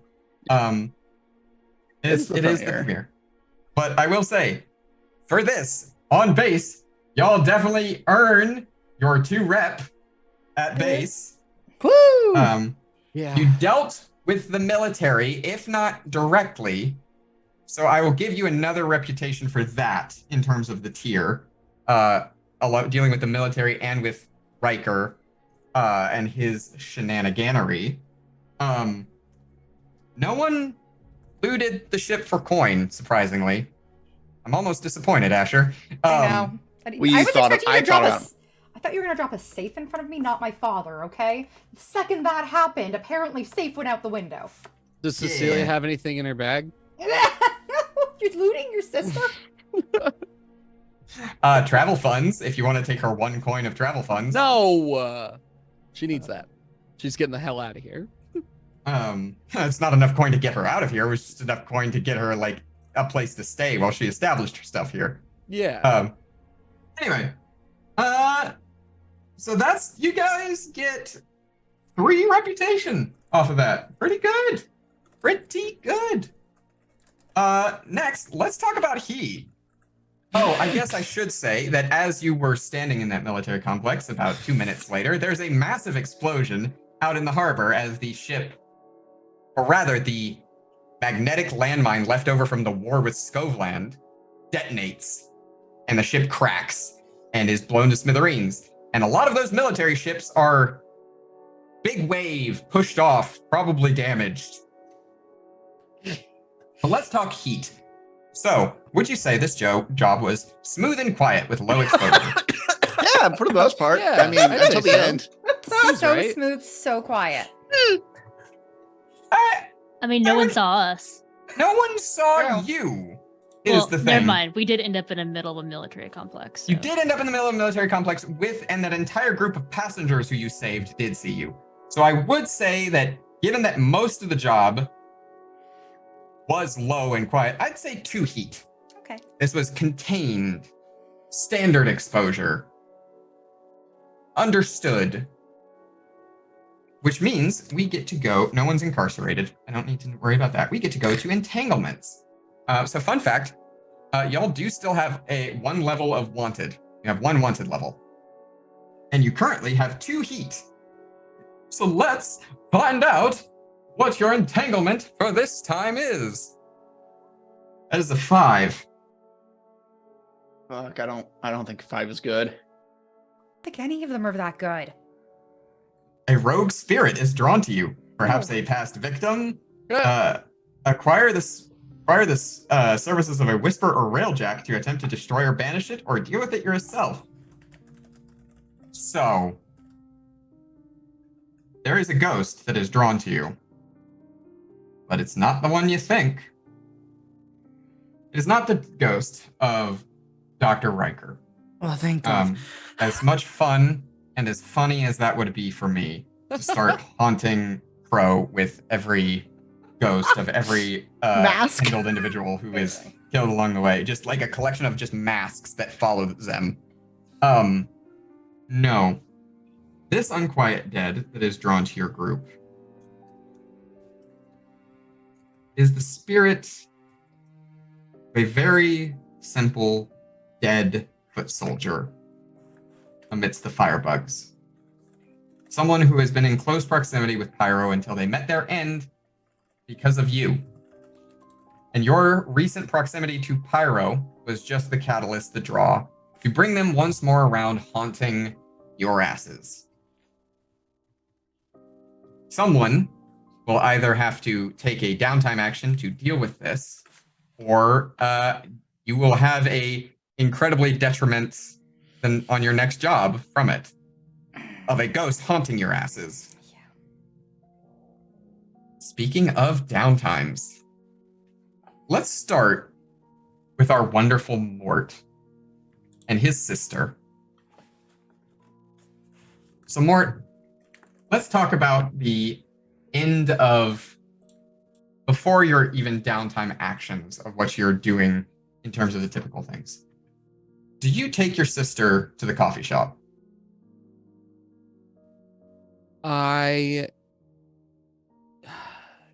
Yes.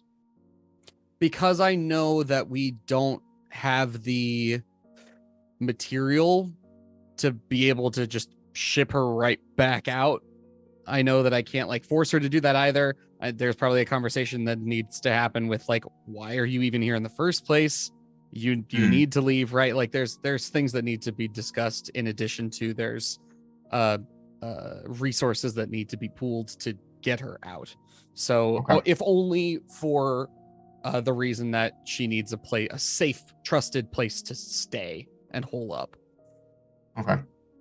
For the sake of the scene, I'm going to say that everyone else comes with. If everyone is all right with that. Yeah. You find yourselves in a very familiar coffee shop. One that you got pretty used to traversing during your time working with the damned in close concert. And in the lower levels, Echo, at their desk, looks out from behind the mask as the first person through the door is one Jeremiah Red Reddington, who doffs his hat. Echo! How you been? How's it hanging? Fine, Jeremiah. How are the goats? Oh, you know, handled, wrangled, heisted, as they say. Well, it's a pleasure to have you back. As you are no doubt aware, we're in something of a crisis situation with the Circle of Flame. So if you go through that door and talk to our lovely Wick, and start maybe working on plans that we can render in that regard. Not a problem. And he takes his leave, as Echo then turns to look at the rest of you. Ah. Those who remain. A pleasure, of course, to have you here, though I didn't expect to see you quite so soon. Heard there was a bit of incident out in the harbor. Yeah. No souls lost. One One soul soul. lost, I heard. Well, One yeah. very specific one. I Did wouldn't we get call the it lost. mask? Yeah, did we? Were we able to find the mask? The Were we mask able to is take the mask? ashes. I figured. Fuck. Dust to dust. I know. We Sorry. can recreate it. We can make a trophy. model. I'm But sorry. trophy. For that. Ah, well. And, Chip, how did you enjoy your outing? They're quite the group. Aren't they Bit just? Unexpected. Unpredictable. I'm whispering to Asher. I think that's a good thing. I hope. Hopefully. At this point, Cecilia has kind of tugged it more. What's happening? Yeah, Mort, what the fuck? Right. Look, I don't think that well, introductions are in order, but brief ones, because we are staying here for as short a time as possible until getting you right back out of the city. Everyone, this is Well, I don't know about that. I came to the city to find, ostensibly at least, if you're Morrison, to find you and our father. We have so much to talk about. This is Cecilia, my sister, my baby sister, who I have not seen in many, many years, who does not know how much danger she has put herself in. And we will be getting you out of the city as soon as possible. And there's nothing else there is to say about that. I think not, as I don't really have much elsewhere to go. We will figure it out. We will find a place.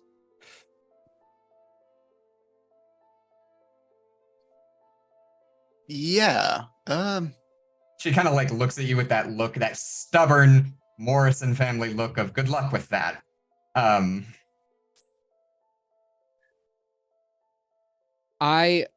Can I try and like perceive any scent of the hunt on her already? Like, is there something, some sort of thing I can With do your to see if his mark attuned is already on her? senses, no, the hunt has not gotten anything on her yet. Okay.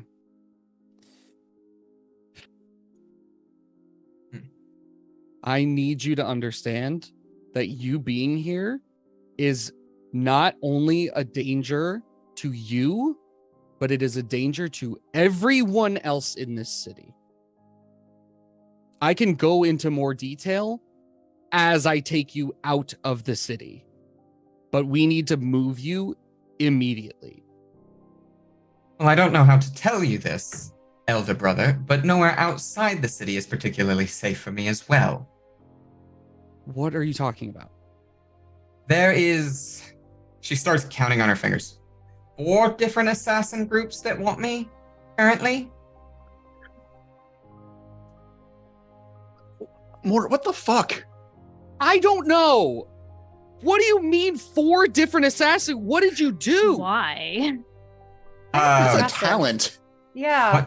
What did I do? Well, the Taikarosi military assassins want me, because specifically I exposed publicly their most recent inhumane experimentation.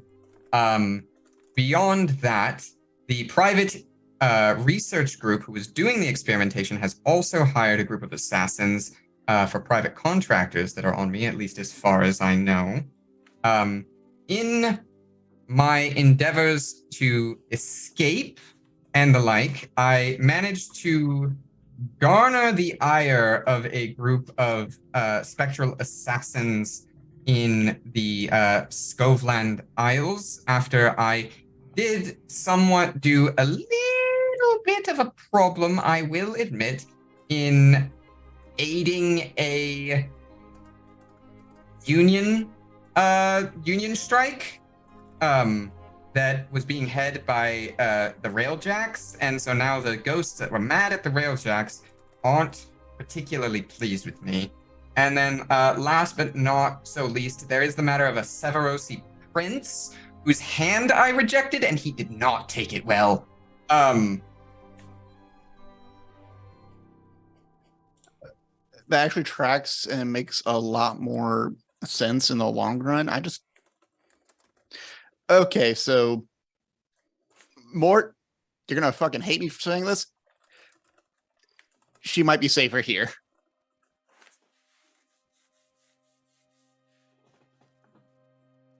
You're going to hate me for saying this, but I think she's safest not here and with help. I think she would be safest with you. I would agree. Specifically. That is where my mind is as well. I mean, we're perfectly capable protectors, Echo says, gesturing outwardly. But you are here, and I would not be able to convince you otherwise. And you don't want her near your friend. Correct. Hmm. In fact, she cannot be near my friend. My friend can never know that she exists. Probably already does. And I shudder at the thought of it. It doesn't sound like a particularly good friend, elder brother. It's an extremely bad friend who I pray you never have to meet. Echo kind of pauses for a moment. Well, based on what she said, the safest place to get you would probably be Iruvia. Seems to be the only place where she hasn't garnered someone's ire. Could double down protection, and I'm pointing at Asher's demon tattoos. I had been meaning to talk to you about those, Asher. Yeah. Actually. We can, Echo will, we can fund both a tattooing operation for you and your sister, as well as the funds to get you on a rail train to Iruvia tonight, if you so choose. Well, You will owe us for it. I think that's only fair. Hmm. Cecilia, everything you've said since you got here is empirically awesome. How would you like to add a couple sleeves of tattoos to it? Oh, Well, Mother was always against body art, but she's dead, so why don't we, see about it? That is news to me that I now have to process. Okay, Do we need to find Father? Father is also dead. Fair enough. Well, looks like it's just the two of us then. In the background, there's like the blue demon mask hanging on Echo's wall. It is up there. It is staring at Mort. Let's see about it then. In which case, Mort, we need to discuss alacrity in all things in that case. To that end, I need you here now, and we need to go. So if there's anything you want to say to your friends, now is the time.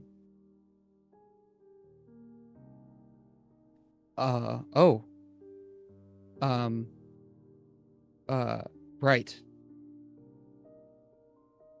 I hope you all understand the severity of the situation. And thank you. I was a much different person when we all first met, and I find myself severely changed in a lot of ways, and I think all of the better ways are surely due to your presence in my life. If you ever need help, I'm still your friend. I'm still here. I will need significant lead time, as travel will be a part of it. I want to help you any way I can, and I will be there. Given other things, just take precedent right now. This is not the last I'll be seeing you. Please don't die. Crow is going to walk up and offer a hug. I don't know if Mort is a hugger. I will absolutely take a hug. Just like very quick squeeze, and you are warm enough to keep others warm without setting yourself on fire. Remember that. Thank you. I will see you again. Yes. Asher kind of just goes over and hugs him and just kind of gives him a pat on the back and just stay alive as well. And I'm reciprocating all of these hugs, but I'm gonna give Asher an extra squeeze. Yeah. Gonna miss your baking. Can you ship lemon bars from Aravi? Yeah, sorry, maybe that's a bad time to ask that. We'll work out the details. Okay, thank you. Tristero's going to walk up, not really say much, and give Mort like a really big hug, and it's going to unlatch one of the key knives that he made at the end of last season, and it's just going to tuck it away in his pocket without him noticing, if that's all right with you, John. Yes, absolutely. Full disclosure, the extra squeeze for Asher was, obviously friendship, but there is also a recipe card in your back pocket. Thank you. I will say Chip, not one to be left out, goes up to Mort and does like the bro handshake where like you grab each other's forearms. Yep. And we'll just say, don't let the water get you. You as well. And I know that you're not a part of this group necessarily, but I know that I understand my own role here, and you seem like you could potentially fit that role relatively well in my absence. So if you so choose, I would greatly appreciate your added protection. Not full protection, they can protect themselves, but your added protection. I think they have some things they can teach me. I'll stick around if they want me, that is. Actually, yeah, I was planning on firing you after this. I mean, I Listen could to go. Tristero. I have another job. Tristero's not in Oh. charge here. Don't. Yeah. actually He's not listen in to- charge. Do not let him think that they are. Yeah. We just let them do all the planning because they're better at that. Is that We make boy the talking decisions about being in together. charge? I'm Yes, Wick. I'll Again, come beat your ass. Not right now, Wick. We've got fires to literally put out. You hear Jeremiah in the background. Starting with the Bunsen burner you've left on! Whose fault is that for not bringing the goat's milk? Whose fault is that for not sending me a letter while I could have received it for the goat's milk? Okay, we should go. They have a really I think we complicated should- relationship. we Yeah, should let's- go. I think we should. At this point, also Cecilia kind of she gives a small bow. It was nice to briefly meet all of you. Perhaps we'll have the opportunity to do so again in the future. Mhm. And as Echo kind of gestures to a door down the side, is like, go talk to Varan down there. He's already gotten started. Cecilia reaches up to you, Morton's like, oh, by the way, did you want one of these? And this is leftover from the last batch I baked before I left, holding up a raspberry bar. As Mort and Cecilia make their exits out. For context for our lovely chat and people out there, John is stepping away from the show to pursue other projects. He's still going to be around. He's still going to be on the Huntsman's Hydra and that fun things. And he will be back at some point this season for at least one episode. So stay tuned for that. But for now, unfortunately, our loving and lovely Mort will be stepping away for a time. So I want to say thank you, John, for everything. Thank you, John. We're gonna miss you. Yeah. We'll still see you around, but like it's gonna. I'm gonna miss you. I'll pop in chat when I can. Mhm. No, thank you so much, Jamie. Yeah. Especially, you're one of the greatest GMs I've ever had the pleasure of being at the table with, and as same with all of you, Brandon included. Just folks, there are some absolutely incredible storytellers here. Don't sleep on them. You should be following every single one of these people, and if you're not, you should amend that. Thank you so much for all the experiences. It's been great. I'm excited for more. John, I don't have the time to cry right now. I have to run downtime for everyone else. Mhm. For you, John, since your character's going to be gone for so long, just go ahead and like clear your stress. Okay. We can talk about things beyond that. But let's talk good. downtime projects real quick for everyone else, and then we can close out the first episode of Fire in the Dark Season 2.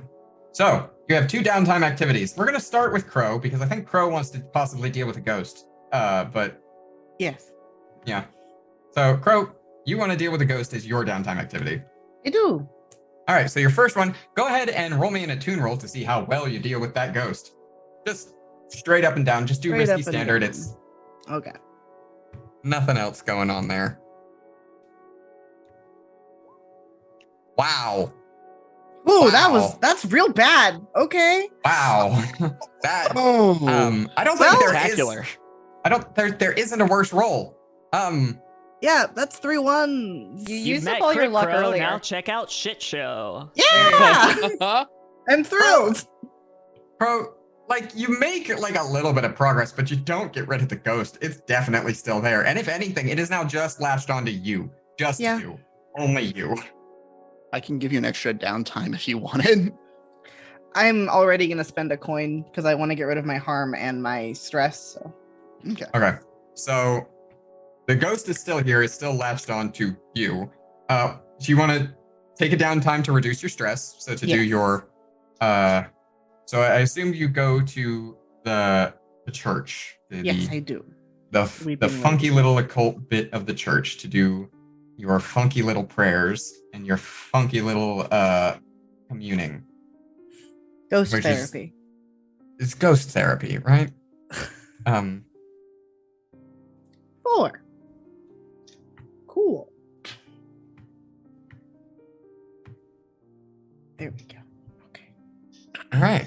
Yeah. So that's reduce your stress by 4 as you at the Weeping Lady Church. There's a moment. It's not like a perfect stress reduction because there's this one ghost that's like haunting you and it just kind of like spins around. It's not even that bad. It's mostly just annoying. It's like the equivalent of someone in the background running, "This is the song that never ends," like over and over. It's the ghostly equivalent of that. A ghost song stuck in my head. Horrible. Yep. And then you want to spend a coin to try to get your harm treated. Yes. So are we going to visit our favorite doctor? Our favorite doctor. Our doctor who we go to see for every issue that we have under the sun? Our Dr. William Avermice? Mm-hmm. My and favorite doctor. As you come in, as you knock on his door, he looks at you and he's like, "What's the problem? You look fine. I don't see any wounds, no gunshot. Like, What do you know about poisons? plenty.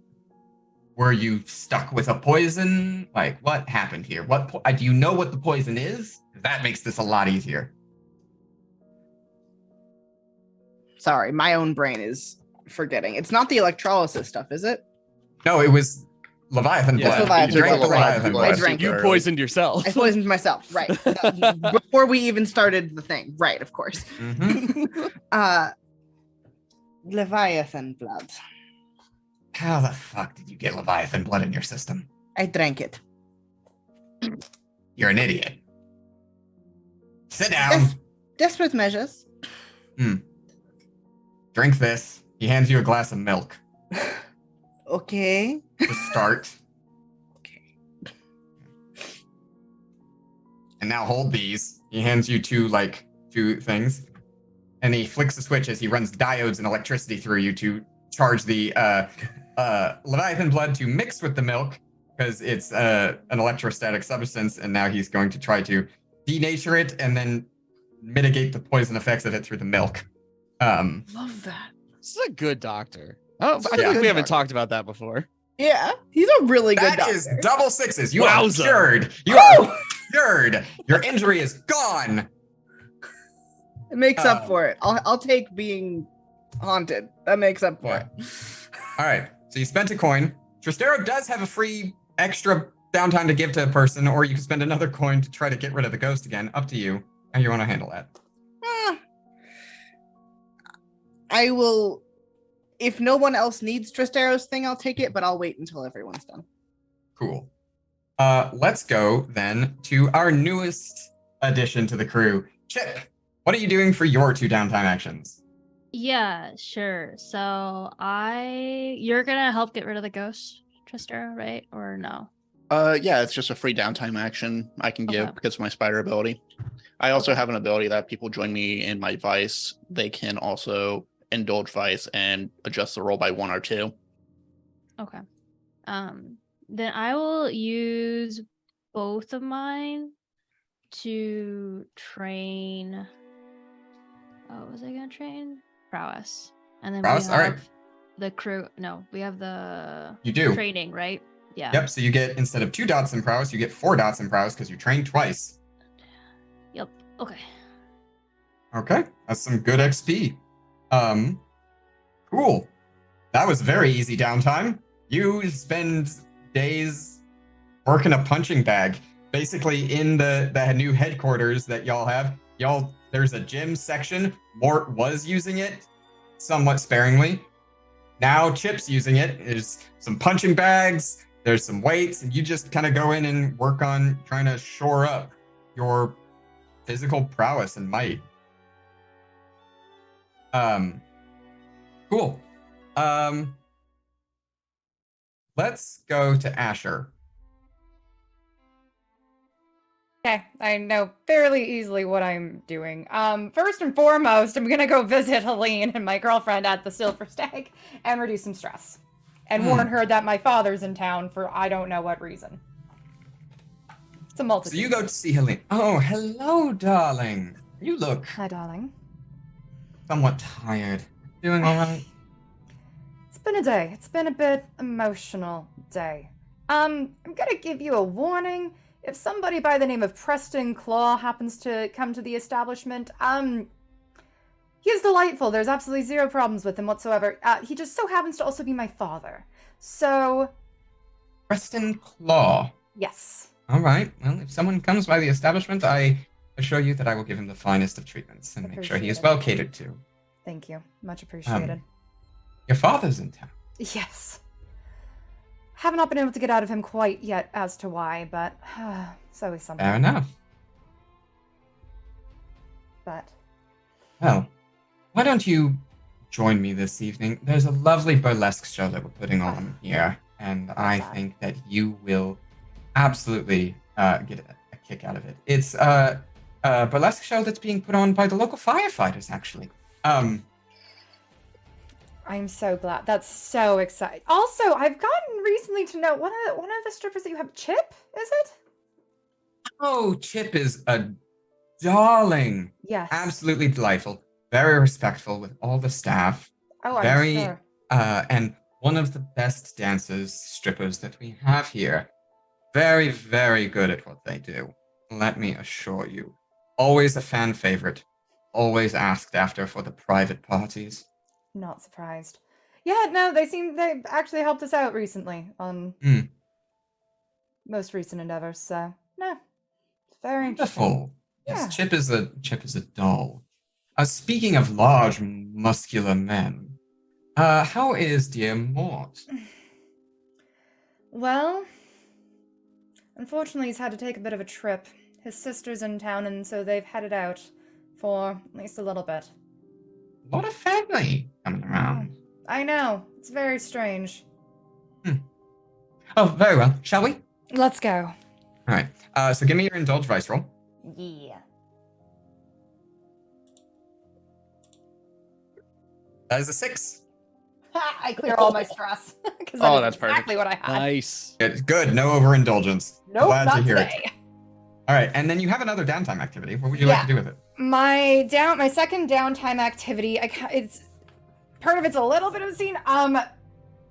Asher would probably try to meet up with her dad again, but at the half sunken shipwreck that she has been spending pretty much all of her spare time at, if she's not with Helene or at the townhouse. So You're able to do that, yeah. Yeah. Bring him Fun fact, in. he was already there. Oh, even better. So I go home and just see him there. Mm-hmm. And of course, He he's is standing in. He's standing in front of your wide array of conspiracy board, red string everywhere, I was gonna say, pictures, yeah. newspaper clippings. It's not a board. Everything it's you the entire can- place. It's the entire place. You see him like looking over all of it. You see him like pull a picture down to kind of look at it, pin it back up.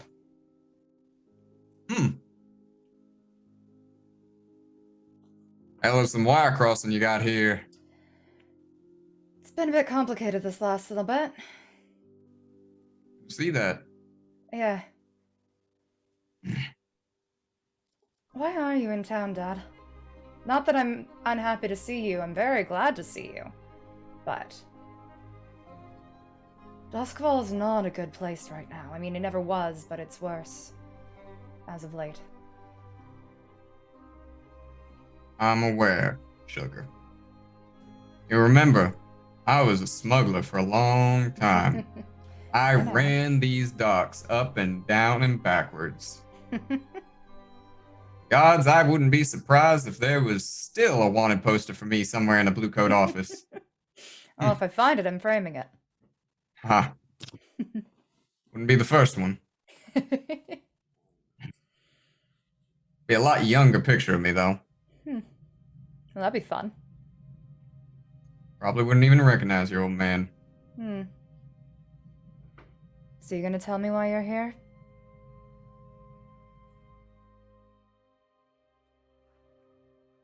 Yeah. I am. He reaches down into his peg leg, and off the side of it, the secret compartment, he pulls out just a little knife, and he throws it just deftly without care, and it just pins itself into the side of a picture on the wall. That's why I'm here.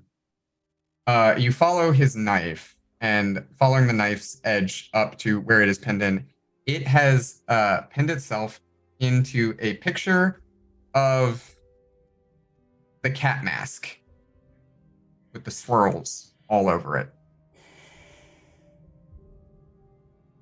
That one. Who are they?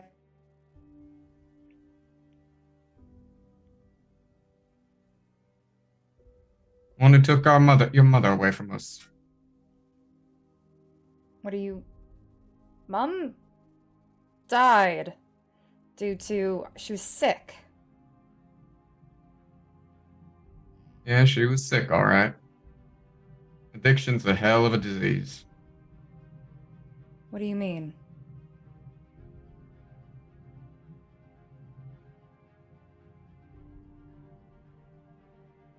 A lot of things you don't know about your mother. A lot of things. One, she's the reason you're so damn short. No shit. Definitely didn't get my hype from you, so. Also the reason you're so nimble with your damn fingers. You think these... He holds up his, like, sausage hands. You think these know how to pick a lock with that much finesse? Hell no. I break the damn lock. They faster, usually. Not as quiet. She was the best thief I ever knew. She'd get the goods, I'd smuggle them.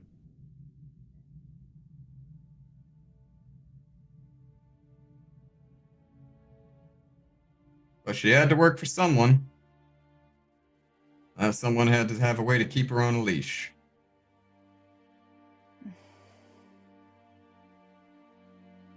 And everything I've learned these past few years, I've spent the last 5 years after you left that I no longer had to devote to trying to raise you into the best person I could. Trying to figure out who and where that motherfucker was. And that, he says, pointing at the cat mask, is the most damn sure lead I've found so far. Do you know who they happen to be? Do you have a name? No. Just a trail. All right. Trail of papers. Well then. And Asher kind of goes to whatever makeshift table they've managed to procure in this place, which is just littered with things, pulls out basically this whole bunch of files that have Archie's name on it. Everything connects back to him. And from what I can tell, he disappeared for a year, about 5 years ago. I would like to start a long-term project to figure out what happened with Archie. You would like to start a long-term project to try to figure out what happened to Archie a year ago. No, 5 years ago. 5 years ago. 5 years ago. Where he disappeared from everything. Absolutely. So and I'm enlisting my dad to help me. I'm gonna make a clock on your character sheet. Okay. Asher Spectre Claw. Let's make you a clock. The name of this clock is going to be What Happened to Archie. And we're going to give it that many segments. Yeah, fair. And I need you to tell me how you are first approaching this. What skill are you using? And to what end?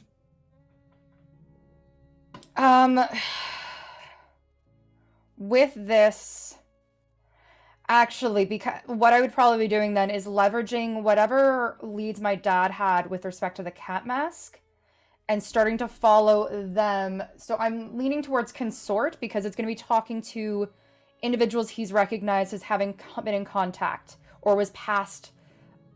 Also, like similar to my mother, was influenced by this individual. Okay.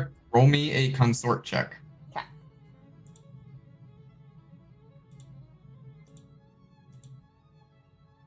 Not great. 3. Yeah. So on a 3, you get 1 click. That's fine. It's something. So you have started Get your started. long-term project to figure out what happened to Archie. As you're taking this project down and working with your father, your dad looks at you. Your friends know about this place? No. There's notes on them too. I have too many questions that don't have answers, and I don't know yet what to do with them. The one I trust the most is the one that just left town, so...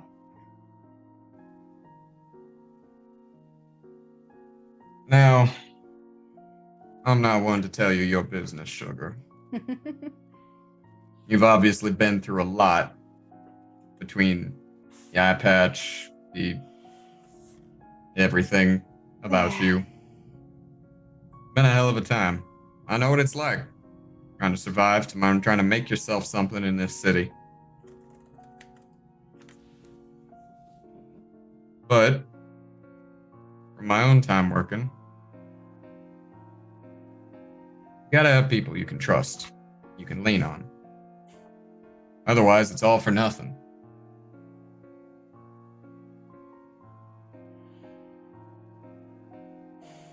I know. Everything just kind of went to hell about a month ago, and we're still picking up the pieces from it. Regardless, I'm probably going to be going through your whole mess of stuff here, making sense of it and anything else. Mm. And then seeing what insights I can find for it to squirrel away to you and your friends in helping us find that bastard, he says, pointing to the cat mask. And I suppose these bastards, he says, pointing to the others. Yeah. With the X now technically- through the wolf mask. Yeah, X is now through the wolf mask, which is great. We love this. Regardless. Thank Good to see you again, Sugar. It's good to see you too, Dad. Now, if you excuse me, I gotta go get this half pound of weed out of my ass, so give me like a little bit of time. And with that, we will go to Tristero. Yeah. So I think the very first thing Tristero kind of does with their downtime is like a little flavor scene and then an actual long-term project. One is going back to the grave of Lim, letter in hand, and just dropping it on top of Lim's tombstone, putting a new set of flowers to decorate out, giving a nod to Mother Narya. And I would like to start the long-term project of figuring out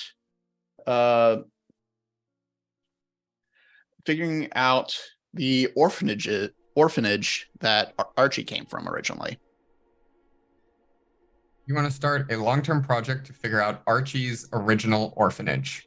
Yeah, because I remember we talked about like he was a regular volunteer and contributed to different charities around Dustfall.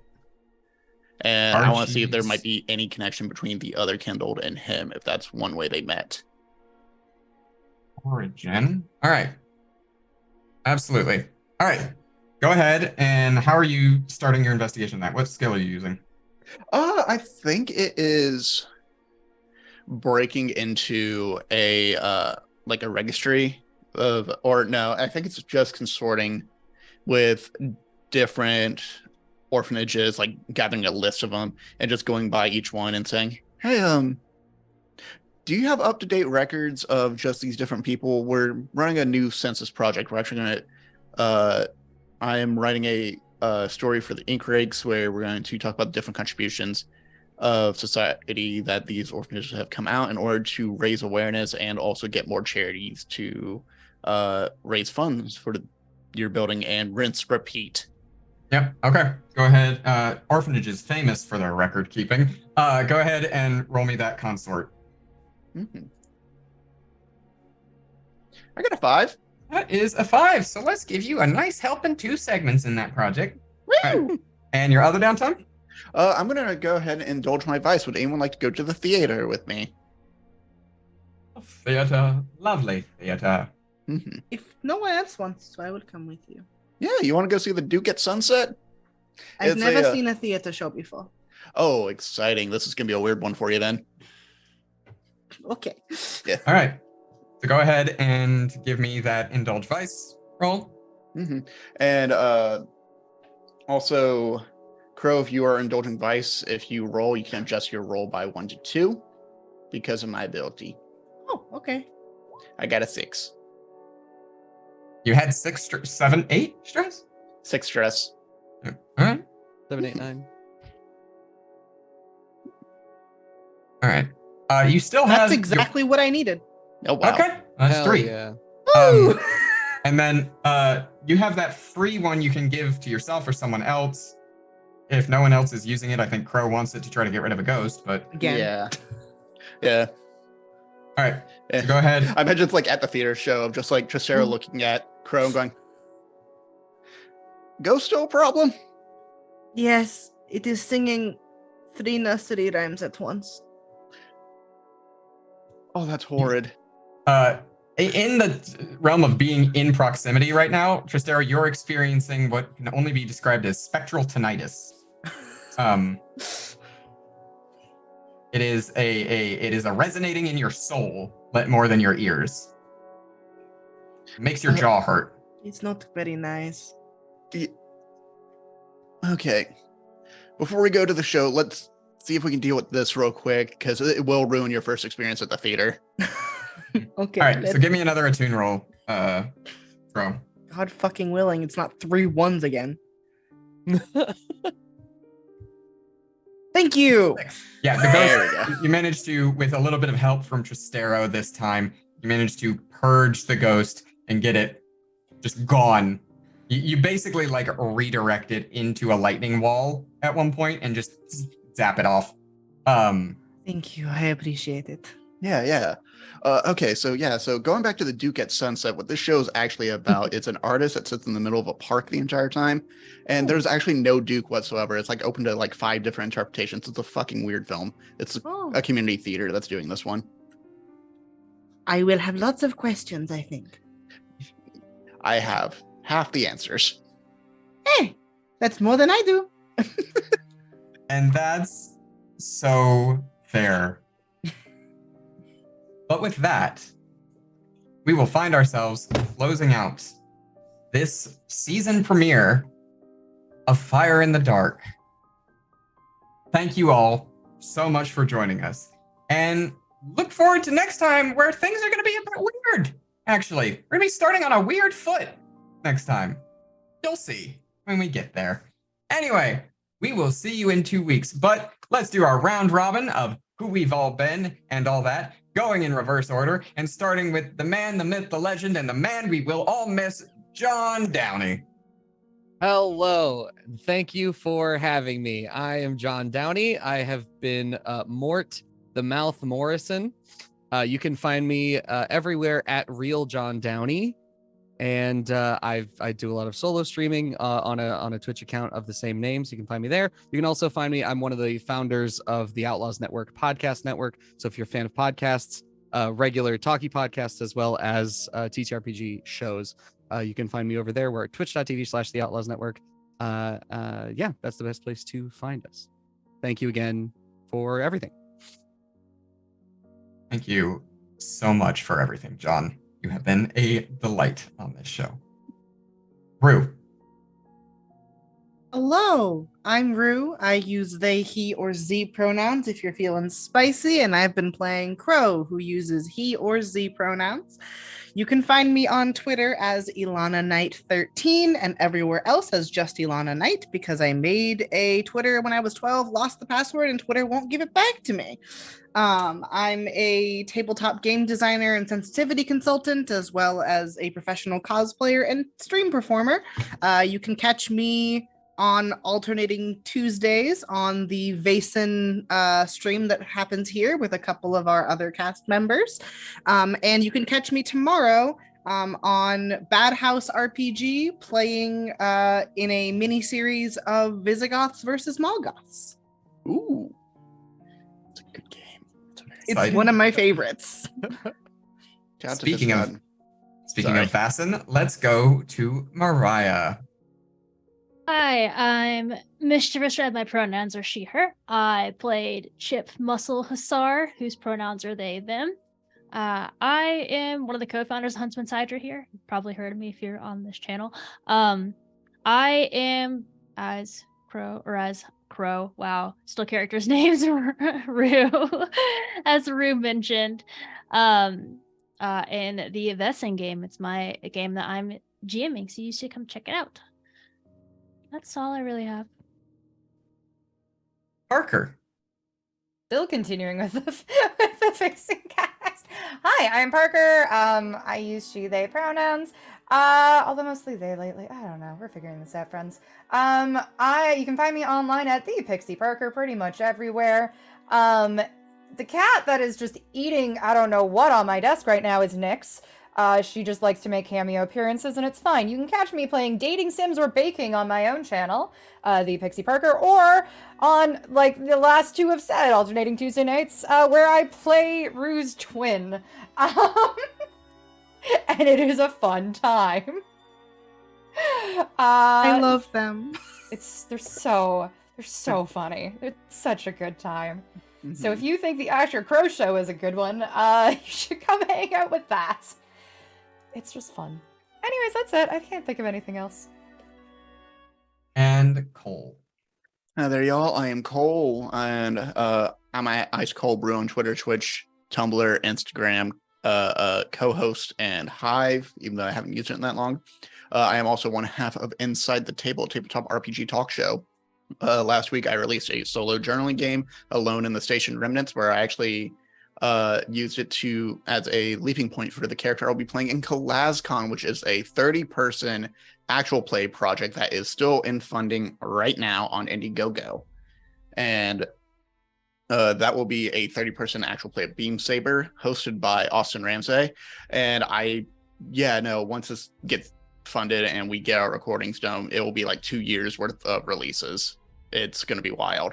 I'm also here on Huntsman's Hydra. I'm here on Tuesdays with Denari's Half Dozen as Alwyn of Rance Pole and dealing with the wonderful mysteries of sorcery when I'm not dealing with the wonderful mysteries of stress and drugs.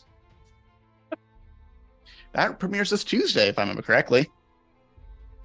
I got the nod. Okay, I got the approval. A lot of premieres happening over here on the Huntsman's Hydra this season. A lot of Hell premieres. yeah. And I feel like I had something else and I cannot remember it for the life of me. So go check out Inside the Table. Go check out Denari's Half Dozen. Go check out KalazCon, because that's got a really cool video and some wonderful music written by Devin Decibel. Yeah. All right.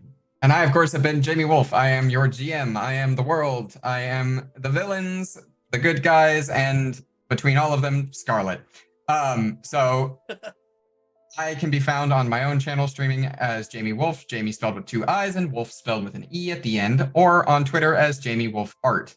Beyond that, I'm usually here on the Huntsman's Hydra, where you can find me DMing this game, as well as playing Magic the Gathering every other Wednesday night. Otherwise, I'm usually subjecting me and Brandon, our lovely producer, to whatever horrors of video games we decide to descend into, such as right now our Pokemon Nuzlocke Soul Link, and whatever else we decide to do going forward. But as ever, thank you to the cast, thank you to the crew, thank you to Duskfall GQ's Sexiest Man Alive, Brandon, aka AshenWorks. And until next time, scoundrels, we'll see you in 2 weeks. Bye.